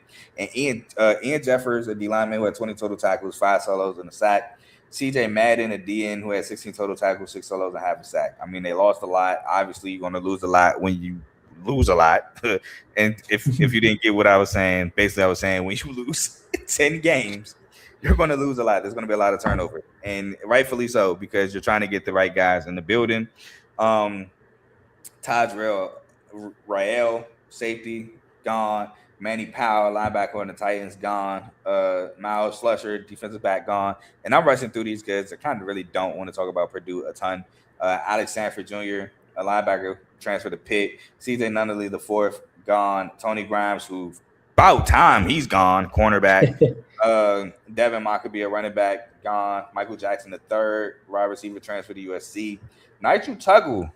Hopefully you can do better with Lenore Sellers, my boy, transferred to South Carolina. I'm actually kind of excited about that. And EJ Horton Jr. gone to the Colts, a wide receiver. But they had the 60th overall recruiting class, 48th in transfers with 29 transfer portal kids. The main one, in my opinion, is probably Jaden Mangum from Michigan, a safety. Was talking all that trash when he left Michigan State for Michigan. Barely got burned, and now you're at Purdue. Oh, how the mighty has fallen. But this ain't the time for that. 30 total tackles, 19 solos, and 2 pass breakups. Asad Wasim, a receiver from FAU, 66 catches, 699 yards, and 5 touchdowns. Mr. Clark, a safety from FIU, 59 total tackles, 47 solos, 13 pass breakups, 3 picks, and a forced fumble. Fami Ijaboe, a running back from Minnesota, 97 carries, 441 yards, 4.5 for carry, and 2 touchdowns. And Xavier Townsend, who I want him to catch on with a team, a receiver from Iowa State, 18 catches for 243 yards. Trent, any transfers you want to talk about? No, not really. I don't know enough about him, but like I said, it looks like there's a plethora of them coming in on offense. You've talked about it, 24, 25. Asad Wasim, who you have said he was a good player at Florida Atlantic, just under 1,000 yards last season. And then they bring over Xavier Townsend, like you said, from Iowa State. So getting Ryan Brown some help and hopefully opening up the offense a little bit and getting competitive in the Big Ten. Well, he need to help himself as well, but I absolutely understand what you're saying. Some numbers. Again, defensively, do what you want.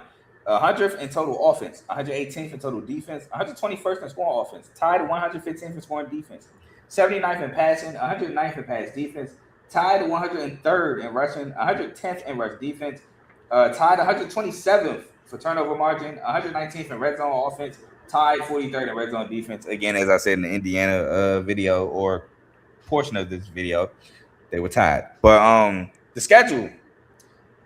Indiana State, I have as a win.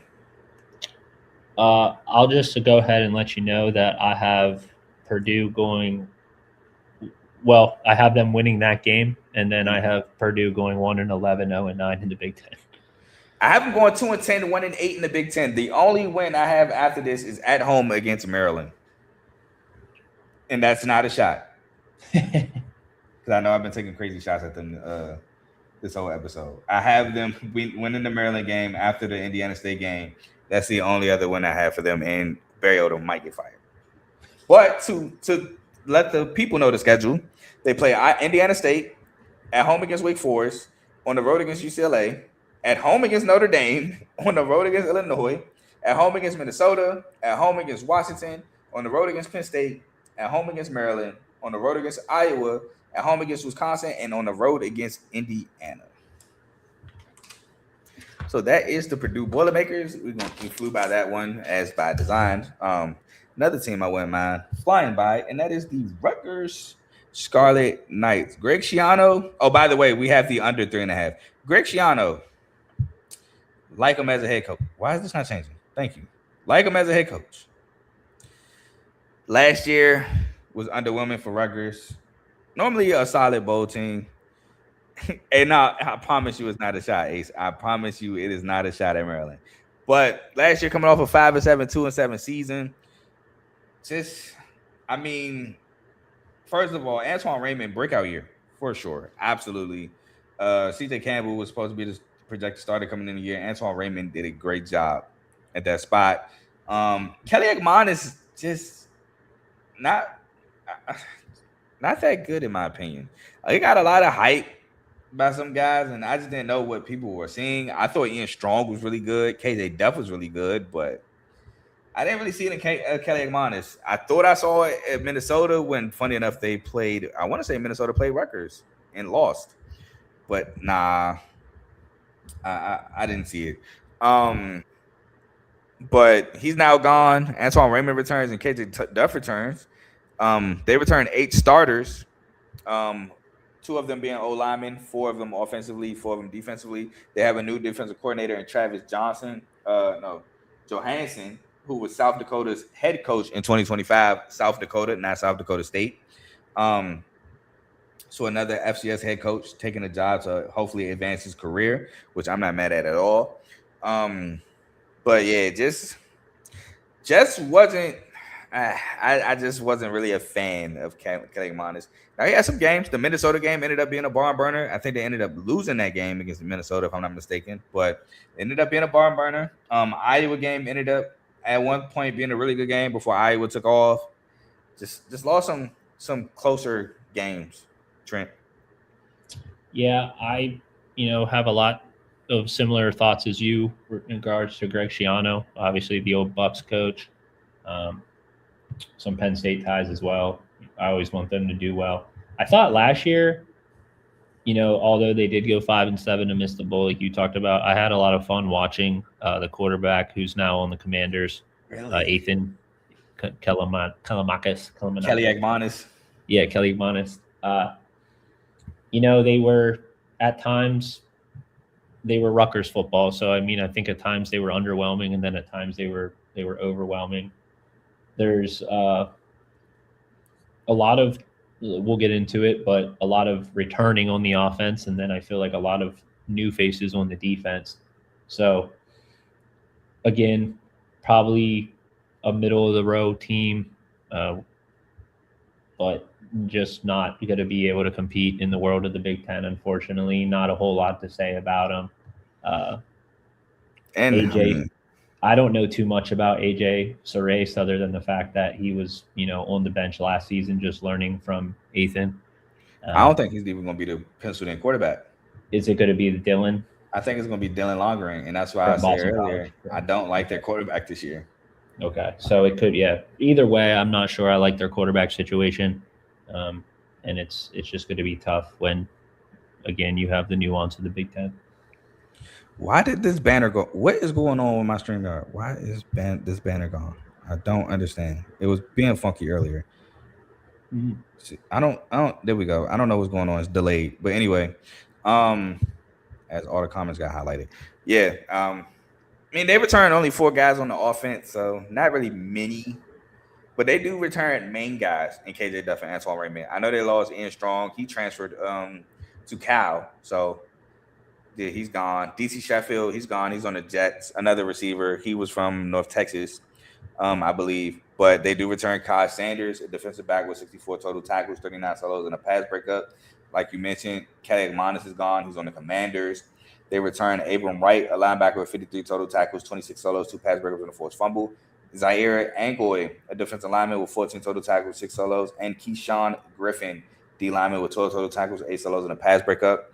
Other guy they lose, Kenny Fletcher Jr., a tight end, 26 catches, 236 yards on the Buccaneers. Jet Elad, defensive back, 77 total tackles, 51 solos, pass breakup, 2 interceptions, forced fumble, and fumble recovery.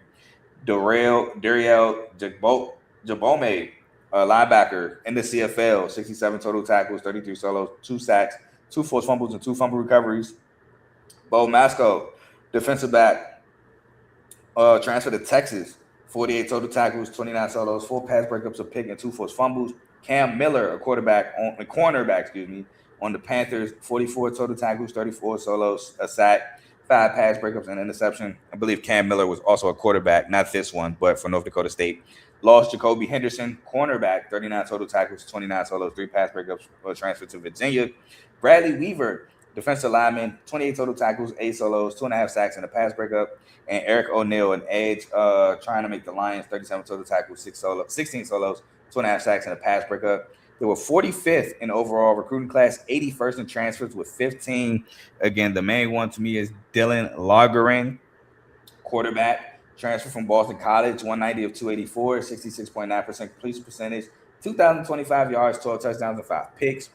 Also have Ty Morris, a linebacker from Rice, 88 total tackles, 35 solos, 2.5 sacks, 3 pass breakups, 2 forced fumbles, and a fumble recovery.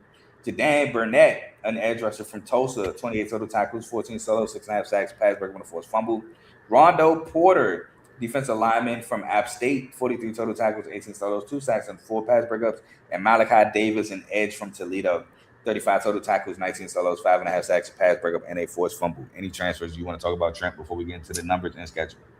Cornerback from Maryland, Kevin Humes, he's a safety, is going to be asked to do a lot. He didn't play a ton at Maryland, but he's going to be their starting nickel. And Shiano actually has had some secondary success as far as getting players drafted. So I feel like he's a guy to watch out for if he takes over the defense. Maybe you see his name in the NFL sooner. Okay.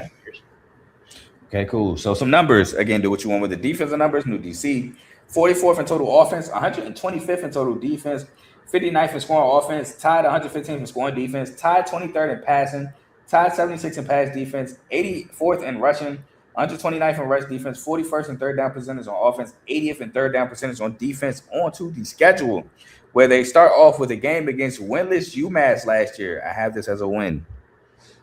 I have this as a win. Then they play at Boston College. I have this as a loss because this is the red bandana game for Boston College. I have it as a loss just because I think Boston College is a better football team.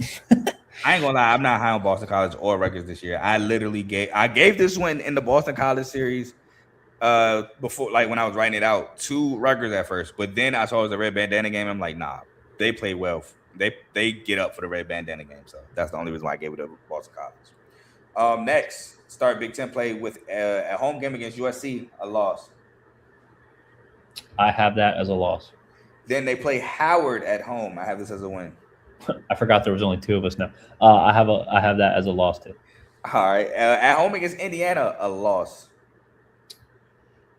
I'm sorry. Who was the game before that? Howard. I'm sorry. I have that as a win. My fault. I have that beating Howard. That. Oh, I did? Yeah. I have them beating Howard, and then I have Indiana as a loss. Yep. And at Maryland, I have as a loss. Maryland I also have as a loss. Then at Northwestern, I have as a win. I have as a loss. Then I have them losing out the rest of the schedule. I do too. I have Rutgers going. I actually had them losing before that. I have Rutgers going 2-9 with a record of 0-9 in Big Ten. 2-10. I'm sorry, yeah, 2-10, 0-9 in Big Ten play. Yeah, I have them going 3-9, 1-8. The rest of the schedule goes as follows: at home against Michigan, on the road against Wisconsin, at home against Nebraska, on the road against Penn State, and at home against Michigan State. Which we better. I'm tired of losing to Rutgers. We better beat Rutgers. I'm tired of losing to them. But that is enough about Rutgers. We are now on to UCLA. And if you have been sticking with us, I appreciate you, as we have 3 more teams left before we get into our Big Ten wrap up. But the UCLA Bruins fire Deshaun Foster. Tim Skipper comes in as the interim head coach, and the offense actually looks a lot better. I'm not going to talk about entirety of what happened, but they look better. Bob Chesney is now the new head coach coming from JMU. And like I said earlier in the show, it looks like not only are teams getting JMU players, they are getting JMU coaches. Signetti to Indiana, and now Chesney to UCLA. I mean, Chesney did great at JMU, for sure. Made the playoff, won the Sun Belt. What more can you ask for at JMU? The new OC is now Dean Kennedy, who was JMU's OC in 2024 and 25, and defensive coordinator is Colin Hitchler, who was their DC last year. So he just brings his staff, as far as coordinators go, from last season. They are coming off a 3-9, 3-6 season where they essentially had the first college football trading Nico Iamaleava for Joey Aguilar, and it just did not work out in their favor. They returned 6 starters, 3 on offense, 3 on defense, and 2 of them being O-line. The other starter on offense they returned is Nico Iamaleava, which, I ain't going to lie, Trent. At Tennessee, I was never high on him. Then last season happened, I definitely wasn't high on him. He was supposed to be the top-ranked quarterback above Arch Manning in his draft class. Not draft class, in the recruiting class. I just yet to seen it. Well, I'll tell you what. If you turned on the Penn State game, it was probably... I didn't want to bring it up. Realistically, it was probably the best film he's put on. It was probably the best film he's put on tape in his career in college. With that said, I think he's always going to have the athletic ability on his side, especially to extend plays, get out of the pocket, which we know in today's day and age is integral part of the game. I think just because Bob Chesney is coming over and that JMU blueprint is probably going to bleed into UCLA, especially in year 1 with the amount of transfers. It's similar to Matt Campbell at Penn State. There may be a little bit of a solid year 1, and then it's going to be more interesting to see what happens when the guys he couldn't, when he actually has to recruit and not rely on the transfer portal. So I think it's a great hire. The Big Ten's made a lot of great coaching hires, and this just adds to the mix. I 100% agree with you. Now I will say, it's funny you bring up this athleticism. Some people might call me crazy here. I feel like Nico Iamaleava is Taysom Hill with a better arm. Can't lie. A little lighter, a little more nimble. Yeah, I remember at Tennessee that Arkansas game when he blew with that bad decision at the end of the game. I remember against Ohio State, he literally held Tennessee back in the playoff. Like, dog. I've been very underwhelmed with Nico a lot, and he was. I used to watch destroying videos with him, and he kind of seemed like a cocky kid. And that has nothing to do with my evaluation of him, but just seemed like one of them guys where he was like, I'm nice, and I know I'm nice, and I just haven't seen it. I haven't, but he has an opportunity to prove me wrong this year.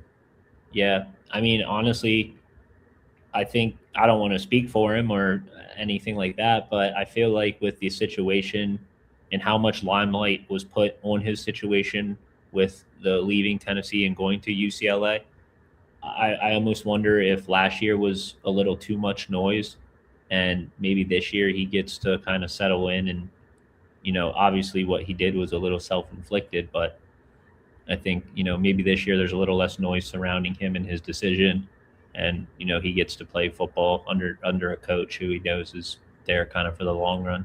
Yeah, I do, and I can see Bob Chesney, to your point, turning them up. So that's what I'm saying. That's why I wanted to finish what I was saying. Like, I'm not saying you cut me off, but I was saying that's why I ended it with saying he has an opportunity to prove me wrong, and I want him to prove me wrong. because I don't root for kids to lose. Like, what guy does that? I'm rooting for him to win. I just don't see what the hype was so far, and I'm hoping he can prove me wrong. So, I'm very interested in that for sure. But other than that, UCLA, man, it just seemed like they played better with Tim Skipper and with a better coach. I feel like he can get a lot out of these guys. So I look for UCLA not to be in the mix for a Big Ten championship or anything like that, but just to be in a lot of ball games and to win a couple games. So without giving away my record for them and everything, but to go with what they lost. Well, more with what they returned first. They returned Scooter Jackson, a defensive back, with 44 total tackles, 31 solos, 3 pass breakups, 2 picks, and a forced fumble. Cole Martin, a defensive back with 65 total tackles, 31 solos, 3 pass breakups, and a pick. And Roderick Pleasant, a defensive back with 36 total tackles, 22 solos, 7 pass breakups, and a fumble recovery. Now, they did lose this guy. And again, it's one of those guys like it's about time. Jalen Berger, running back, 81 carries, 364 yards, 4.5 a carry, and 2 touchdowns. Seemed like Jalen Berger been in college football for a long time. They did lose Quasi Gilmer, transferred to Nebraska, receiver with 50 catches, 535 yards, and 4 touchdowns. Rico Flores Jr., receiver to Virginia, 26 catches, 274 yards. John Vaughns, linebacker, 107 total tackles, 46 solos, a sack, a pass breakup, and a fumble recovery. Isaiah Chisholm, a linebacker, 84 total tackles, 40 solos, pass breakup, 2 forced fumbles in Oklahoma State. That's where he transferred to. Key Lawrence, a defensive back, 70 total tackles, 44 solos, a pass breakup, a pick, and 2 forced fumbles. Gary Smith III, a defensive tackle, 40 total tackles, 19 solos, and half a sack on the Raiders. Keanu Williams, a D lineman, transferred to Penn State, 39 total tackles, 17 solos, and a pass breakup.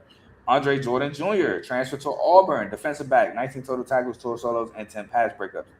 49th overall recruiting class, 25th in transfers with 42 transfer kids.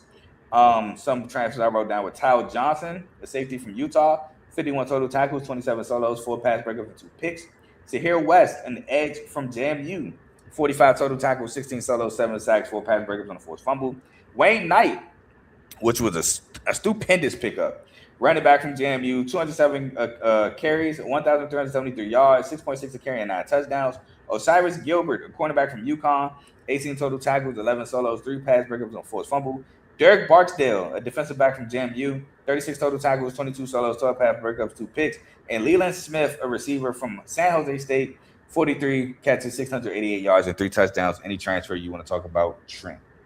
No, just going to highlight the last one, Leland Smith, wide receiver from San Jose State. Great addition. And then the big loss, you mentioned Andre Jordan, corner from Auburn, who left for Auburn. He was their leading defender in pass breakups last season. Yep. So interested to see. Obviously, I would have loved for him to bring over Alonzo Barnett, but when you have Nico, you don't want to bring over your guy. And I think he's going to do well at UCF. So I'm excited for Alonzo Barnett at UCF with Scott Frost. But some numbers, and again, with the numbers, do what you want. Whole new coaching regime. 118th in total offense, 84th in total defense, tied 123rd in score offense, 125th in scoring defense, 113th in passing, 35th in pass defense, 85th in rushing, 117th in rush defense, 6th in red zone offense, and tied 72nd in red zone defense. Without further ado, the schedule. First game at Cal. I gave them a win, but this was a tough game for me to pick. Yeah, I gave them a loss against Cal to open the season. All right. Next game at home against San Diego State. DC is gone. I got them winning here. I gave them a win. Next game at home against Purdue. Gave them a win. I gave them a win as well. Next game at Maryland. I gave them a win. I also gave them a win. Then on the road against Oregon, I gave them their first loss. I also have them losing to Oregon, but not their first loss. Oh, that's Cal. At home against Wisconsin, I have as a win. I have a win against. Wait, it's against Wisconsin, correct? Yep. Win against Wisconsin. At home against Michigan State, unfortunately, I have them winning. I also have them winning. At home against Nevada, a little mid-season out of conference game, I have as a win. I also have as a win. On the road against Minnesota, I actually have as a loss. I also had that as a loss. At home against Illinois, I have as a win. I have Illinois as a win as well. On the road against Michigan, I have as a loss. Also have as a loss. And their final game, like Griffey said, Battle for LA, I have as a loss. I also have them losing. And by the way, I should have said the team they play USC. So I have UCLA going 8-4, 5-4, making a bowl game, and having a really good year under Bob Chesney in his first season. Have them going 5-4 in the Big Ten as well, but 7-5 overall. Yeah, the swing game is the cow game for us. Yep. All right. I mean, still making a bowl game at UCLA after the year they had, tremendous. Shout out my boy Ace again. He said the cow game will be interesting. Maybe a fun quarterback duel. That's what I was thinking. And that's what made it so tough for me. Because JKS versus Nico might be a game to watch. But Tosh Lapoy is the head coach of Cal. So that's why it was so tough for me to pick. Because Tosh Lapoy's defensive minded head coach. But I mean, Bob Chesney been here. He's the more veteran coach. It was tough for me to pick, man. So, but I agree. JTS is one of my. I love JKS. Yeah, or JK at JTS. JKS is one of my. I think I like Cal. I like Cal a lot in the ACC this year. Yeah. All right. So we'll move on to, I believe, Wisconsin, because we skipped USC. No, Washington. Skip USC. If you missed USC, we did it earlier because Griffey had to leave. It will be clipped up in order, however. So I got to give that a note to Joe. But we're on to Washington. Now, Washington, again, as I mentioned earlier, good season, but then came the scandal. And if you don't know what I'm talking about, Damon Williams was supposed to leave, and I think he was supposed to leave to LSU. It was pretty much announced by On3 Sports that that's where he was going. But then something happened. Washington, I guess, wasn't letting him go. So he came back. And even Coach, it's Jed Fish, right? Yeah, Jed Fish. Correct. He was like, he got to win his locker room back. Like, we ain't forget what he just tried to do. So he had a lot of, I guess, I don't know how to phrase it, but he had, like I said, he had to win the locker room back. So there was a little bit of turmoil with Damon Williams and everything. Then you match that up with they returned 10 starters, but only 3 on defense, 7 on offense. Washington could be a very interesting storyline to watch because they were really good last year. Damon Williams set the Big Ten ablaze with his arm and his legs. He's actually really fast, but it's just that stunt that could make everything go into disarray. But I mean, I really like Washington last year. They had 2 really good corners in Ephesian Prysock and Takario Davis, but they have both gone to the league. So I'm interested to see how that defense does with them being gone. But really good team. Trent, talk to me about Washington. I don't want to give too many spoilers, but I'm all in on Washington this year. Ooh. You mentioned the Damon Williams saga. What a better way to win the locker room back than just come out and absolutely ball out on the field. I do love Jed Fish. He hasn't had quite the success. I mean, last year they were 9-4 last season, as mentioned. Oh yeah, I didn't mention the bowl win. Oh, sorry, you're fine. But first year, that's keeping me honest. Yeah, but first year, was a little bit of a struggle. Last year really emerged. The offense averaged, I believe it was 400 and the offense averaged 410 yards last year and 34 points a game. Yeah, they were 38th in total offense and 17th in scoring offense. Yeah, so they score the ball at a high clip. I'm not going to go and say Damon Williams is the best quarterback in the Big Ten because he's certainly not. However, he's very talented. You don't want to hear my answer. You mentioned the 7 starters return on offense. It's basically a retooled offense coming back from more. Now, I will say the defense does have some question marks, but they don't have a ton of key losses. A lot of the people they lost were not integral parts on their defense. Now, they do got to get to the quarterback a little bit more. They struggled sacking the quarterback last year. However, the rush defense, they only allowed 4.8 yards per carry, and only 4 teams got past 105 yards rushing. So they can stop the ball when they need to. Just got to get to the quarterback with the amount of elite quarterbacks that they'll be facing on their schedule. Yeah, like I said, you don't want to hear who I think is the best quarterback in the Big Ten. We'll leave it alone. But man, like you said, they finished with 9 wins. They did dominate Boise State in the LA Bowl, 38-10.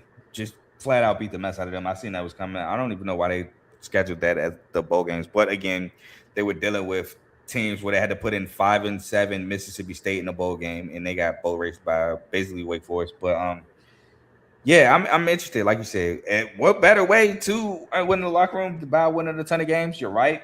But who knows? So again, let's go over these returners. They returned 4 offensive linemen, so 80% of the O-line from last year, which is very good. They returned Desmond Roebuck, a receiver with 42 catches, 560 yards, and 7 touchdowns, and Decker DeGraff, tight end who had 32 catches, 360 yards, and 2 touchdowns. Now, Damon Williams stats, 246 to 354, 69.5% completion percentage, 3,065 yards, 25 touchdowns, 8 picks, 611 rush yards with 6 more rushing touchdowns on the ground. To add to that, they returned Jacob Lane, edge rusher with 40 total tackles, 23 solos, 4 sacks, and 2 pass breakups. Alex McLaughlin, a safety with 94 total tackles, 62 solos, 6 pass breakups, 2 picks, a touchdown, fumble recovery, and a scoop and score. Alanis Davis, a D lineman who had 29 total tackles, 19 solos, half a sack, and 2 pass breakups. Jonah Coleman, a running back. That's who they lost, and we're getting into losses. They lost Jonah Coleman to the Broncos. 156 carries, 758 yards, 4.9 a carry, and 15 touchdowns. Denzel Boston to the Browns, a receiver who had 62 catches, 881 yards, and 11 touchdowns. Devin Bryant, a linebacker to USC, 62 total tackles, 44 solos, and 2 pass breakups. Ephesians Prysock, cornerback to the 49ers, 48 total tackles, 29 solos, 7 pass breakups, and a pick.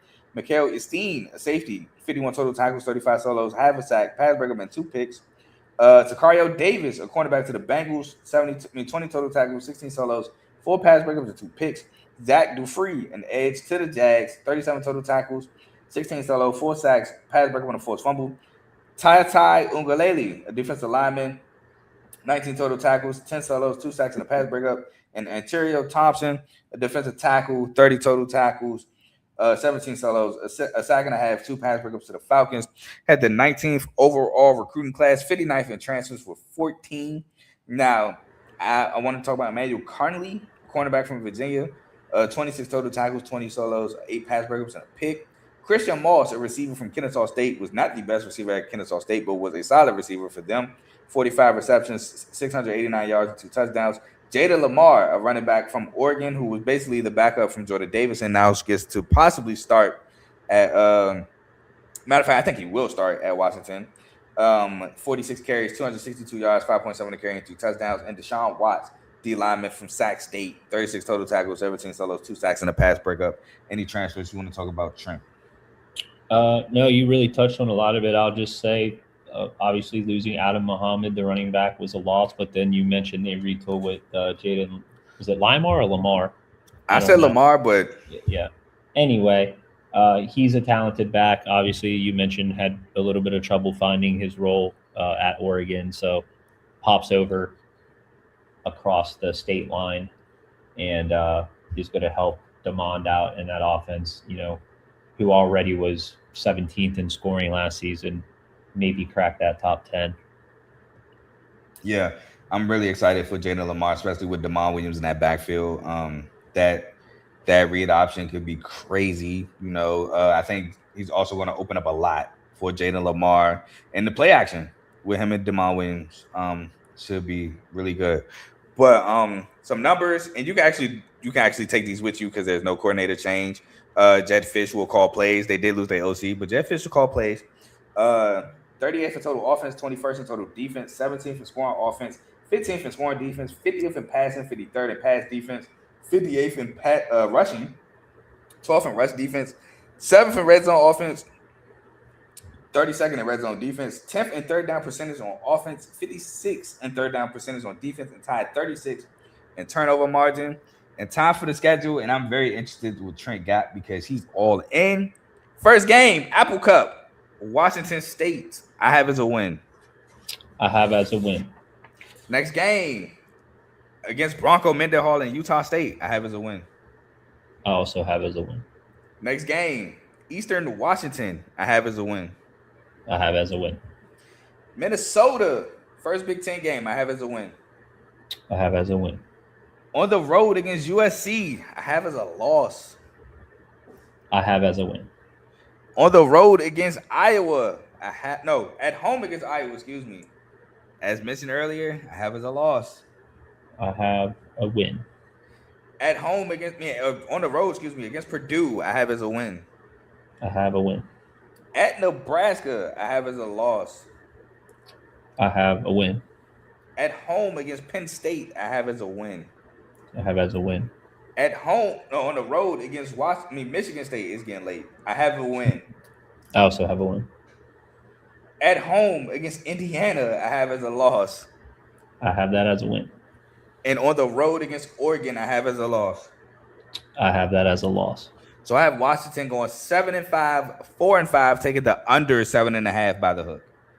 I have Washington going 11-1, 8-1 in conference play. God, hey man, this is this year's Wisconsin for you for sure. Yep, exactly. This is this year's Wisconsin for you. Respect. But we're gonna move on to the last team in the Big Ten, and I ain't gonna spend too much time on them, and that is Wisconsin. And I heard somebody last year say that Wisconsin can't escape the allegations of being a product of being in the Big Ten West. And they really can't escape those allegations. Last year, Wisconsin was 4-8, 2-7. They really have not thrived since the Big Ten has broken away from divisions. Wisconsin at one point was making Big Ten championships, but I will say the talent has been different too, because at that time they had Jonathan Taylor at one point, Melvin Gordon at one point. Like they had some talent. Yeah, TJ Watt, JJ Watt. They had talent, but they can't escape them allegations. And I don't want to give away too much. I don't think they really escaped them allegations this year either. But I do think they finally upgraded at quarterback. I ain't gonna lie. It was 2 or 3 years ago. I was with Tanner Mordecai at quarterback, and he disappointed me. Also, I think Wisconsin has Luke Fickell, correct? Or is correct, that? Yeah, Luke Fickell. He's on the hot seat. Mm-hmm. Came from Cincinnati.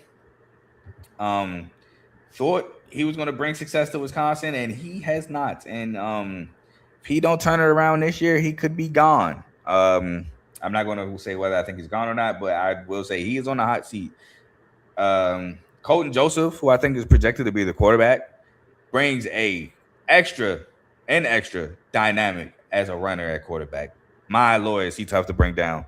I know we're not talking about transfers, but I just want to throw this out there. He had over 1,000 rushing yards at quarterback last year at Old Dominion. So just let you know the extra dimension that he brings. Hopefully that could, for Luke Fickell's sake, hopefully that brings wins at Wisconsin. But they lose a lot. They only returned 4 starters from last year, and 3 of them are from offense, 2 of them from the O-line, and only 1 from the defense. Which, again, like we said in the Purdue segment, when you're not winning games, you're going to see a lot of turnovers to try to get the right guys in the building. They do have a DC, full-time DC now, and that is Mike Tressel. He is related to Jim Tressel. I forgot what it said in relation, but he is related. I looked it up because I was interested when I seen that. So Wisconsin, very interesting program this year. What do you got to say about Wisconsin, Trent? You touched on a lot of it. I agree. Fickell's probably on the hot seat. He's been there for 4 seasons. He's 4 games under 500. I'm surprised it's just 4. Yeah, I believe. Actually, you're right. Now that I say it out loud, I thought maybe I read that wrong. Look. Yeah, it's only as a head coach of Wisconsin, 17. Yeah, 17-21. Yeah. So, their offense was in the bottom of every statistical category last season. I got some bad numbers. Don't you worry. They did not score the football. I think I said it on last year's show. I will be I'm kind of baffled as to why Luke Fickell hasn't figured out how to make it work at Wisconsin. When he left Cincinnati, I thought he was going there to, potentially compete for national championships. To your point, they were in Big Ten championships for a number of years. So Colton Joseph, he's has the keys if he's the starting quarterback, which we both assume he will be. Another team that has a boatload of transfers, so hard to say what the on-field product's going to look like. In today's college football, that's maybe not the worst thing in the world, having an on-board of transfers, but definitely got to figure it out and stack some wins if Luke Fickell wants to remain at Wisconsin, to your point. Yeah, I'm looking right now. He won a bowl game his first year when he took over as the coach, which was his only win.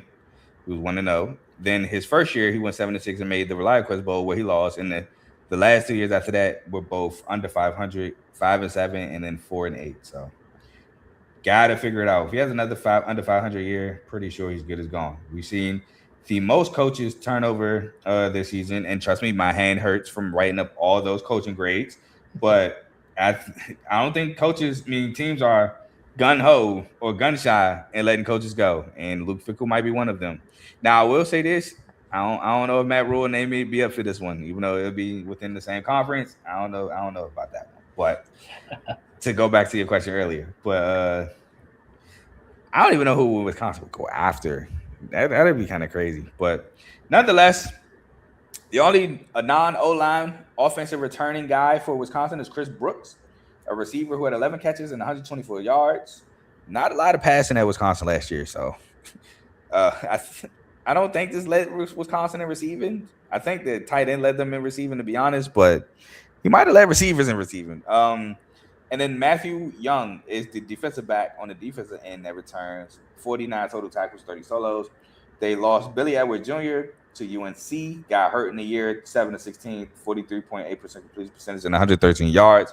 Another quarterback that they lost was I should have wrote him back to back, but I didn't.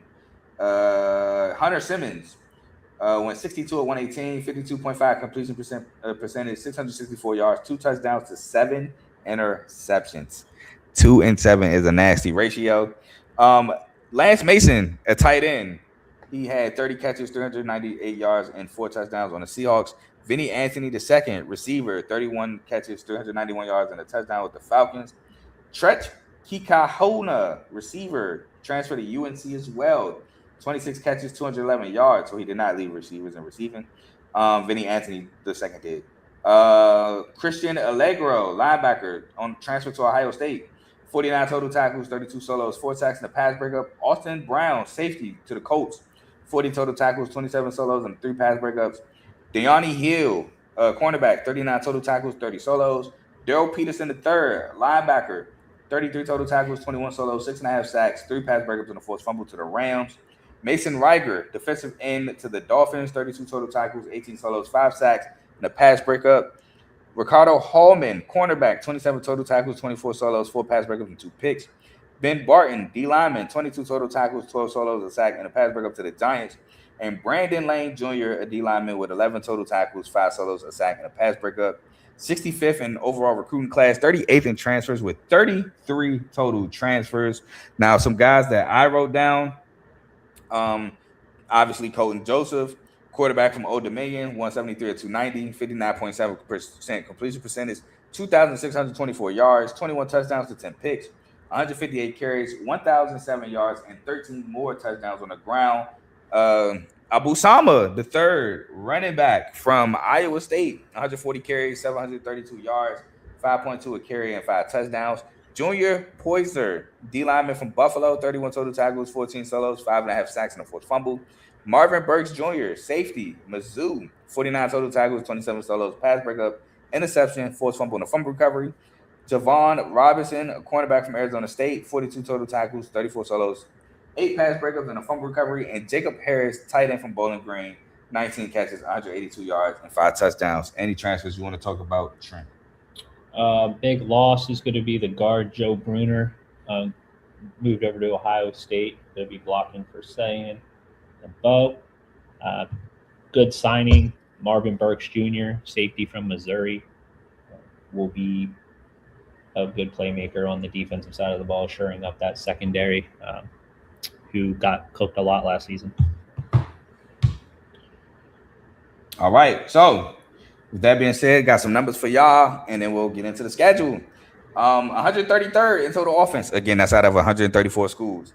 24th in total defense. 133rd in scoring offense. 39th in scoring defense. 130th in passing. 62nd in pass defense. 115th in rushing. 15th in rush defense. 134th in first downs. Tied 111th in red zone offense and 124th on third down percentage on offense. Terrible offensive year for Wisconsin last year. Surprised that the OC is still there, but hey, that's not my business. Schedule. First game of the year at Lambeau Field. They play Notre Dame. I have as a loss. I also have that as a loss. Then Western Illinois, the Leathernecks. I have as a win. I also have it as a win. Then at home against Eastern Michigan, I have as a win. I have that as a win. First Big Ten game on the road against Penn State, I have as a loss. I also have that as a loss. Then at home against Michigan State, I have as a loss. I have that as a win. Then on the road against UCLA, I have as a loss. I have that as a loss. At home against USC, I have as a loss. I have that as a loss. On the road against Iowa, I have as a loss. I have that as a win. At home against Rutgers, I have as a win. I also have that as a win. And on the road against Maryland, I have as a win. I have that as a loss. On the road against Purdue, I have as a win. I have that as a win. And finally, at home against Minnesota, I have as a loss. I also have that as a loss. So I have Wisconsin going 5-7, 3-6, taking the under 6.5 win total. I have them going 6-6, so still taking the under, and 4-5 in Big Ten play. Yeah, with my prediction, Luke Fickle, you might be done, son. Shout out to my boy Tomo. But with that being said, that is all 18 teams. We have our Big Ten wrap up. I'm gonna go and then I'm gonna mute myself and I'm gonna call Griffey after I go. Or I'm gonna text him first because it is late. But I'm gonna try to see if I can get his Big Ten championship and his Big Ten Players of the Year. My standings go as this: Indiana first at 12-0, 9-0. Ohio State second at 10-2, 8-1. Oregon third at 10-2, 7-2. Penn State fourth at 10-2, 7-2. Michigan fifth at 9-3, 6-3. Bad handwriting. USC at 6 with 9-3, 6-3. UCLA 7th at 8-4, 5-4. Illinois 8th at 8-4, 5-4. Minnesota 9th at 8-4, 5-4. Iowa 10th at 8-4, 5-4. 11th Nebraska 6-6, 4-5. 12th Washington 7-5, 4-5. 13th Michigan State 6-6, 4-5. 14th Wisconsin 5-7, 3-6. 15th Purdue 2-10, 1-8. 16th Maryland 4-8, 1-8. 17th Rutgers 3-9, 1-8. And last is Northwestern at 3-9, 0-9. Tell me your standings if you have them. If not, we can move on to our Big Ten championship game. No, I have them. So it's going to be hard to say what my championship. I have a couple of ties, so I'm just going to make the tiebreaker scenarios in my head. But first place, I have Ohio State 11-1, 9-0. Second place, I'm going to have them playing Washington in the Big Ten championship, but I have a three-way tie for second between Oregon, Penn State, and Washington, all at 11-1, going 8-1 in the Big Ten. Next, I have Indiana going 10-2, 7-2. Nebraska 8-4, 5-4. Minnesota 8-4, 5-4. UCLA 7-5, 5-4. USC 7-5, 4-5. Northwestern 6-6, 5-4. Northwestern 6-6, 4-5 rather. Maryland 6-6, 4-5. Michigan 7-5 before those two, 5-4. Then Maryland and Northwestern 6-6, 4-5. Then I have Illinois 5-7, 2-7. Michigan State 3-9. Iowa State 1-5. Iowa State 2-7, 2-7. Purdue 1-11, 0-9. And Rutgers 2-10, 0-9. I think I missed Wisconsin in there. I'm sorry, 6-6 and 4-5 in the middle. Okay, cool. I'm still waiting on Griffey to respond. Hopefully he's not asleep. It is late, so I wouldn't be surprised if he is. If not, I'll try to find a way to maybe clip it at the end or something. But My Big Ten championship is Indiana as the number 1 team in the Big Ten versus number 2 Ohio State. And I think Ryan Day finally gets that elusive Big Ten championship, beating Indiana in the rematch in which Indiana won the first game. And Jeremiah Smith also hosts up that elusive Big Ten championship game trophy. I agree with you. I have Ohio State going to be playing Washington, and I have Ohio State winning the Big Ten championship. All right. And my Big Ten player of the year offensively is Josh Hoover, quarterback, Indiana. Defensive player of the year, Coy Parrish, safety, Oregon. My offensive player of the year is going to be wide receiver, Ohio State, Jeremiah Smith. And my defensive player of the year is going to be defensive end from Minnesota, Anthony Smith. Not mad at that. I was actually thinking about him. I don't know. Me and picking this Oregon safety to win defensive player of the year, I guess I got to go back to back. But I was definitely thinking about Anthony Smith for sure. But those are our Big Ten wrap up.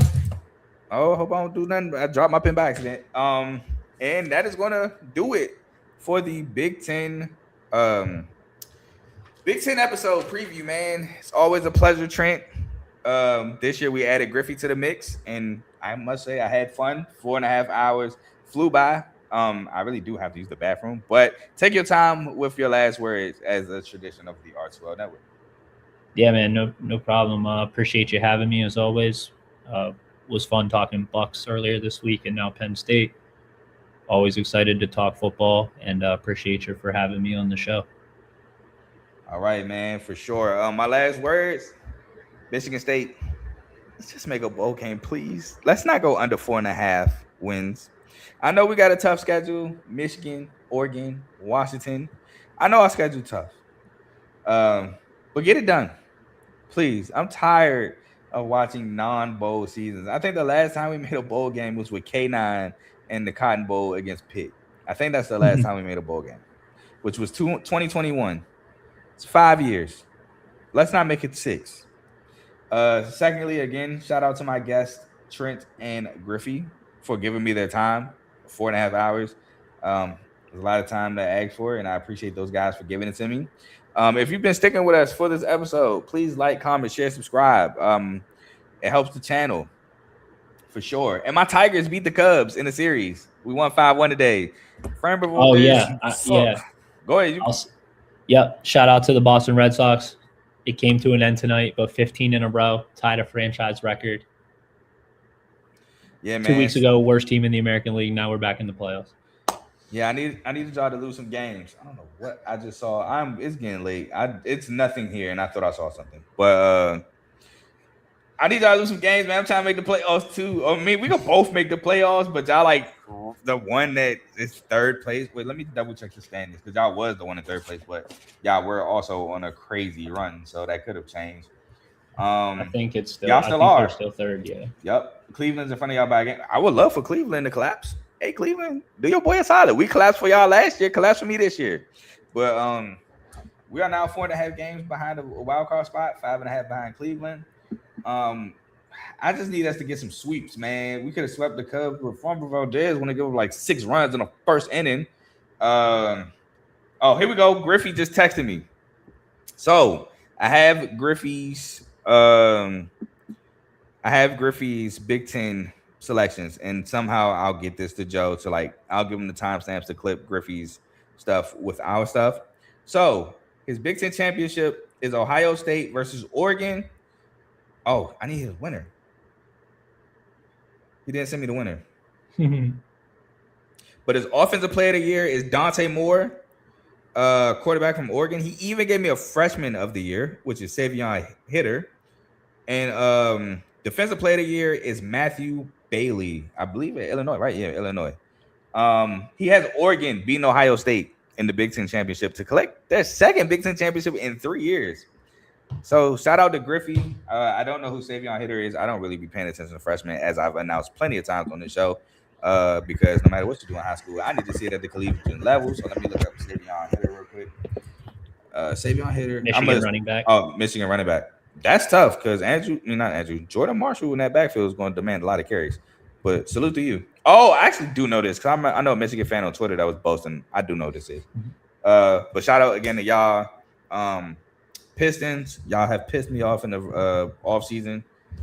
I see no improvement into the team. To be honest with y'all, I can just hope that we overachieve again. Abuka Okori looked great in summer league, but I knew he was a bucket. I just don't know if he's going to be able to play at the original NBA level. 6'1", small, gotta get some bricks in that back pocket.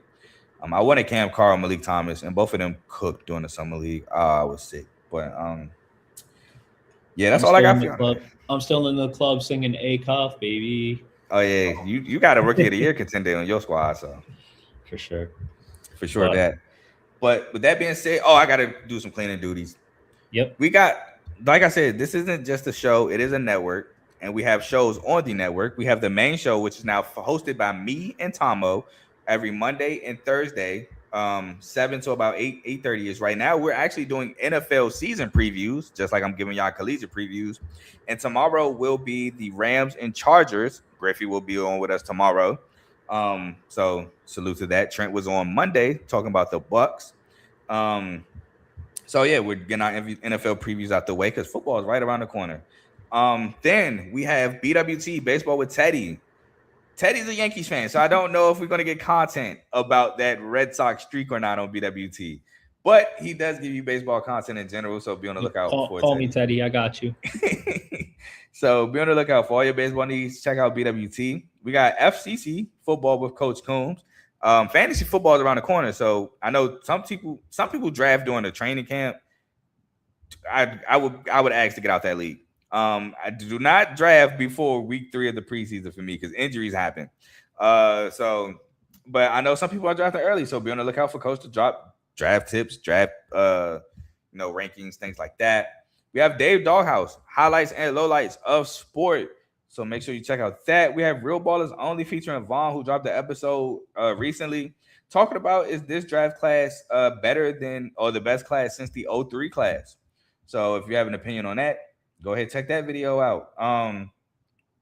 Next, we have In the Red Corner featuring Ty, Ricky, and Tomo. Boxing episode for all your boxing needs. Check those 3 out. They go live on Sunday, not every Sunday, but when they do go live, it is on Sundays at 6:30. We have Zero Sports Talk with Griffey. Again, he was on the show earlier, did a lot of World Cup coverage. His team, Spain, won. So salute to Griffey for that. Let's give him a round of applause for his team actually getting it done and not losing to Paraguay in the first round, Germany. But salute to him for that.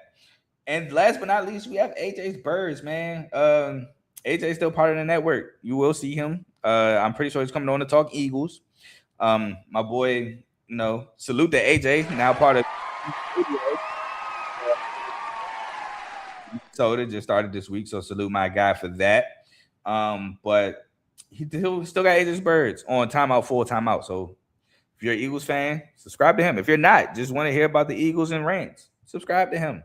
And those are all the shows we have on the network. And that's all I have for y'all today. You will see me tomorrow on the main show. You will see me either Saturday or Sunday to talk about the Big 12. And I'm by myself for that episode. So it will be a lot shorter. But until then, I'm gone. Peace.